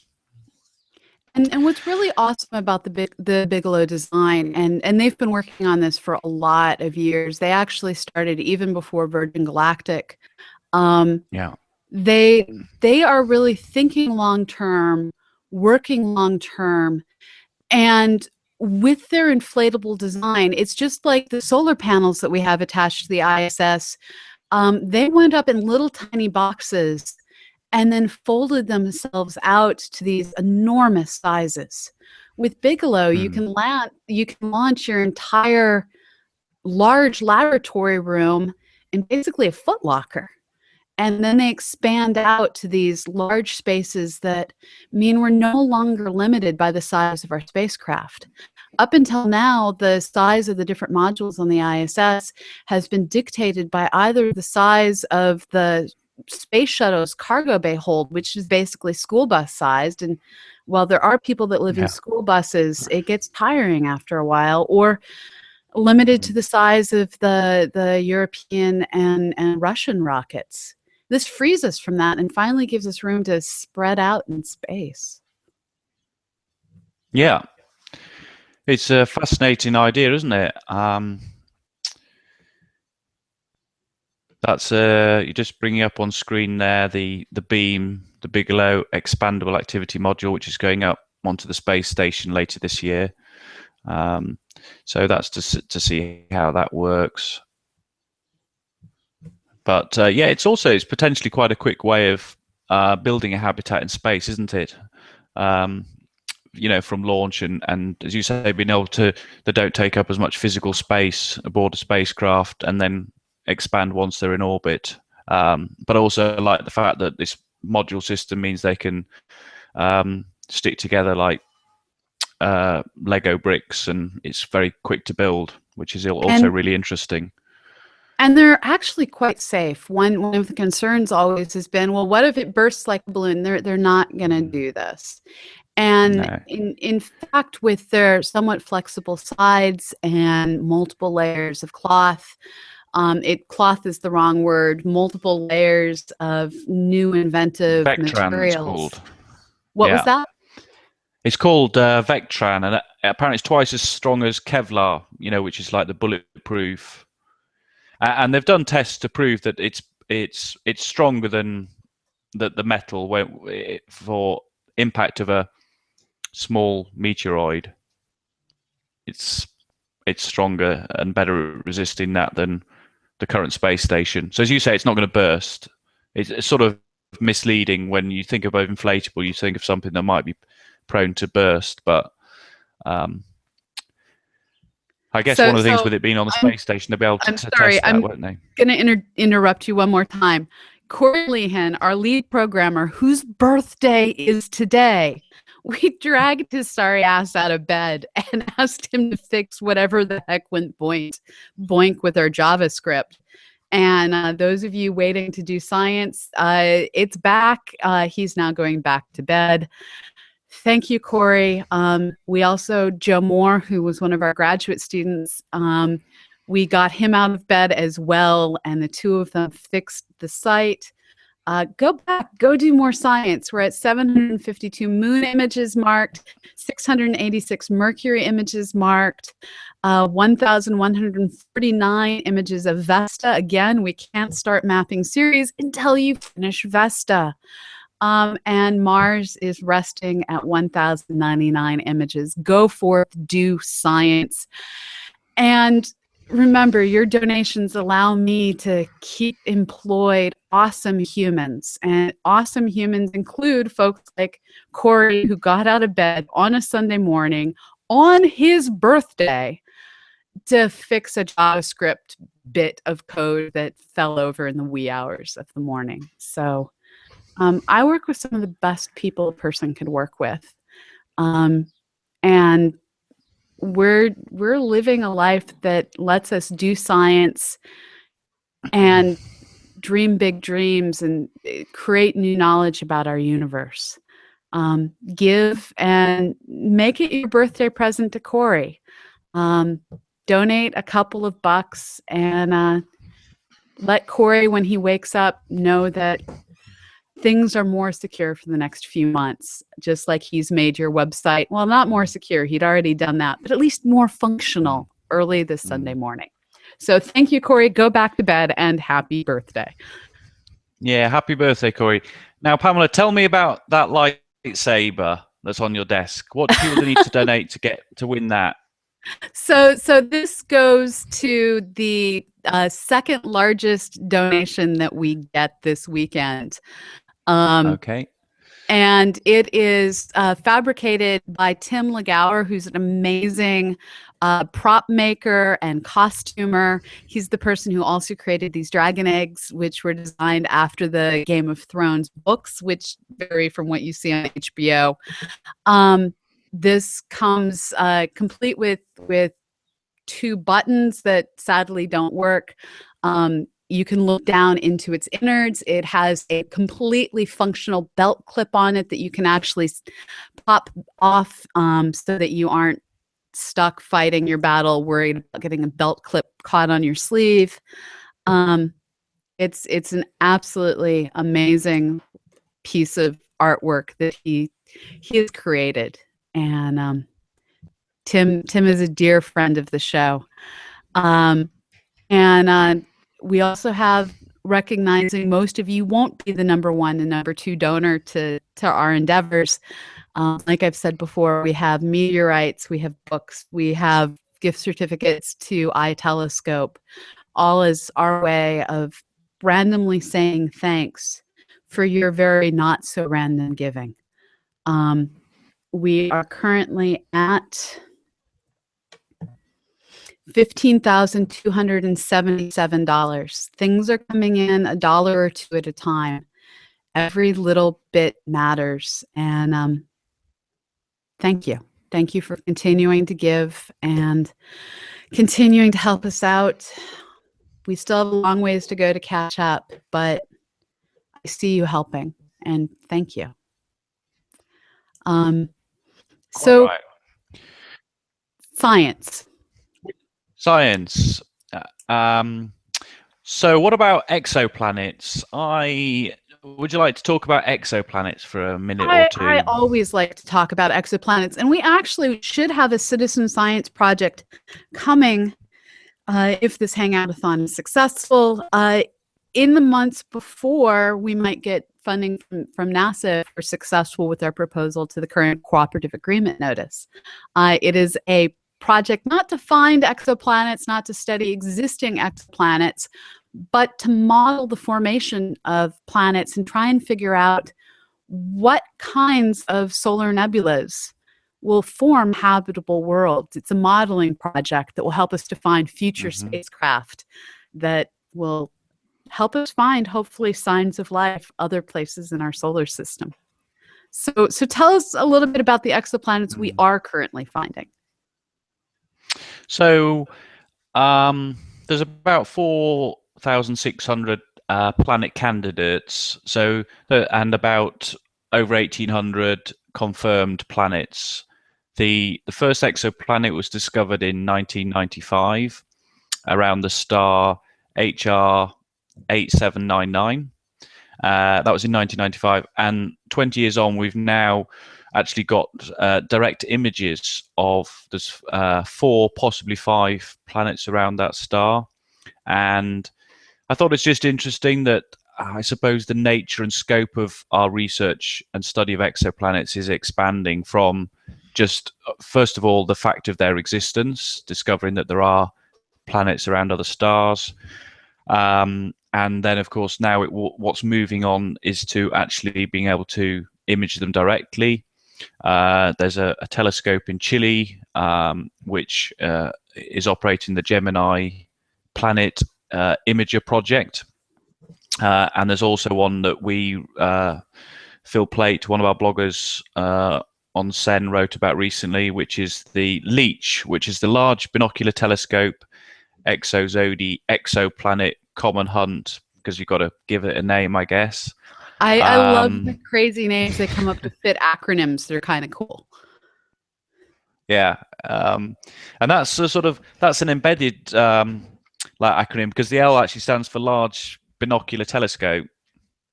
So that's a really long one. But yeah, I just think it's interesting that the study sort of moving on for us to understand, not just actually sort of discovering that they exist, but then actually trying to understand their composition, and through studying them at different wavelengths, being able to try and understand their chemical composition. So our intelligence about these planets is just going to get ever greater, in the same way, I suppose, it has our understanding of the solar system and our own planets has done over the years. So I think that's a really interesting trend. So it's really amazing how we're detecting these things. We've gone from the Kepler spacecraft that was detecting these minute fluctuations in light from stars that indicated a planet had passed in front of them, to we have the ground-based HARP spectrograph that can detect the gravitational pulls that move these stars at maybe a meter per second at the rate you can walk. So we could, if you were a star, detect you moving at, well, the rate you normally walk as a human being. And so these are amazing technologies that have been developed just to help us find these alien worlds. Yeah, it's amazing. So yeah, Kepler did the transit method of, as you say, searching for dips in light as the planet crossed in front of the star. And then there's the radial velocity method of looking how a star actually wobbles due to the gravitational sort of tug of the planet as it orbits. And there are several other methods and studies. So it's just an area that I'm really interested in. I'm not a scientist myself, but I think the idea that we're moving this study forward to a more detailed analysis of the types of planets, which have been grouped into things like mini Neptunes and hot Jupiters. Hot Jupiters being like large gas giants, but that are very close to orbiting their parent star very closely. And then there are some rocky worlds as well that we've discovered, and some exist in the habitable zone, which is where it's not too hot, where liquid water could potentially exist on the surface, and therefore that's obviously one of the known ingredients necessary for life as we know it. So that's where a lot of people are focusing efforts on finding sort of Earth-like planets which are in the habitable zone as well. So we're doing on Sen at the moment, we're launching soon an exoplanet database, like an app, which is and it's been really fun. I've been working with Dr. Meg Schwamm. I don't know, do you know Dr. Meg Schwamm? She and I work together. Yeah, so Meg, and also a bit of help as well from Professor Chris Lintott. But we're putting this together to be able to find the different planets, all these different search criteria, like which were found by citizen scientists and which are part of multi-planetary systems, and to be able to sort of query and analyze all this data.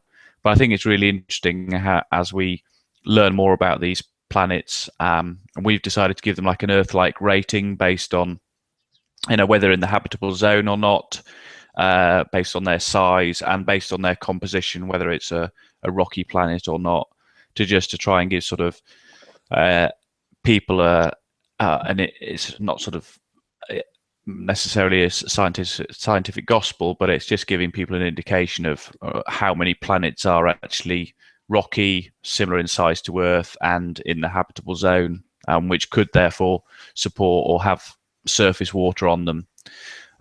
So that's an exciting development.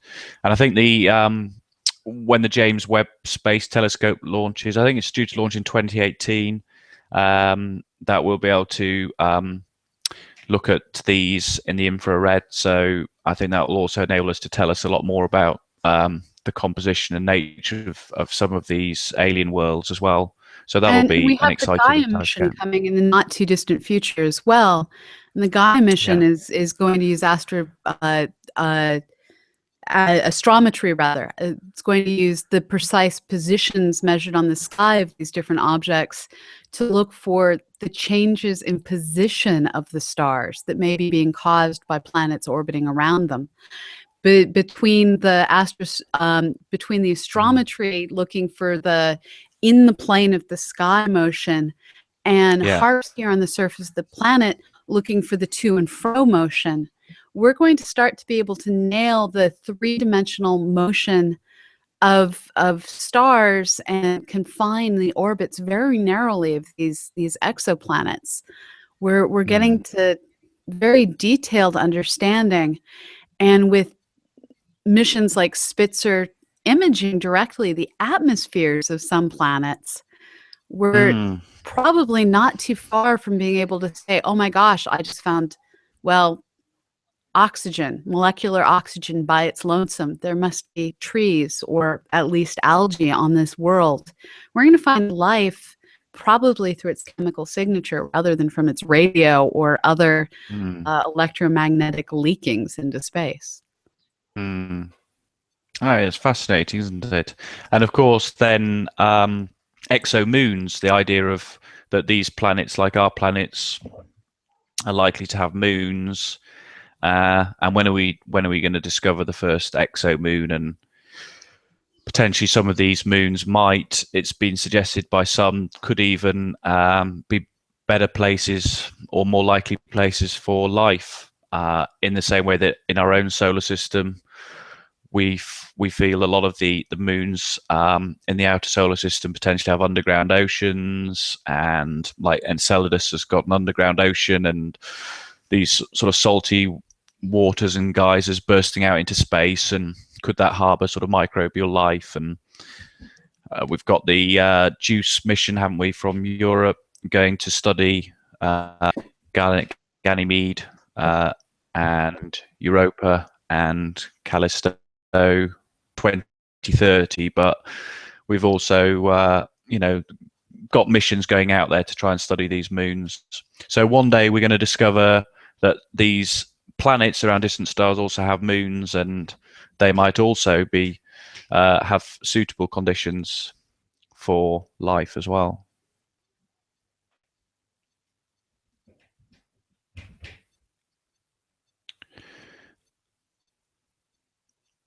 Now, I seem to have lost sound from Pamela now. Joe, one of our programmers, just arrived, and I muted myself while he was coming up the stairs. We just got the most amazing photo randomly popped in. I'm waiting to see if we can get it up on screen. They're working on it. So the coffee that I've been drinking is rather strong. It's donated by the wonderful fellow David Turig, rather, who's behind live and podcast rock shows on Spreaker.com/user/rockhard radio. On Facebook, he is It's My Show. And he is musician by night and barista, or not barista, but coffee roaster by not quite so late at night. And my husband, having encountered the strong coffee last year, applied duct tape to the coffee urn, labeling it Magic Fixin'. Magic Elixir. Sorry, I'm trying to read across the room. And this meme that was created is coffee is for closers. Please donate for science because coffee. and it goes to our donation link, bit.ly/C Q 2015. We are indeed powered by coffee as we get ready to enter hour 23 of the Hangoutathon. 23 hours in, we're at $15,877.42. We're not quite where we'd like to be. What was that? That's you got quite a bit more in the last few minutes. Yeah, it comes in. I'm seeing that Europe is now fully awake. Everyone's home from brunch. And the East Coast is now starting to tune in as they drink their coffee. And people waking up, I think, is helping with donations. We need more. Yeah. We need more help. You can make science happen. Give $1, give $2. We got a fabulous donation from Jennifer Dowdy yesterday. She wrote to us, I just gave $6, $3 for me and $3 for someone who really wanted to give but couldn't, because sometimes that person is me. And that tweet just really touched me. So if you are in a position to give for yourself and give for that person who just wants to do science, wants to be part of doing science, but doesn't have that extra money right now. And, if you're watching this right now, it means you have an internet connection. We have this site called CosmoQuest.org where you can go help us map the solar system. We are the only citizen science project, only citizen science community that has successfully published surface science research, that has successfully gotten through peer review and said, yes, we're doing science mapping other worlds. Other sites say they have 1 million users. We don't have that. We have 100,000 dedicated members who come back over and over again. In the past 22 hours, they have marked 1,099 images of Mars, 1,182 images of Vesta, 688 images of Mercury, 759 images of the moon, chewing their way through slowly, doing careful jobs that will lead, well, to more published research. So thank you, all of you who are doing science. You are what makes this community great. So we're getting ready to move to our next guest. And interestingly, we're moving from having Charles Black to having Charles Blue. I don't know if this means we're eventually going to have a Charles Red. I think that would be kind of cool, but I don't think it's going to happen. Before we transition through a video by our good friend Uncle Bob, you've talked to us about a lot of different ideas, ranging from local rocks in space that we might just go net and bring into lunar orbit, to how we're going to be traveling as tourists into space in the future, and finally out beyond our solar system to the exoplanets that lurk handfuls of light years away. What one concept do you want our audience to walk away from having talked with us this morning? I think just the scope of space exploration, really. I mentioned at the start about the messenger probe around Mercury having its final maneuver, and that's going to end and impact on Mercury on April 30th, and also the Venus Express mission, which came to an end a few weeks ago as well. But so that study of those inner planets, those missions have come to an end. But look at what we are doing going forward with exploring asteroids, landing on asteroids, impacting asteroids, grabbing boulders from them and bringing them back to lunar orbit. We're studying dwarf planets this year with Ceres and the New Horizon closer to Pluto, which is really exciting. And then it's not just the fact that we're looking at these different type of bodies in our solar system beyond the planets to the asteroids and comets, but we're also looking into other solar systems as well. So we're actually now beginning to not just be aware of the existence of planets around other stars, but we're beginning to directly image them and understand those planets and to understand their compositions, and you've mentioned with CosmoQuest, one of the great things that citizen science can do is to sort of study how these planets in these distant solar systems are formed from dusty nebula. So I think it's amazing. I always have been passionate about space, and I love the fact that we are thinking and studying just not only all the different types of bodies in the solar system, but different types of different solar systems out there as well. So that's I didn't really mention all the spaceflight stuff I talked about there, but that's another interesting aspect, is just that massive change at the moment where we've just got the Soyuz that can take people up into space and bring them back, and how different that's going to be in the next 5 years, where we're going to have commercial companies offering suborbital space flight and orbital space flights, and suddenly there's going to be, I don't know, a whole different range of vehicles that are able to transport humans into space, as well, of course. Yeah. It's a brave new future. It is. So, yeah, and Pamela, tell us why is the citizen science, your 100,000 people that you regularly have studying data and helping with maps of Vesta and things, why is that important? What's the message? At the end of the day, I mean, the way we like to sum it up is, it takes a village to raise a child, but it takes the entire world to raise our understanding of the universe. We have spacecraft out there that are returning terabytes of information every single day. Imagine being handed a brand new shiny laptop every day, just filled with photos, and being told, go through and find the interesting bits, because tomorrow you're going to get another one of these. One person can't do it alone. And the truth is, we also can't program software to do it for us. The human mind still has better pattern recognition skills than any algorithm we've been able to create.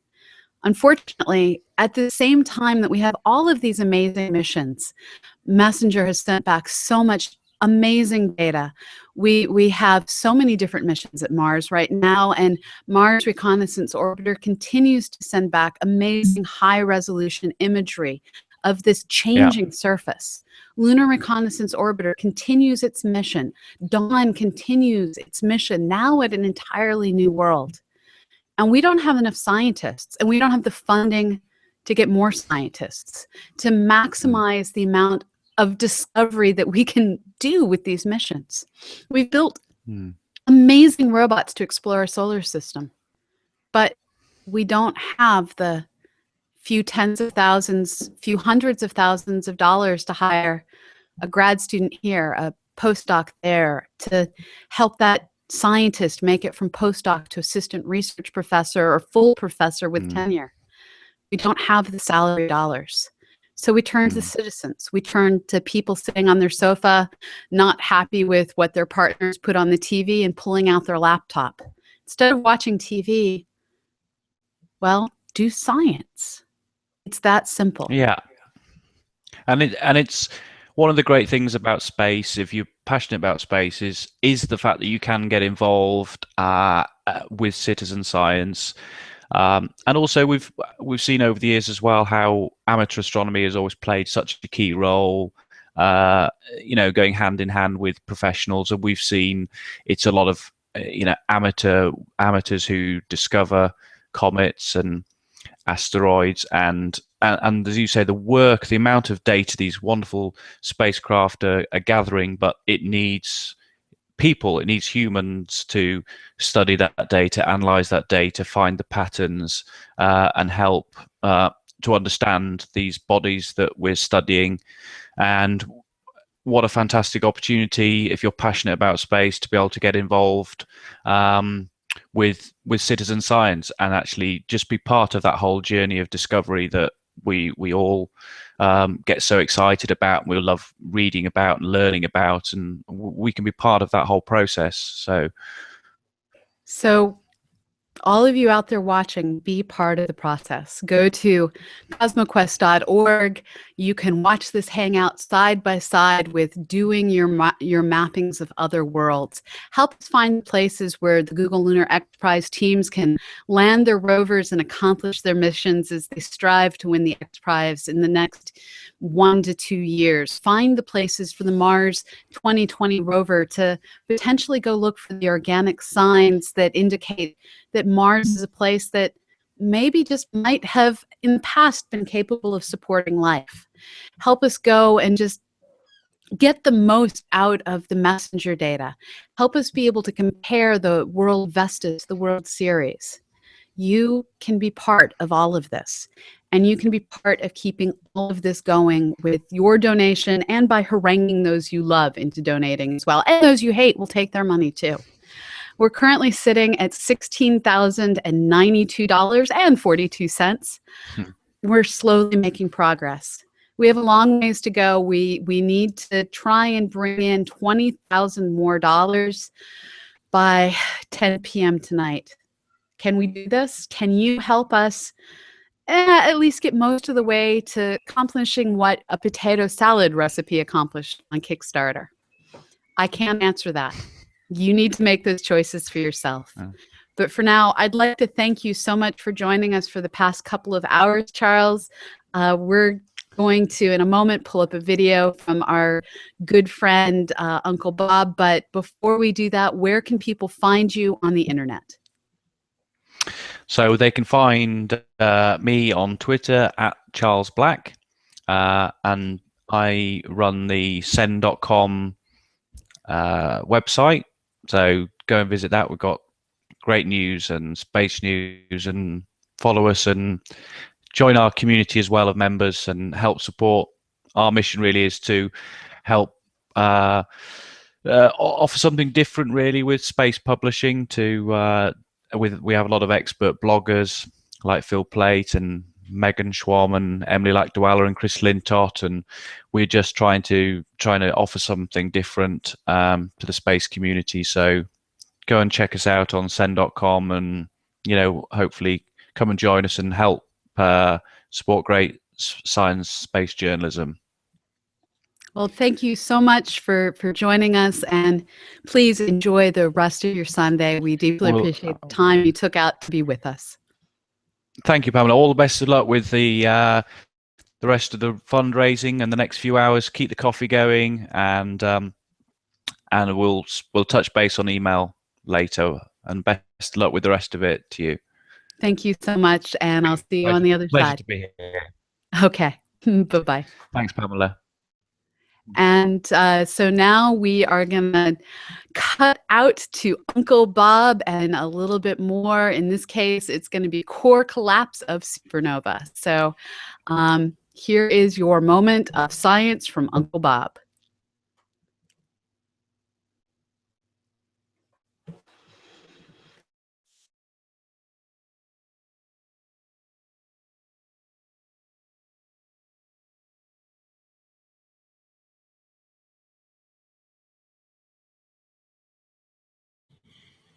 Our sun, it fuses hydrogen into helium within its core, and this process is very energetic. It produces lots of heat and light, which we make good use of.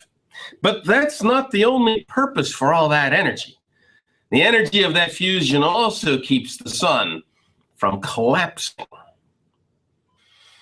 The pressure created by all that energy in the core of the sun pushes back against the force of gravity that's trying to pull the sun in on itself. And so the sun sits in a state of dynamic equilibrium, furiously burning fuel just to stay the same size. But the fuel in the sun is limited. The sun has maybe enough hydrogen to last for 12 billion years, and we've already used up 5 billion of them.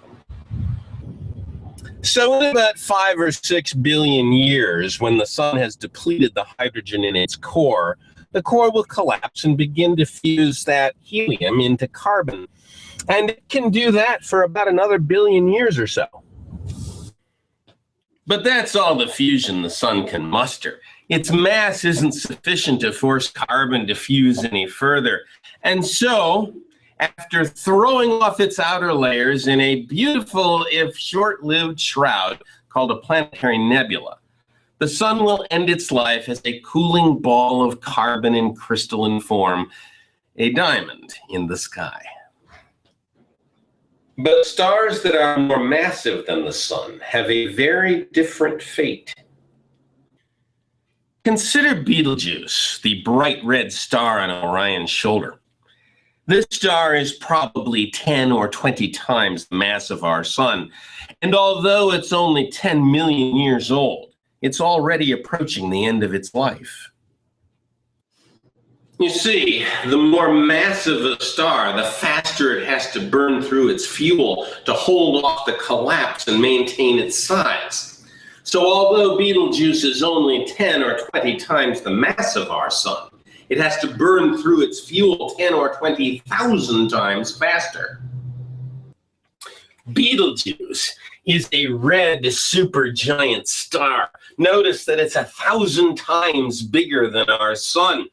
And that means that it's already finished burning all the hydrogen in its core into helium and has begun to fuse the helium into carbon. How much helium does Betelgeuse have left? We don't know. The helium burning phase for a star like Betelgeuse would last about 1 million years, but we don't know when it started. So there might not be a lot of helium left. In fact, it's possible that all the helium could already be gone. When Betelgeuse runs out of helium, the core will of course collapse, putting pressure on the resulting carbon. And Betelgeuse has enough mass to force that carbon to fuse further into magnesium, aluminum, neon, and sodium. Now those reactions emit energy too, but not very much. The energy produced might hold off the collapse for another 1,000 years. Then the core collapses again until it attains a temperature and pressure sufficient to fuse the neon from the previous phase, to fuse into oxygen. But that only produces enough energy to last for about 3 years. And so the star begins its collapse again until it's halted by the fusion of oxygen into calcium, argon, sulfur, and most importantly, silicon. This fusion will last just 100 days, and then the collapse will resume. Now the star has only a week left to live. The temperatures and pressures in its core mount until it reaches a density of over 100 million grams per cubic centimeter. At that density, silicon can fuse into iron. That's the last gasp for the star. One final spate of fusion, one last respite from the inevitable and inexorable collapse which must ultimately destroy it. For 5 days, it will furiously burn a full solar mass of silicon into iron. One last chance before the end. But when the silicon is exhausted, the collapse will resume one last time. You see, to fuse iron uses energy. It doesn't produce any energy. So the iron's not going to fuse, and there's no fuel left that can stave off the inevitable collapse of the star. During the last few moments of Betelgeuse's life, its internal structure will resemble an onion. It will have an outer layer of hydrogen that's not fusible. Within that, there will be a shell of hydrogen fusing into helium, and below that, another shell of helium fusing into carbon, carbon into neon, neon into oxygen, oxygen into silicon, silicon into iron. And at the very center, there will be a nugget of iron growing rapidly. The iron will be held up against collapse by the degeneracy pressure of its electrons. But as we found out in a previous episode, that pressure has a limit, the Chandrasekhar limit.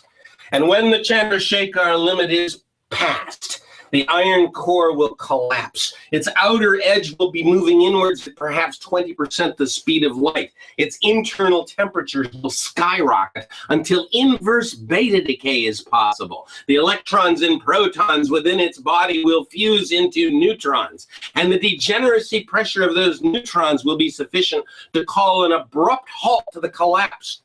The inrushing material moving at 20% the speed of light will bounce off that hard core of neutrons and begin to move back outwards at 20% the speed of light, but then it gets fueled by a barrage of neutrinos pouring off that neutron core because of the inverse beta decay. The resulting shock wave tears through the star. The overpressures are such that any element will fuse into any other. Gold, uranium, mercury, platinum, all of the elements we know of are made in this process. And then the star blows its guts up all over the sky, scattering those elements far and wide, making it possible for creatures made of those elements, like you and me, to exist. You don't want to be too close to one of these events, and 50 light years is probably too close. At that range, the incident gamma radiation would probably deplete the ozone layer and expose us to the ravages of the sun's ultraviolet radiation. It wouldn't be good. But don't worry, Betelgeuse is 700 light years away. Not close enough to hurt us, but close enough to put on one heck of a really good show. What kind of show? Well, for several months, you'd be able to see it during the daytime, and it would be bright enough to maybe read by during the night, much brighter than the normal full moon. We'd have a year where the sky would never be darker than dusk, but then it would fade, and we'd look at Orion and see that it was missing its shoulder. The gold in my wedding ring, the iron in your blood, the carbon in our wires, the silicon in our chips, the uranium in our power plants, the carbon in our proteins, all of these elements were made when a giant star blew itself to smithereens and scattered its guts all over the sky. Nothing else that we know of can cram this many protons together into a nucleus. We are all made out of the ashes of dead stars. When is Betelgeuse going to blow? Well, sometime in the next million years. Anytime in the next million years. Could be today.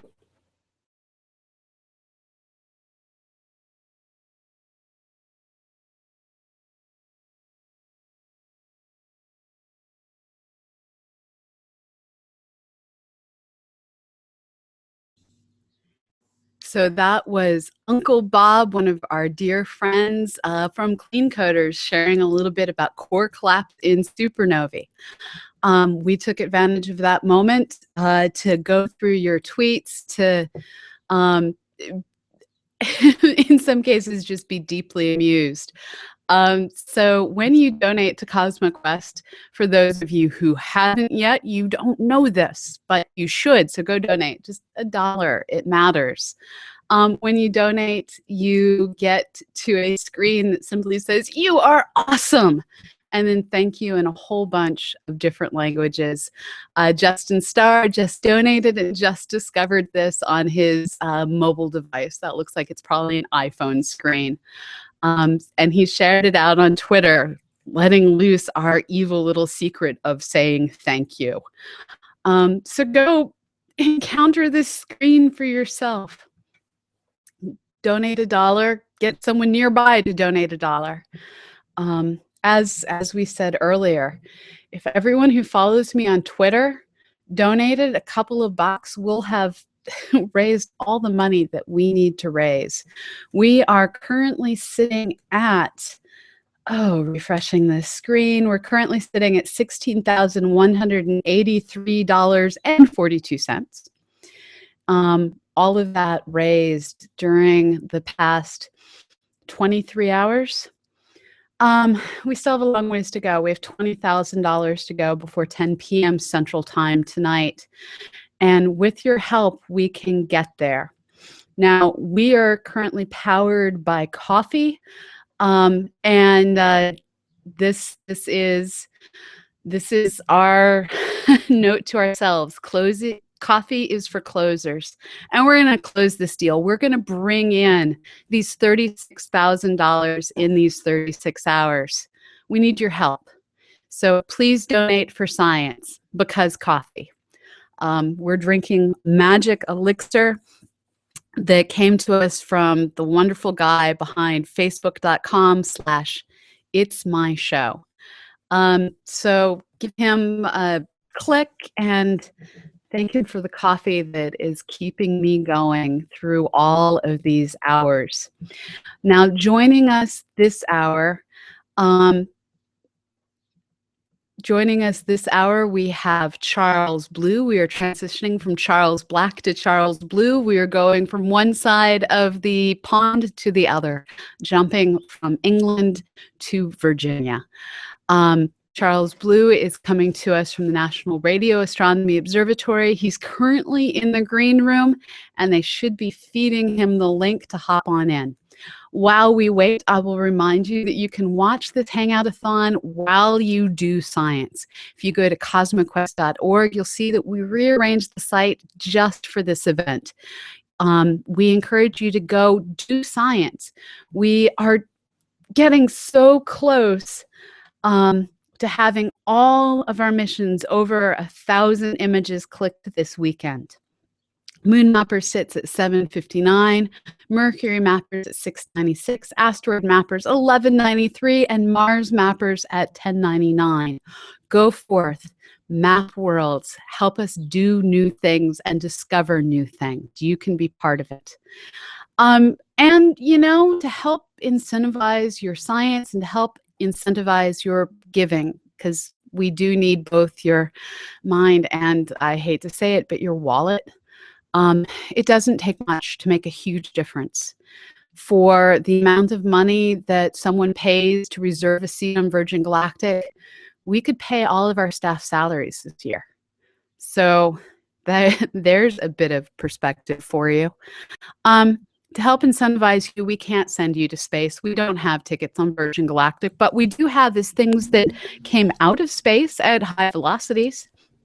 We have 3 different meteorites that we're going to be giving away to people who participate this weekend. These came to us courtesy of Richard Drum, the astronomy bum. We have 2 gift certificates to get your own Sky Night print from Indigo Nights. Each of these comes with a star chart telling you what was in the sky on your favorite night, well, in ever, because we just use software to figure this out. We have a lot of things to encourage you to be part of what we're doing. But most of all, we hope you'll do it for the science. We need help making science possible. NASA and the National Science Foundation are spending huge amounts of money building amazing facilities capable of doing amazing science.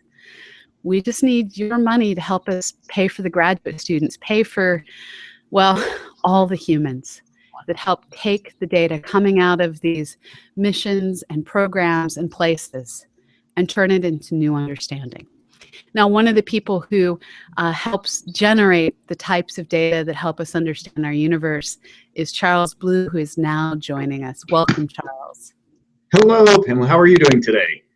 I'm doing well. How are you doing? I'm maybe a little more rested than you are, but you know, it's a lovely November day here in Charlottesville. Yeah, it's kind of shocking. We're having the same experience here in Edwardsville. The first time we did one of these hangoutathons, I think Nicole and I were dripping with sweat the entire time. I actually had to go and get a blanket to wrap around my feet because it's not that warm up here in my unheated attic. Sounds delightful. I've got my little personal space heater here. I'm actually at the office, and I'm just above the computer rooms, which they have to keep chilly. So it's a constant blast of cold air on my legs, even like 90 degrees outside. So whatever we can do. So the National Radio Astronomy Observatory, you totally get where we're coming from with these funding problems. You guys, more than anyone, have Congress keep trying to shut down chunks of what you use to get data. And you guys have been fighting the good fight for Arecibo, for Green Bank, for so many observatories for so many years. How do you keep finding the fight to keep going? The research it's amazing. We are doing such cutting edge work. Even this past year, NSF pointed out some of the most interesting research that has come out of the astronomy division. And two of those results were from the VLBA, the Very Long Baseline Array Telescope, and from the Green Bank Telescope. So really the best thing you can do is just keep doing outstanding science, because that basically tells the story. And that is indeed what we're trying to do with CosmoQuest. As I've pointed out other times during this hangout, we are the only citizen science project to have produced publishable results on surface science, which is kind of our thing right now. Now, we are hoping to eventually work with you guys on projects in the future, but I don't know if we can talk about any of that here. Probably not, but I'm the most Googleable person I think on the planet, so just look up Charles Blue and give me a call. I'll happy to talk to you about that. But in the interim, while we work to plan for that future, can you tell us about some of the awesome new things that our NRAO is bringing forth as we work to conquer the universe in the longest wavelengths of light? Absolutely, and what's really cool is it's not just the longest; it's also some of the more short ones as far as radio is concerned.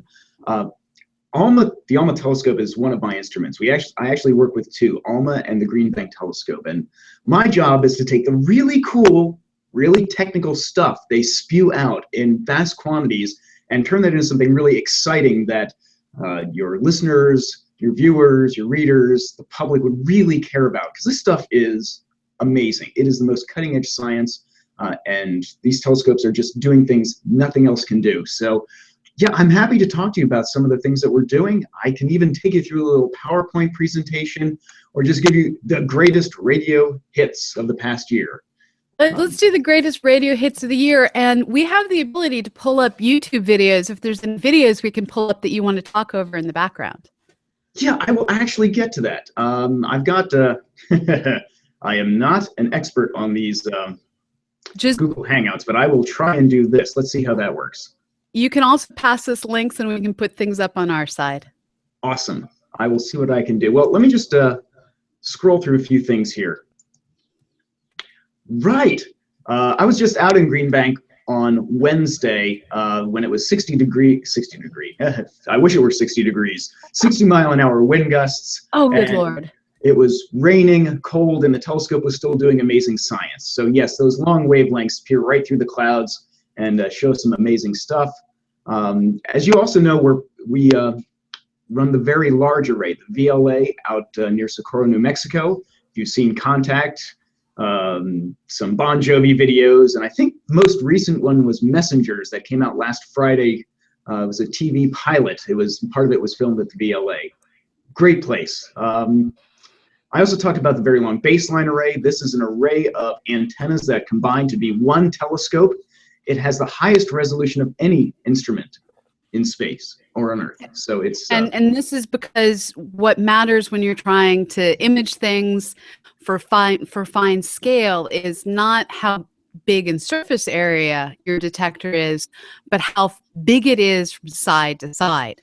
Yes, it's point to point. You've got this little point over here, if you can see that arrow, and this point over here in St. Croix. So from Hawaii to St. Croix, imagine that is the size of a mirror on a telescope. You can see some pretty amazing things. The most recent was we calculated the actual distance to the Pleiades, which has sort of been a question of intense debate in the scientific community, but we think we've got it settled.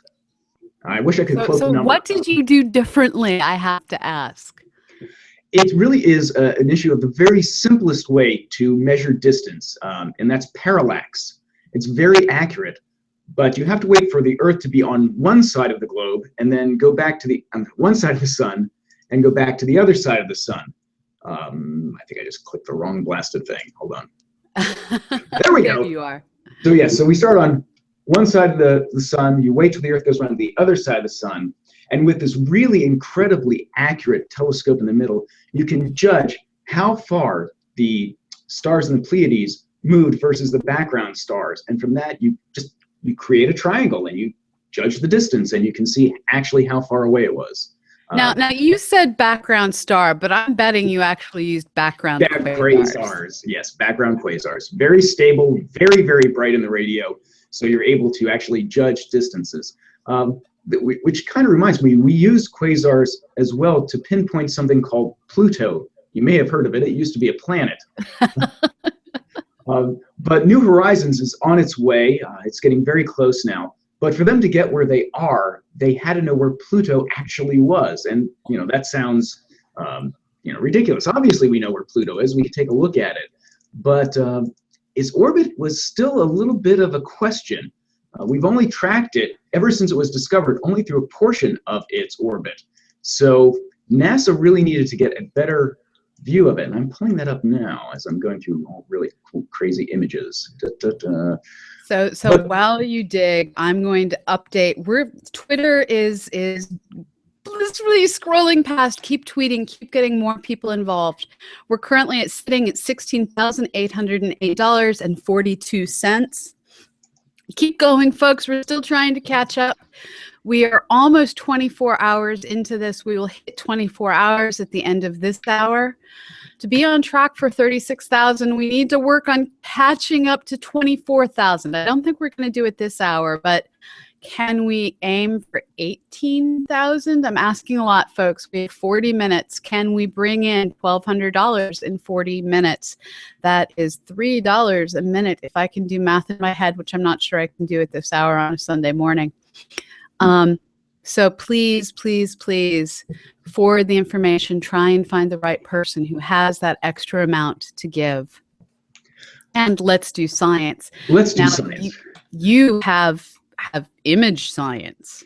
Yes, which sounds really weird when you're talking about radio, but we have made some amazing images, particularly with ALMA, the Atacama Large Millimeter Submillimeter Array. And what I'm showing is actually a picture of Pluto and its largest moon, Charon. This was imaged July 15, 2014. And it's really amazing that you get this level of detail. And what we're actually looking at is the thermal glow. These things are actually shining brightly in millimeter wavelength light. And ALMA was able to take this image of, essentially it's almost a double planet system planet. It's a Kuiper Belt object. But we actually used background quasars to measure it with higher precision than ever before, the location. So when NASA did this course correction maneuver with New Horizons, it had much more accurate data and was able to essentially make a better course correction. So it brings it where it really needs to be when it gets at its nearest approach to Pluto, and then hopefully onto some further objects a little bit beyond. But yeah, this is an example of radio telescopes not just giving a cool image, very cool actually, but also showing where these things are and providing essential science that you just can't get any other way. So we're starting to finally get actual images back from New Horizons, and in the coming months, this little spacecraft that is the fastest man-made thing off the surface of our world, and it's probably faster than pretty much anything on the surface of our world other than the things we slam together in accelerators. It's going to try and fly through the Pluto system. I don't know the answer to this. Are you guys doing any ground-based support for this mission? No, we're not in this particular case, but we're all really interested in it, and I'm proud to say I have an official New Horizons polo shirt. I wish we were wearing it now for helping out promote that little course correction they did. So, I feel part of the team. I'm really invested in this, excited to see what happens. And we here at CosmoQuest, we were actually part of the New Horizons team as well. We worked with ice investigators helping to discover Kuiper Belt objects that you can now look up in the Minor Planet Center. Volunteers that helped discover objects that unfortunately did not have a useful orbit for New Horizons, but did help us flesh out our understanding of the size of the Kuiper belt. And just to keep plugging, we are now at $17,313. We are slowly moving forward. We're still not anywhere near where we need to be. I'm still sad, come on, guys, please, but I'm less sad. Bring it up to 18,000. I'll tell some really awful science jokes if you do. In that case, no. Yeah, I actually have, to honor Pluto, I have artwork that I don't think I can gracefully remove from the front of my desk.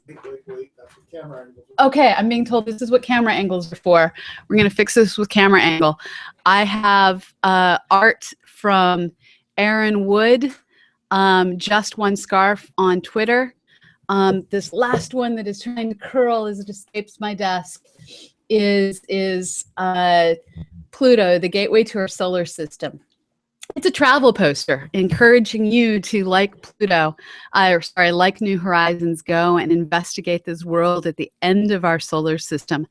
If we manage to get all the way up to $18,000 this hour, the person who donates the amount of money that puts us over the edge, I will send you a poster, no matter how large or small your donation might be, and I will pick one other random person. So don't wait until the number gets close to donate. One other random person I will also send one of these posters to. Now, if we don't get to $18,000, no poster for you. So he'll tell bad jokes. I'll support an artist I love by doing two posters and sending them out. And we're going to bring up a picture of one of these posters. So this is what it looks like. This is by Aaron Wood, who is Just One Scarf on Etsy. He does amazing work. I've joyously bought far too many of his things than I have wall space. So how do I donate it? I'm sitting here like I've got a computer and a credit card. What do I do? You go to bit.ly/C Q 2015. So bit.ly/C Q for CosmoQuest 2015. Cool. And when you do, you'll get, no matter what you give, no matter who you are, I will be thanking every single person who donates personally. My inbox to yours on Monday, and if enough of you give, on Tuesday as well. So please donate. Please make me exhausted with writing thank you letters. I want to do that once this is all over. Super. Well, I before I chime in on a few other exciting things, I'm putting in my credit card information now. See, guys, this is very easy. All you have to do is just spend 10 seconds and you're there. So while he's typing things in, I'm gonna we've been given some great door prizes beyond just the Pluto poster I'm offering this hour only. We also have 3 meteors that we will be giving away to 3 random people. These are honest to God meteors. One of them's kind of actually, it's like an inch across. This is from Nantong Guangkai in the People's Republic of China. We have 2 other smaller ones. These are Sequoia Allen meteorites. We have 2 Indigo Nights prints, 2 $200 gift certificates to iTelescope that were donated, and Sarah Wills will be giving away 5 copies of her kids' book, Your Place in Space. So give for your chance to, well, you will get a thank you note from me, for your potential chance to get one of these great door prizes, and give that we can just keep doing science and accomplish more and do more in the year to come. This is this is Chuck the Squirrel. Hey! Chuck the Squirrel is representing. He is wearing Surly Amy pendant. I don't have those on my list. Surly Amy is giving away some pendants. I haven't been plugging that. I'm a horrible human. Surly Amy is giving away some pendants. Not this one. This one was actually a gift. This contains a bit of Mars rock in that little vial. Chuck the Squirrel is one of our science communicators, and he's currently carrying around his little bit of Mars saying, hey, go do science on Mars. So join Chuck, do science. Go to CosmoQuest.org. You can watch this Hangoutathon while doing science. We are currently at, reloading the page because I can't read what's on the screen. We are currently at 775 moon images, 697 Mercury images, 1,231 images of Vesta. And we're still sitting at 1099 for Mars. As I've said before, go map Vesta so that we can start Ceres. We won't start Ceres until we're done with Vesta. So go forth, do science, donate, and ask people around you, hey, how do you feel about that Wi-Fi connection you use? Wi-Fi, that's a technology that was developed for radio astronomy. If you like your Wi-Fi, give back to astronomy and maybe give to CosmoQuest. Absolutely, and there is so much that has actually been spin-offs from radio astronomy. It's you know, the fact that you can go out and get an MRI, that imaging technology is radio astronomy. So radio astronomy and science has made your health better. So give now. And so you have the picture up on your screen of the Atacama array down in Chile, which was just completed, what, 2 years ago now? It was actually inaugurated 2 years ago. We only had a portion of the antennas. We now have all 64 antennas at ALMA. And just Thursday, this place was a beehive of activity because that was the deadline for scientists to submit their proposals for the third series, the cycle 3 for observations. So it's exciting. The new stuff is actually going to be just pouring out of this telescope. My life is very exciting now. Every time I walk in, there's a new result that I'm looking at. I have to see, is this worth a news release? Is this worth a story? And it's actually just getting up to its full capabilities. And what's really amazing is the technological challenges that they had to overcome to build this particular array. First of all, it's built in the high desert. So building it meant going out, building the roads, building the infrastructure into the site, doing all of this at altitude where wind is a problem, where cold is a problem. Cold is a very big problem. And I'll just show a few pictures here. I mean, this is looking down on the plateau. It's at 16,500 feet. That's above 40% of Earth's atmosphere. So even just getting there is a challenge, let alone trying to do science. And there's actually two sites. Down on the lower end, the left side of this image, this is kind of where the science is done, because that's only about 10,000 feet. When you take this long path up here to the array operation site where the antennas actually are, you're doing a major climb. That's another 6,500 feet above sea level. And it's a challenge. Getting down is even harder. Let me just pull through a couple of images here. Yes, you talked about the road. This is the road you have to drive up. I actually had to take a special driver training class to allow me to drive up and down that. You just can't take any vehicles. They have to be mountain certified. They have why is there a car track next to the road? There's things that have been, and this is probably from some of the earlier drives up there. The road on the left is wide enough and graded enough that we can take the giant movers and actually take the antennas to the summit and back down again. So that may have just been actually something that's historical that never really grew back over, or it could have been that was used when they were putting in the fiber optic cables. I'm not entirely sure. But along the way, I mean, this has been used for things like, this was actually a family that raised burros. So as you're heading up to the summit, this is not an uncommon sight. They also hang around the dormitories where the astronomers are. And if you're lucky, you get to run into one of these guys. That's a vicuña. It's related to the llamas, but I actually took this picture on my way back down. And you mentioned it's cold. You'll notice there's actually snow on the ground here. One of the driest places on Earth, and we do get snow. You can actually see it up on the mountains. This is a volcano, and you heard about the eruption in Chile this week. Nowhere near Alma, fortunately. That was in the south. But I'll be going down there in June and may actually see something. That would be exciting. But let's see. Yeah, this is close to the summit. And getting up there, yeah, that's a great picture, I know. You actually have to take a physical and a stress test before they even let you go there. So it's not inconsequential. That the only time I've been submitted to that sort of a test is I went glacier climbing at one point when I was young, and the glacier climbing, they required that, but we were like out climbing a glacier. You're simply a scientist being a scientist at altitude, and they require that. And they do, because they don't want scientists going to ALMA and then finding out that working at altitude is not a great idea. So I'm What actually is that? That is a portable can of oxygen that you actually I first time I went to the summit, I got to carry that. I was riding up in a bus, and the people had these bags of potato chips with their lunches, and the potato chip bags were exploding on the way to the telescope because the air was that thin. Just to give you a little indication of sort of the conditions we have to work in sometimes. But when you get up there, it's otherworldly. It's just beautiful.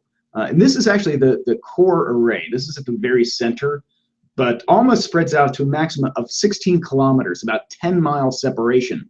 So you're talking earlier about it's not how much collecting area, but it's how far apart the elements are.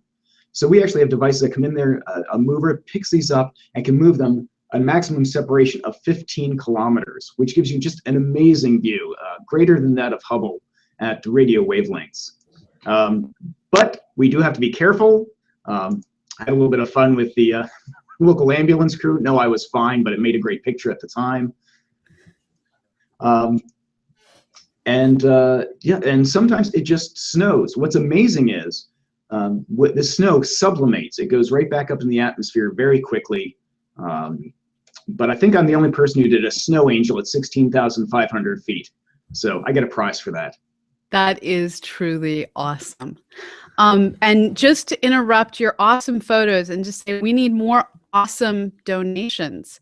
We are currently at 17,430. We would like to get to 18,000 by the end of this hour. Can you help us raise $570 in the next 25 minutes? I know that's a lot to ask, but there was potato salad that raised $55K, and aren't we cooler than potato? Well, maybe not cooler. We give off light in the infrared, but aren't we more awesome than potato salad? If the potato salad can get 55,000, how much can we raise for science? Now, we're closers, and we're sitting here drinking coffee to keep working to try and close this deal. We want to get to $36,000 in 36 hours. We need your help to do that. Please donate for science, because coffee. We are indeed powered by coffee today. Yes, coffee out of a Disney mug. It's that kind of morning. I have to admit, I have my night sky mug with me today. So help us out. Keep sharing. I see one of the things that makes me sad is we're getting more retweets than donations, which means we're just not hitting the right people yet. But the more you retweet, the more you share, the more you put things out on Tumblr, Instagram, Facebook, all the places you go to spend your time, the chances that we'll find that one person, they go up. It costs $200,000 to reserve a seat to fly on Virgin Galactic. And how many people have already reserved seats? We're not trying to raise that kind of money.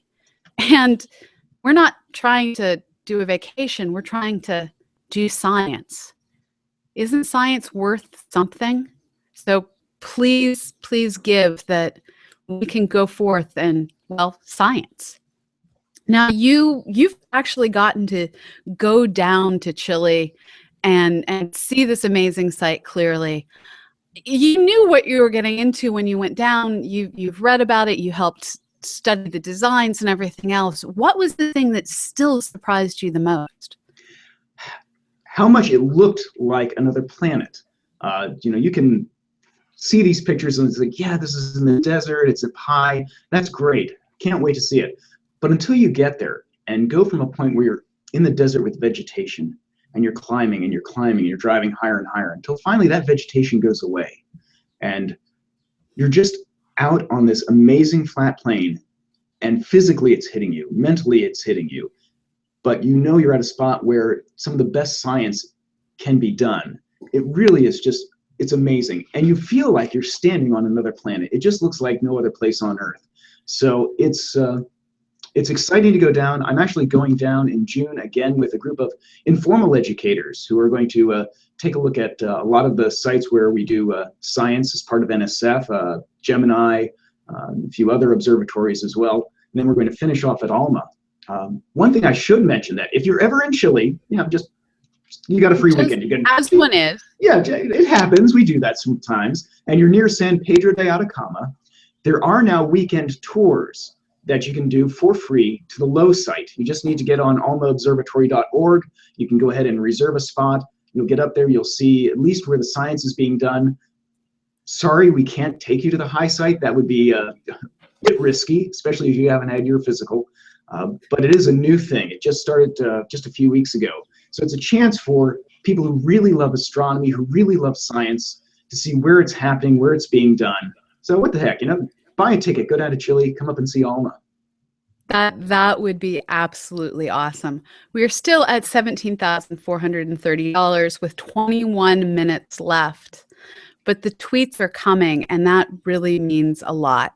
So keep tweeting, keep trying to find that person that can make all the difference in the world and be the change you want to see in our understanding of the universe. Go mark images, retweet what's going on, and if, like Jenny yesterday, you have $6 to give $3 for yourself and $3 for somebody else who really wants to but can't right now. Let's just help pay it forward with science. So you had up a really awesome science image before I asked you about your trip. I've got lots of awesome science. Yeah, well, that's a different one. But I'm hip deep in them. Let's see. Perhaps that. What is that? I wish I know. That is an HH, Herbig-Haro object, and essentially it's a star being born. And it's a baby star, and like every baby, it tends to spew out both ends. I know it's not the best image in the world you want to think of, but if you look toward the center, where what looks like two jets coming off, there's a new star being born, and ALMA took the images of what's coming off the bottom and what's coming off the top. And this is, as these stars are spinning up, material is falling in on it, it gets accelerated out the poles and shot out into space. So what we're seeing in this blue and this red area here is the radio emission, the millimeter wavelength light of a new star being born. The rest of this background, I believe, was taken from the ELT in Chile, the optical in the background. But this is what's really important. Astronomy is not always just one telescope at one wavelength. To get the full picture, it's often necessary to take a look in radio, to take a look in infrared, to take a look in optical, to combine these things so you can actually get a much fuller picture of what's happening. But this is one of the really cool earlier results with ALMA, with a portion of the array. This is not full power, but it was able to show us new images of how stars are born inside these dusty cocoons of dust and gas that optical light can't penetrate. So if you really want to look inside, you want to see what's happening at the kernel, at the very depths of these stellar nurseries, you need ALMA, you need radio astronomy so it can peer through and see things at longer wavelengths. And it really is a multi-wavelength effort to try and understand everything we can. In the visible light that our eyes see, we are constantly being confronted with dust and gas blocking us from seeing, well, what lurks within. As soon as you start getting into the longer wavelengths of infrared and millimeter and all the way out into the longest shades of radio, you start to peer deeper and deeper inside the dust and see the young stars lighting up as they prepare to shine bright and welcome the formation of planets around them. We work together. Now, that looks like it's some sort of an explosion. That is a supernova remnant, supernova 1987A. And this is, again, it's a great multi-wavelength image. You've got this blue optical on the outside, and in the inside, this is actually molecules glowing. And these molecules that are formed inside the debris of an exploded star. They tumble, they give off a very particular signature, a very particular wavelength of light that ALMA can detect. And this is the first image ever of a supernova creating dust. I mean, the early universe was just brimming with this dust, and we weren't sure how it was created.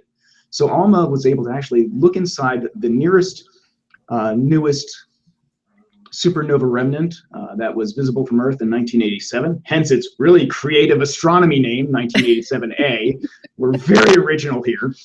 We need to rename it the Eye of Sauron, by the way. I'd just like to point out. Oh, I actually have a better Eye of Sauron picture for you. That was just taken. It's even cooler than this. But that just shows you that optical can never see these new forming molecules, and molecules tell you so much. They tell you, are there complex organic molecules, things that can make life? Are there things that can make planets? Is it water? What is going on? And it's the molecules that have so much information, and they can show you how the molecules are moving as well. So it's not just a steady picture, but it gives you a full dynamic view of really the coolest, most exciting, most energetic places in the universe. And while you flip to the next image, I want to cut in and say we are sitting at $17,530. We are $470 and 16 minutes away from our goal of $18,000 this hour. I don't know if we'll make it, but we can't make it if we don't try.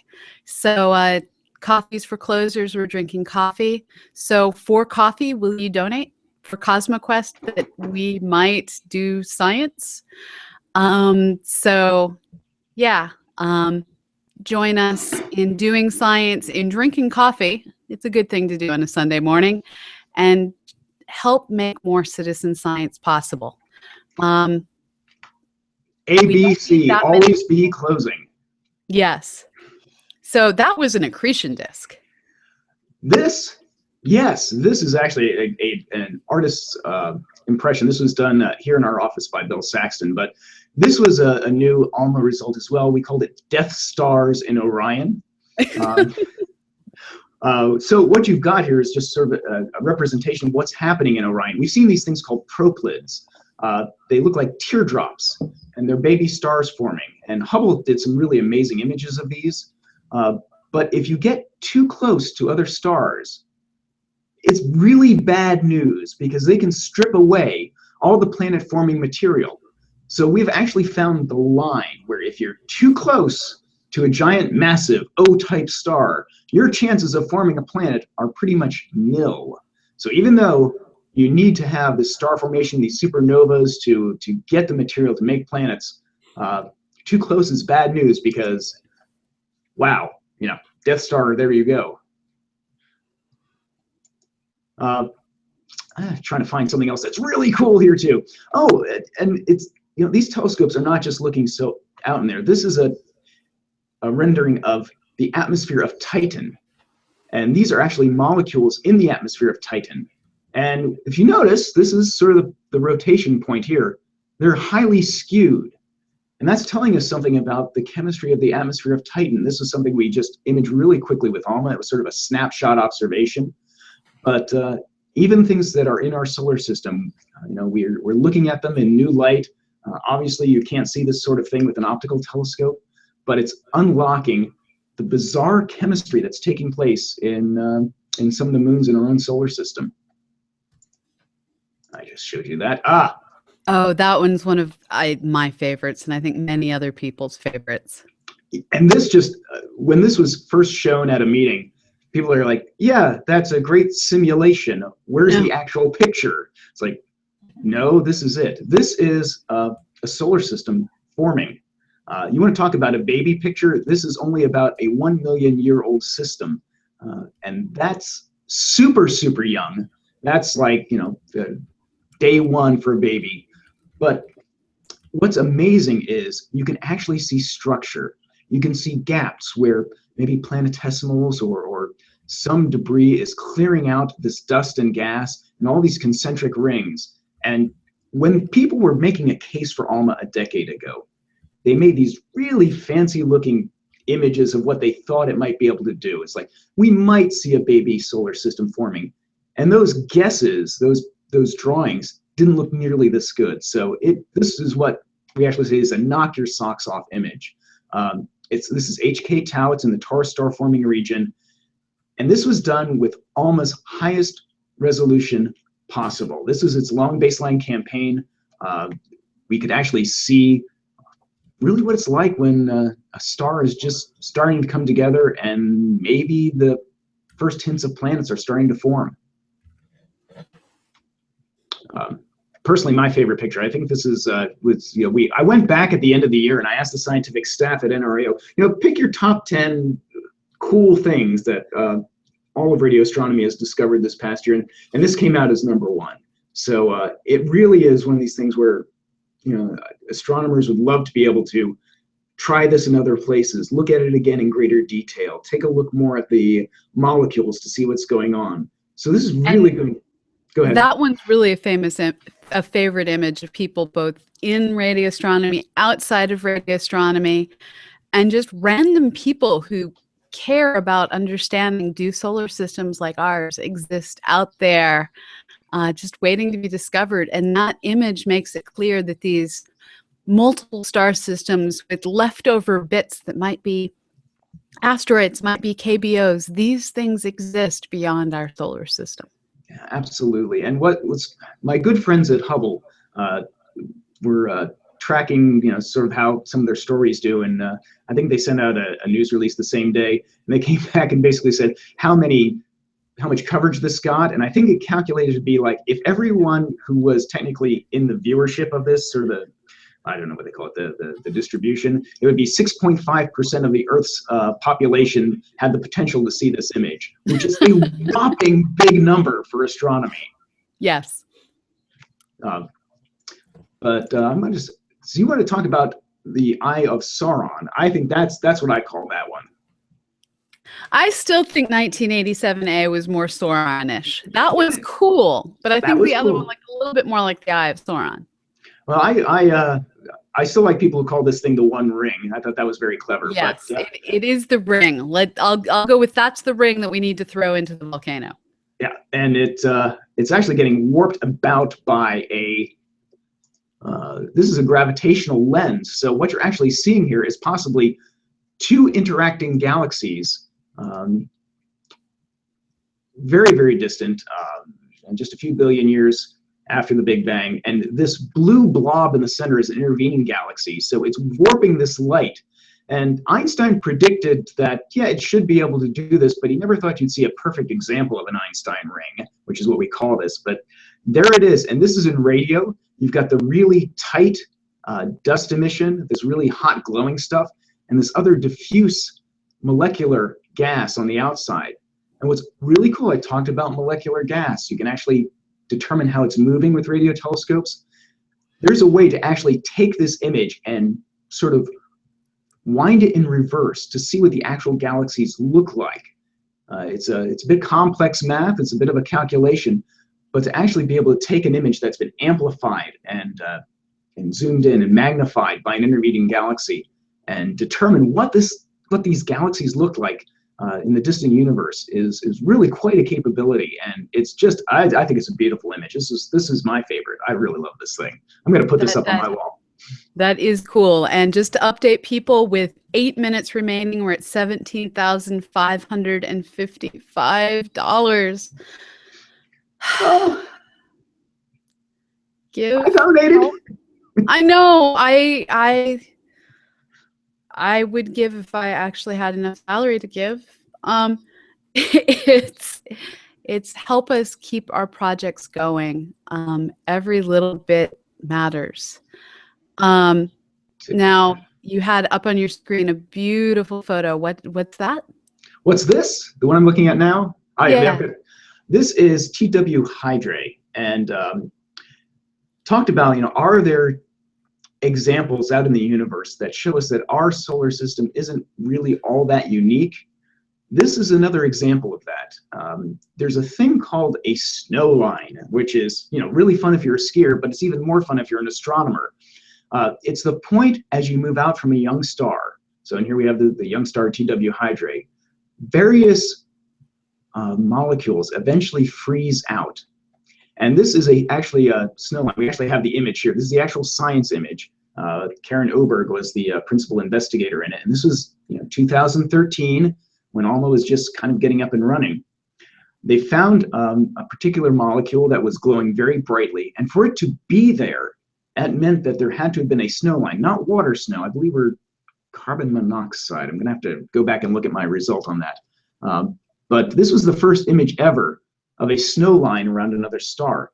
And that tells us that there's this same processes, the same very friendly for molecular formation processes happening out in space as is happening here.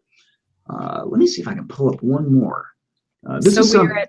We are at $17,575 with 6 minutes remaining. And I'll point out with regards to the snow line while you get that next picture. We're hoping to do science beyond the snow line. So give money and mark images of Vesta, because the next place we want to explore is the asteroid Ceres. And we're not going to be able to start feeding you images of Ceres until we're done with Vesta. So go map Vesta. You can do it. It's doing science is free. Your first hit of science is free. I don't know. They keep saying astronomy is the gateway drug to other science. Don't bother with the other sciences. Just help us map other worlds. So what have you brought us next? It's kind of carrying on in this. This is the first time that complex organic molecules have been discovered in an infant solar system. So, like I say, it hints that prebiotic chemistry is universal, and ALMA did this as well. It looked out into the region that would be sort of analogous to our own solar system's Kuiper belt, where comets essentially would be forming, and it found the molecule methylcyanide, and it's a complex molecule. It shows that essentially the same chemistry that happened in our early solar system is happening in another solar system. And this is, again, another one of these million-year-old baby solar systems. So what we see in our own solar system is the comets that come in close. They have methylcyanide as well, but it also has essentially the same proportions as ALMA detected around this solar system. So it's a nice tantalizing hint that, once again, we're not unique. Our solar system may be representative of really a vast family of similar type solar systems out there in the universe. So this was just one of ALMA's most recent results that was just announced this past few weeks ago.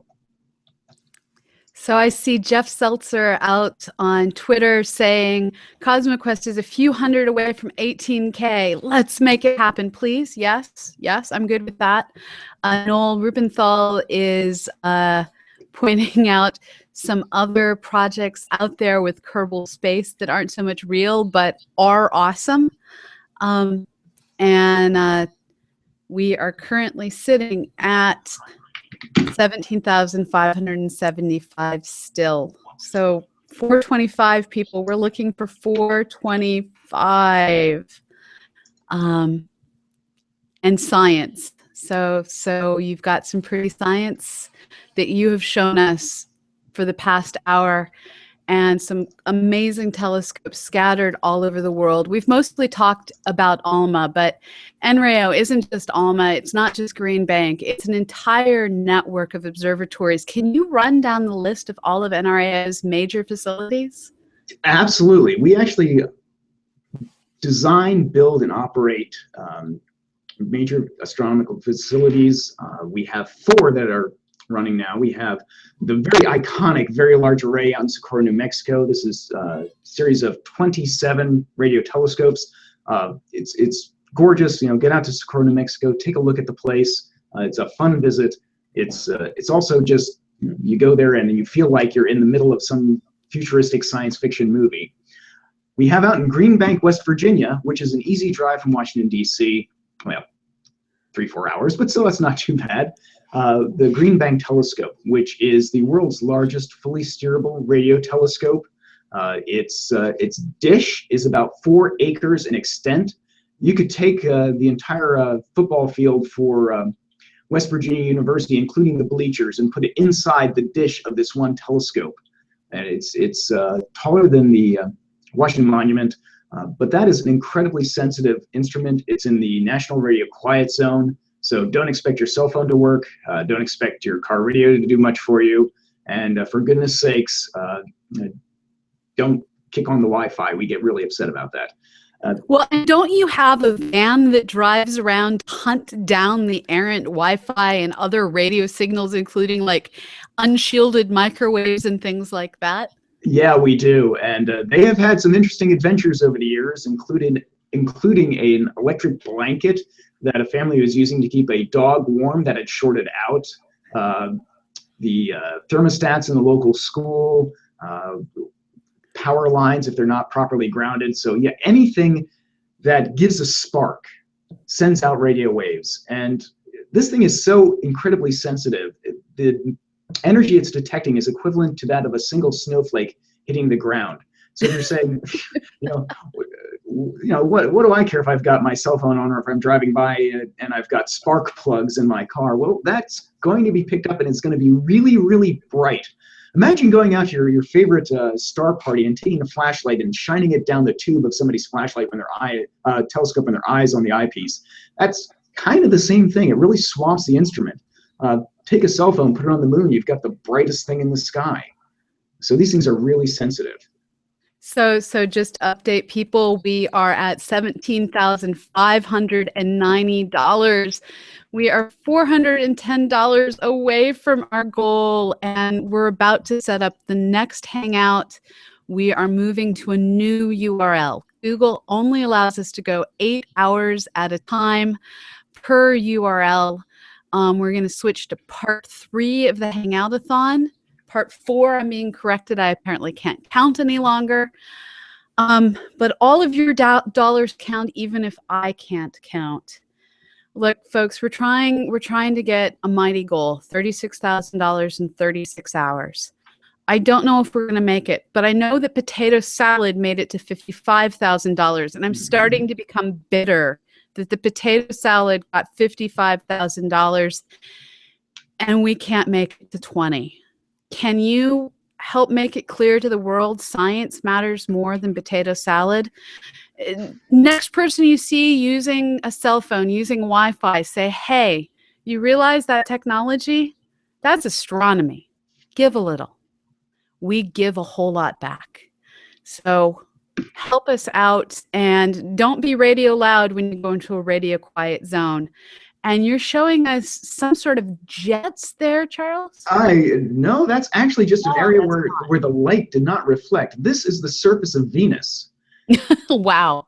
As seen from Earth with a radio telescope. This was done with a combination of two. It was done with Arecibo in Puerto Rico, and that is actually a transmitter as well. It has a very powerful radar transmitter, and that sent a stream of radar signals through our atmosphere, through the atmosphere of Venus, hit the surface, bounced back, and was received by the Green Bank telescope. So we were able to do planetary geology from Earth. I mean, you know how expensive it is to send a probe out and actually use penetrating radar through the atmosphere and image the surface. We can actually do that without leaving home. And this is great because you can see features on the surface of Venus. Major features, large features, and you can track this over time. Come back in another few years, map the surface again, see if anything has changed. So astronomy is an incredibly versatile tool. Radio astronomy is an incredibly versatile tool. It gives us a view that we just can't have with our own eyes. Even peering through the thick, noxious clouds of Venus to see what's happening on the surface. And we do that sort of astronomy quite a bit. We do this, it's called bistatic because it's two places. But let me see if I can pull up the one more here. We are at $17,595. We need $405 to get to $8,000. This means if 100 people, 101 people all give $4, we're there, folks. Can you do that? Can you log on and give $4, $5, some small amount, some large amount, whatever you can. And I'm going to go back and let Charles talk a little bit more about science. We're going to do the 5 minutes after I learned at Harvard, trying to sneak us over this amount. Sorry, can you keep talking science while the donations keep Absolutely. I can talk about science for hours, and I don't want to bore you all, but here we go. We talked about using radar to do planetary geology, essentially. This was an asteroid. This is 2004 BL86. It went whizzing by Earth, not all that close, earlier in the year, January 27, 2015. So we wanted to actually take a look at the surface, see what was going on. So we used, again, the transmitter at Goldstone, California. That's a different transmitter. And it sent the pulse to this asteroid that was going by Earth. And we received the signal back at Green Bank again, because it is, very sensitive. It's got a great view of the sky. It can pick up the signal. And we actually saw this asteroid tumbling through space. And you see that little thing that's zipping by it? That's actually a satellite of the asteroid. Size is not quite right here. It's the strength of the radar signal. So I'm not entirely sure of the actual size of that secondary body, but just tracking these things together, you get an amazing view of what's actually happening in our solar system as it's happening. And I just think that's one of the coolest images that you can do with radio astronomy, is actually see the surface of planets. ALMA did that as well. ALMA took an incredibly close look at the surface of, let's see if I can pull that up here, Juno, which is one of the largest objects in our asteroid belt. And here you can also see it's tumbling through space, well, actually rotating. Its point of rotation is right about here. But this actually shows some surface features. And being able to see surface features on an object this size, again, from Earth, is really amazing. And the resolution is about the same as seeing a basketball hoop if you're standing on the observing deck of the Empire State Building and you've got the hoop on the top of the Eiffel Tower. So we're talking about incredibly high resolution imaging with ALMA. And this is at its highest baseline, its highest resolution. But again, this was just the most recent data that were released as part of the testing of ALMA's long baseline capabilities. So once those are back up online, as we move these telescopes in and out, it takes different resolution images. The science community is really excited to try this new capability and see what it can see out there in baby solar systems and with our own solar system. That is awesome. And while you talked, we crossed the $18,000 mark. So we are now at $18,125.42. And that means that the person who helped us get to the point that crossed that line to $18,000, you're going to be getting one of Aaron Wood's Pluto posters, and someone else in this hour will get randomly selected. And I'm making a note of myself to do this. Pluto posters, we are currently in hour 23. We are finishing up hour 23. So we're still behind where we wanted to be, but we can catch up, right, folks? We can do this. We are trying to hit $36,000 in 36 hours. Help us accomplish this. Keep the tweeting, keep the Facebooking, keep the Google Plusing, keep helping us get the word out. Now, right now, we're going to switch from this feed to a new feed.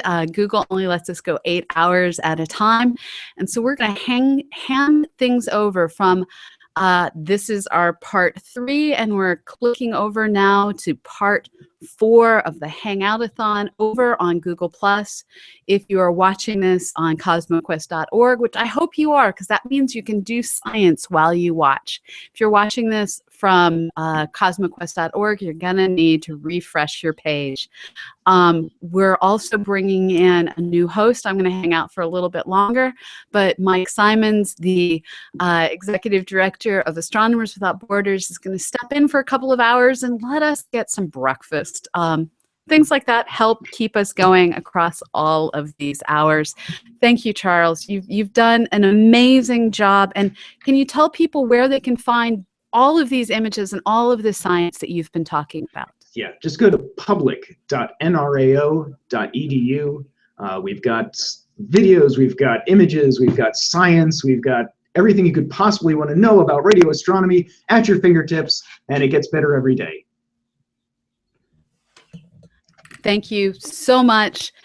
And that concludes session 3 of our Hangoutathon. We are now getting ready to launch Hangout 4, but we can't do that until we close this window. So we're going to start doing that, and I'll see you on the other side. And thank you. And keep the tweets coming, keep the help coming. And remember, anytime you see someone using science, ask them how they feel about that science. And if they like it, ask them to give. We can do this together. We can put that potato salad to shame and show that science matters more. Thank you.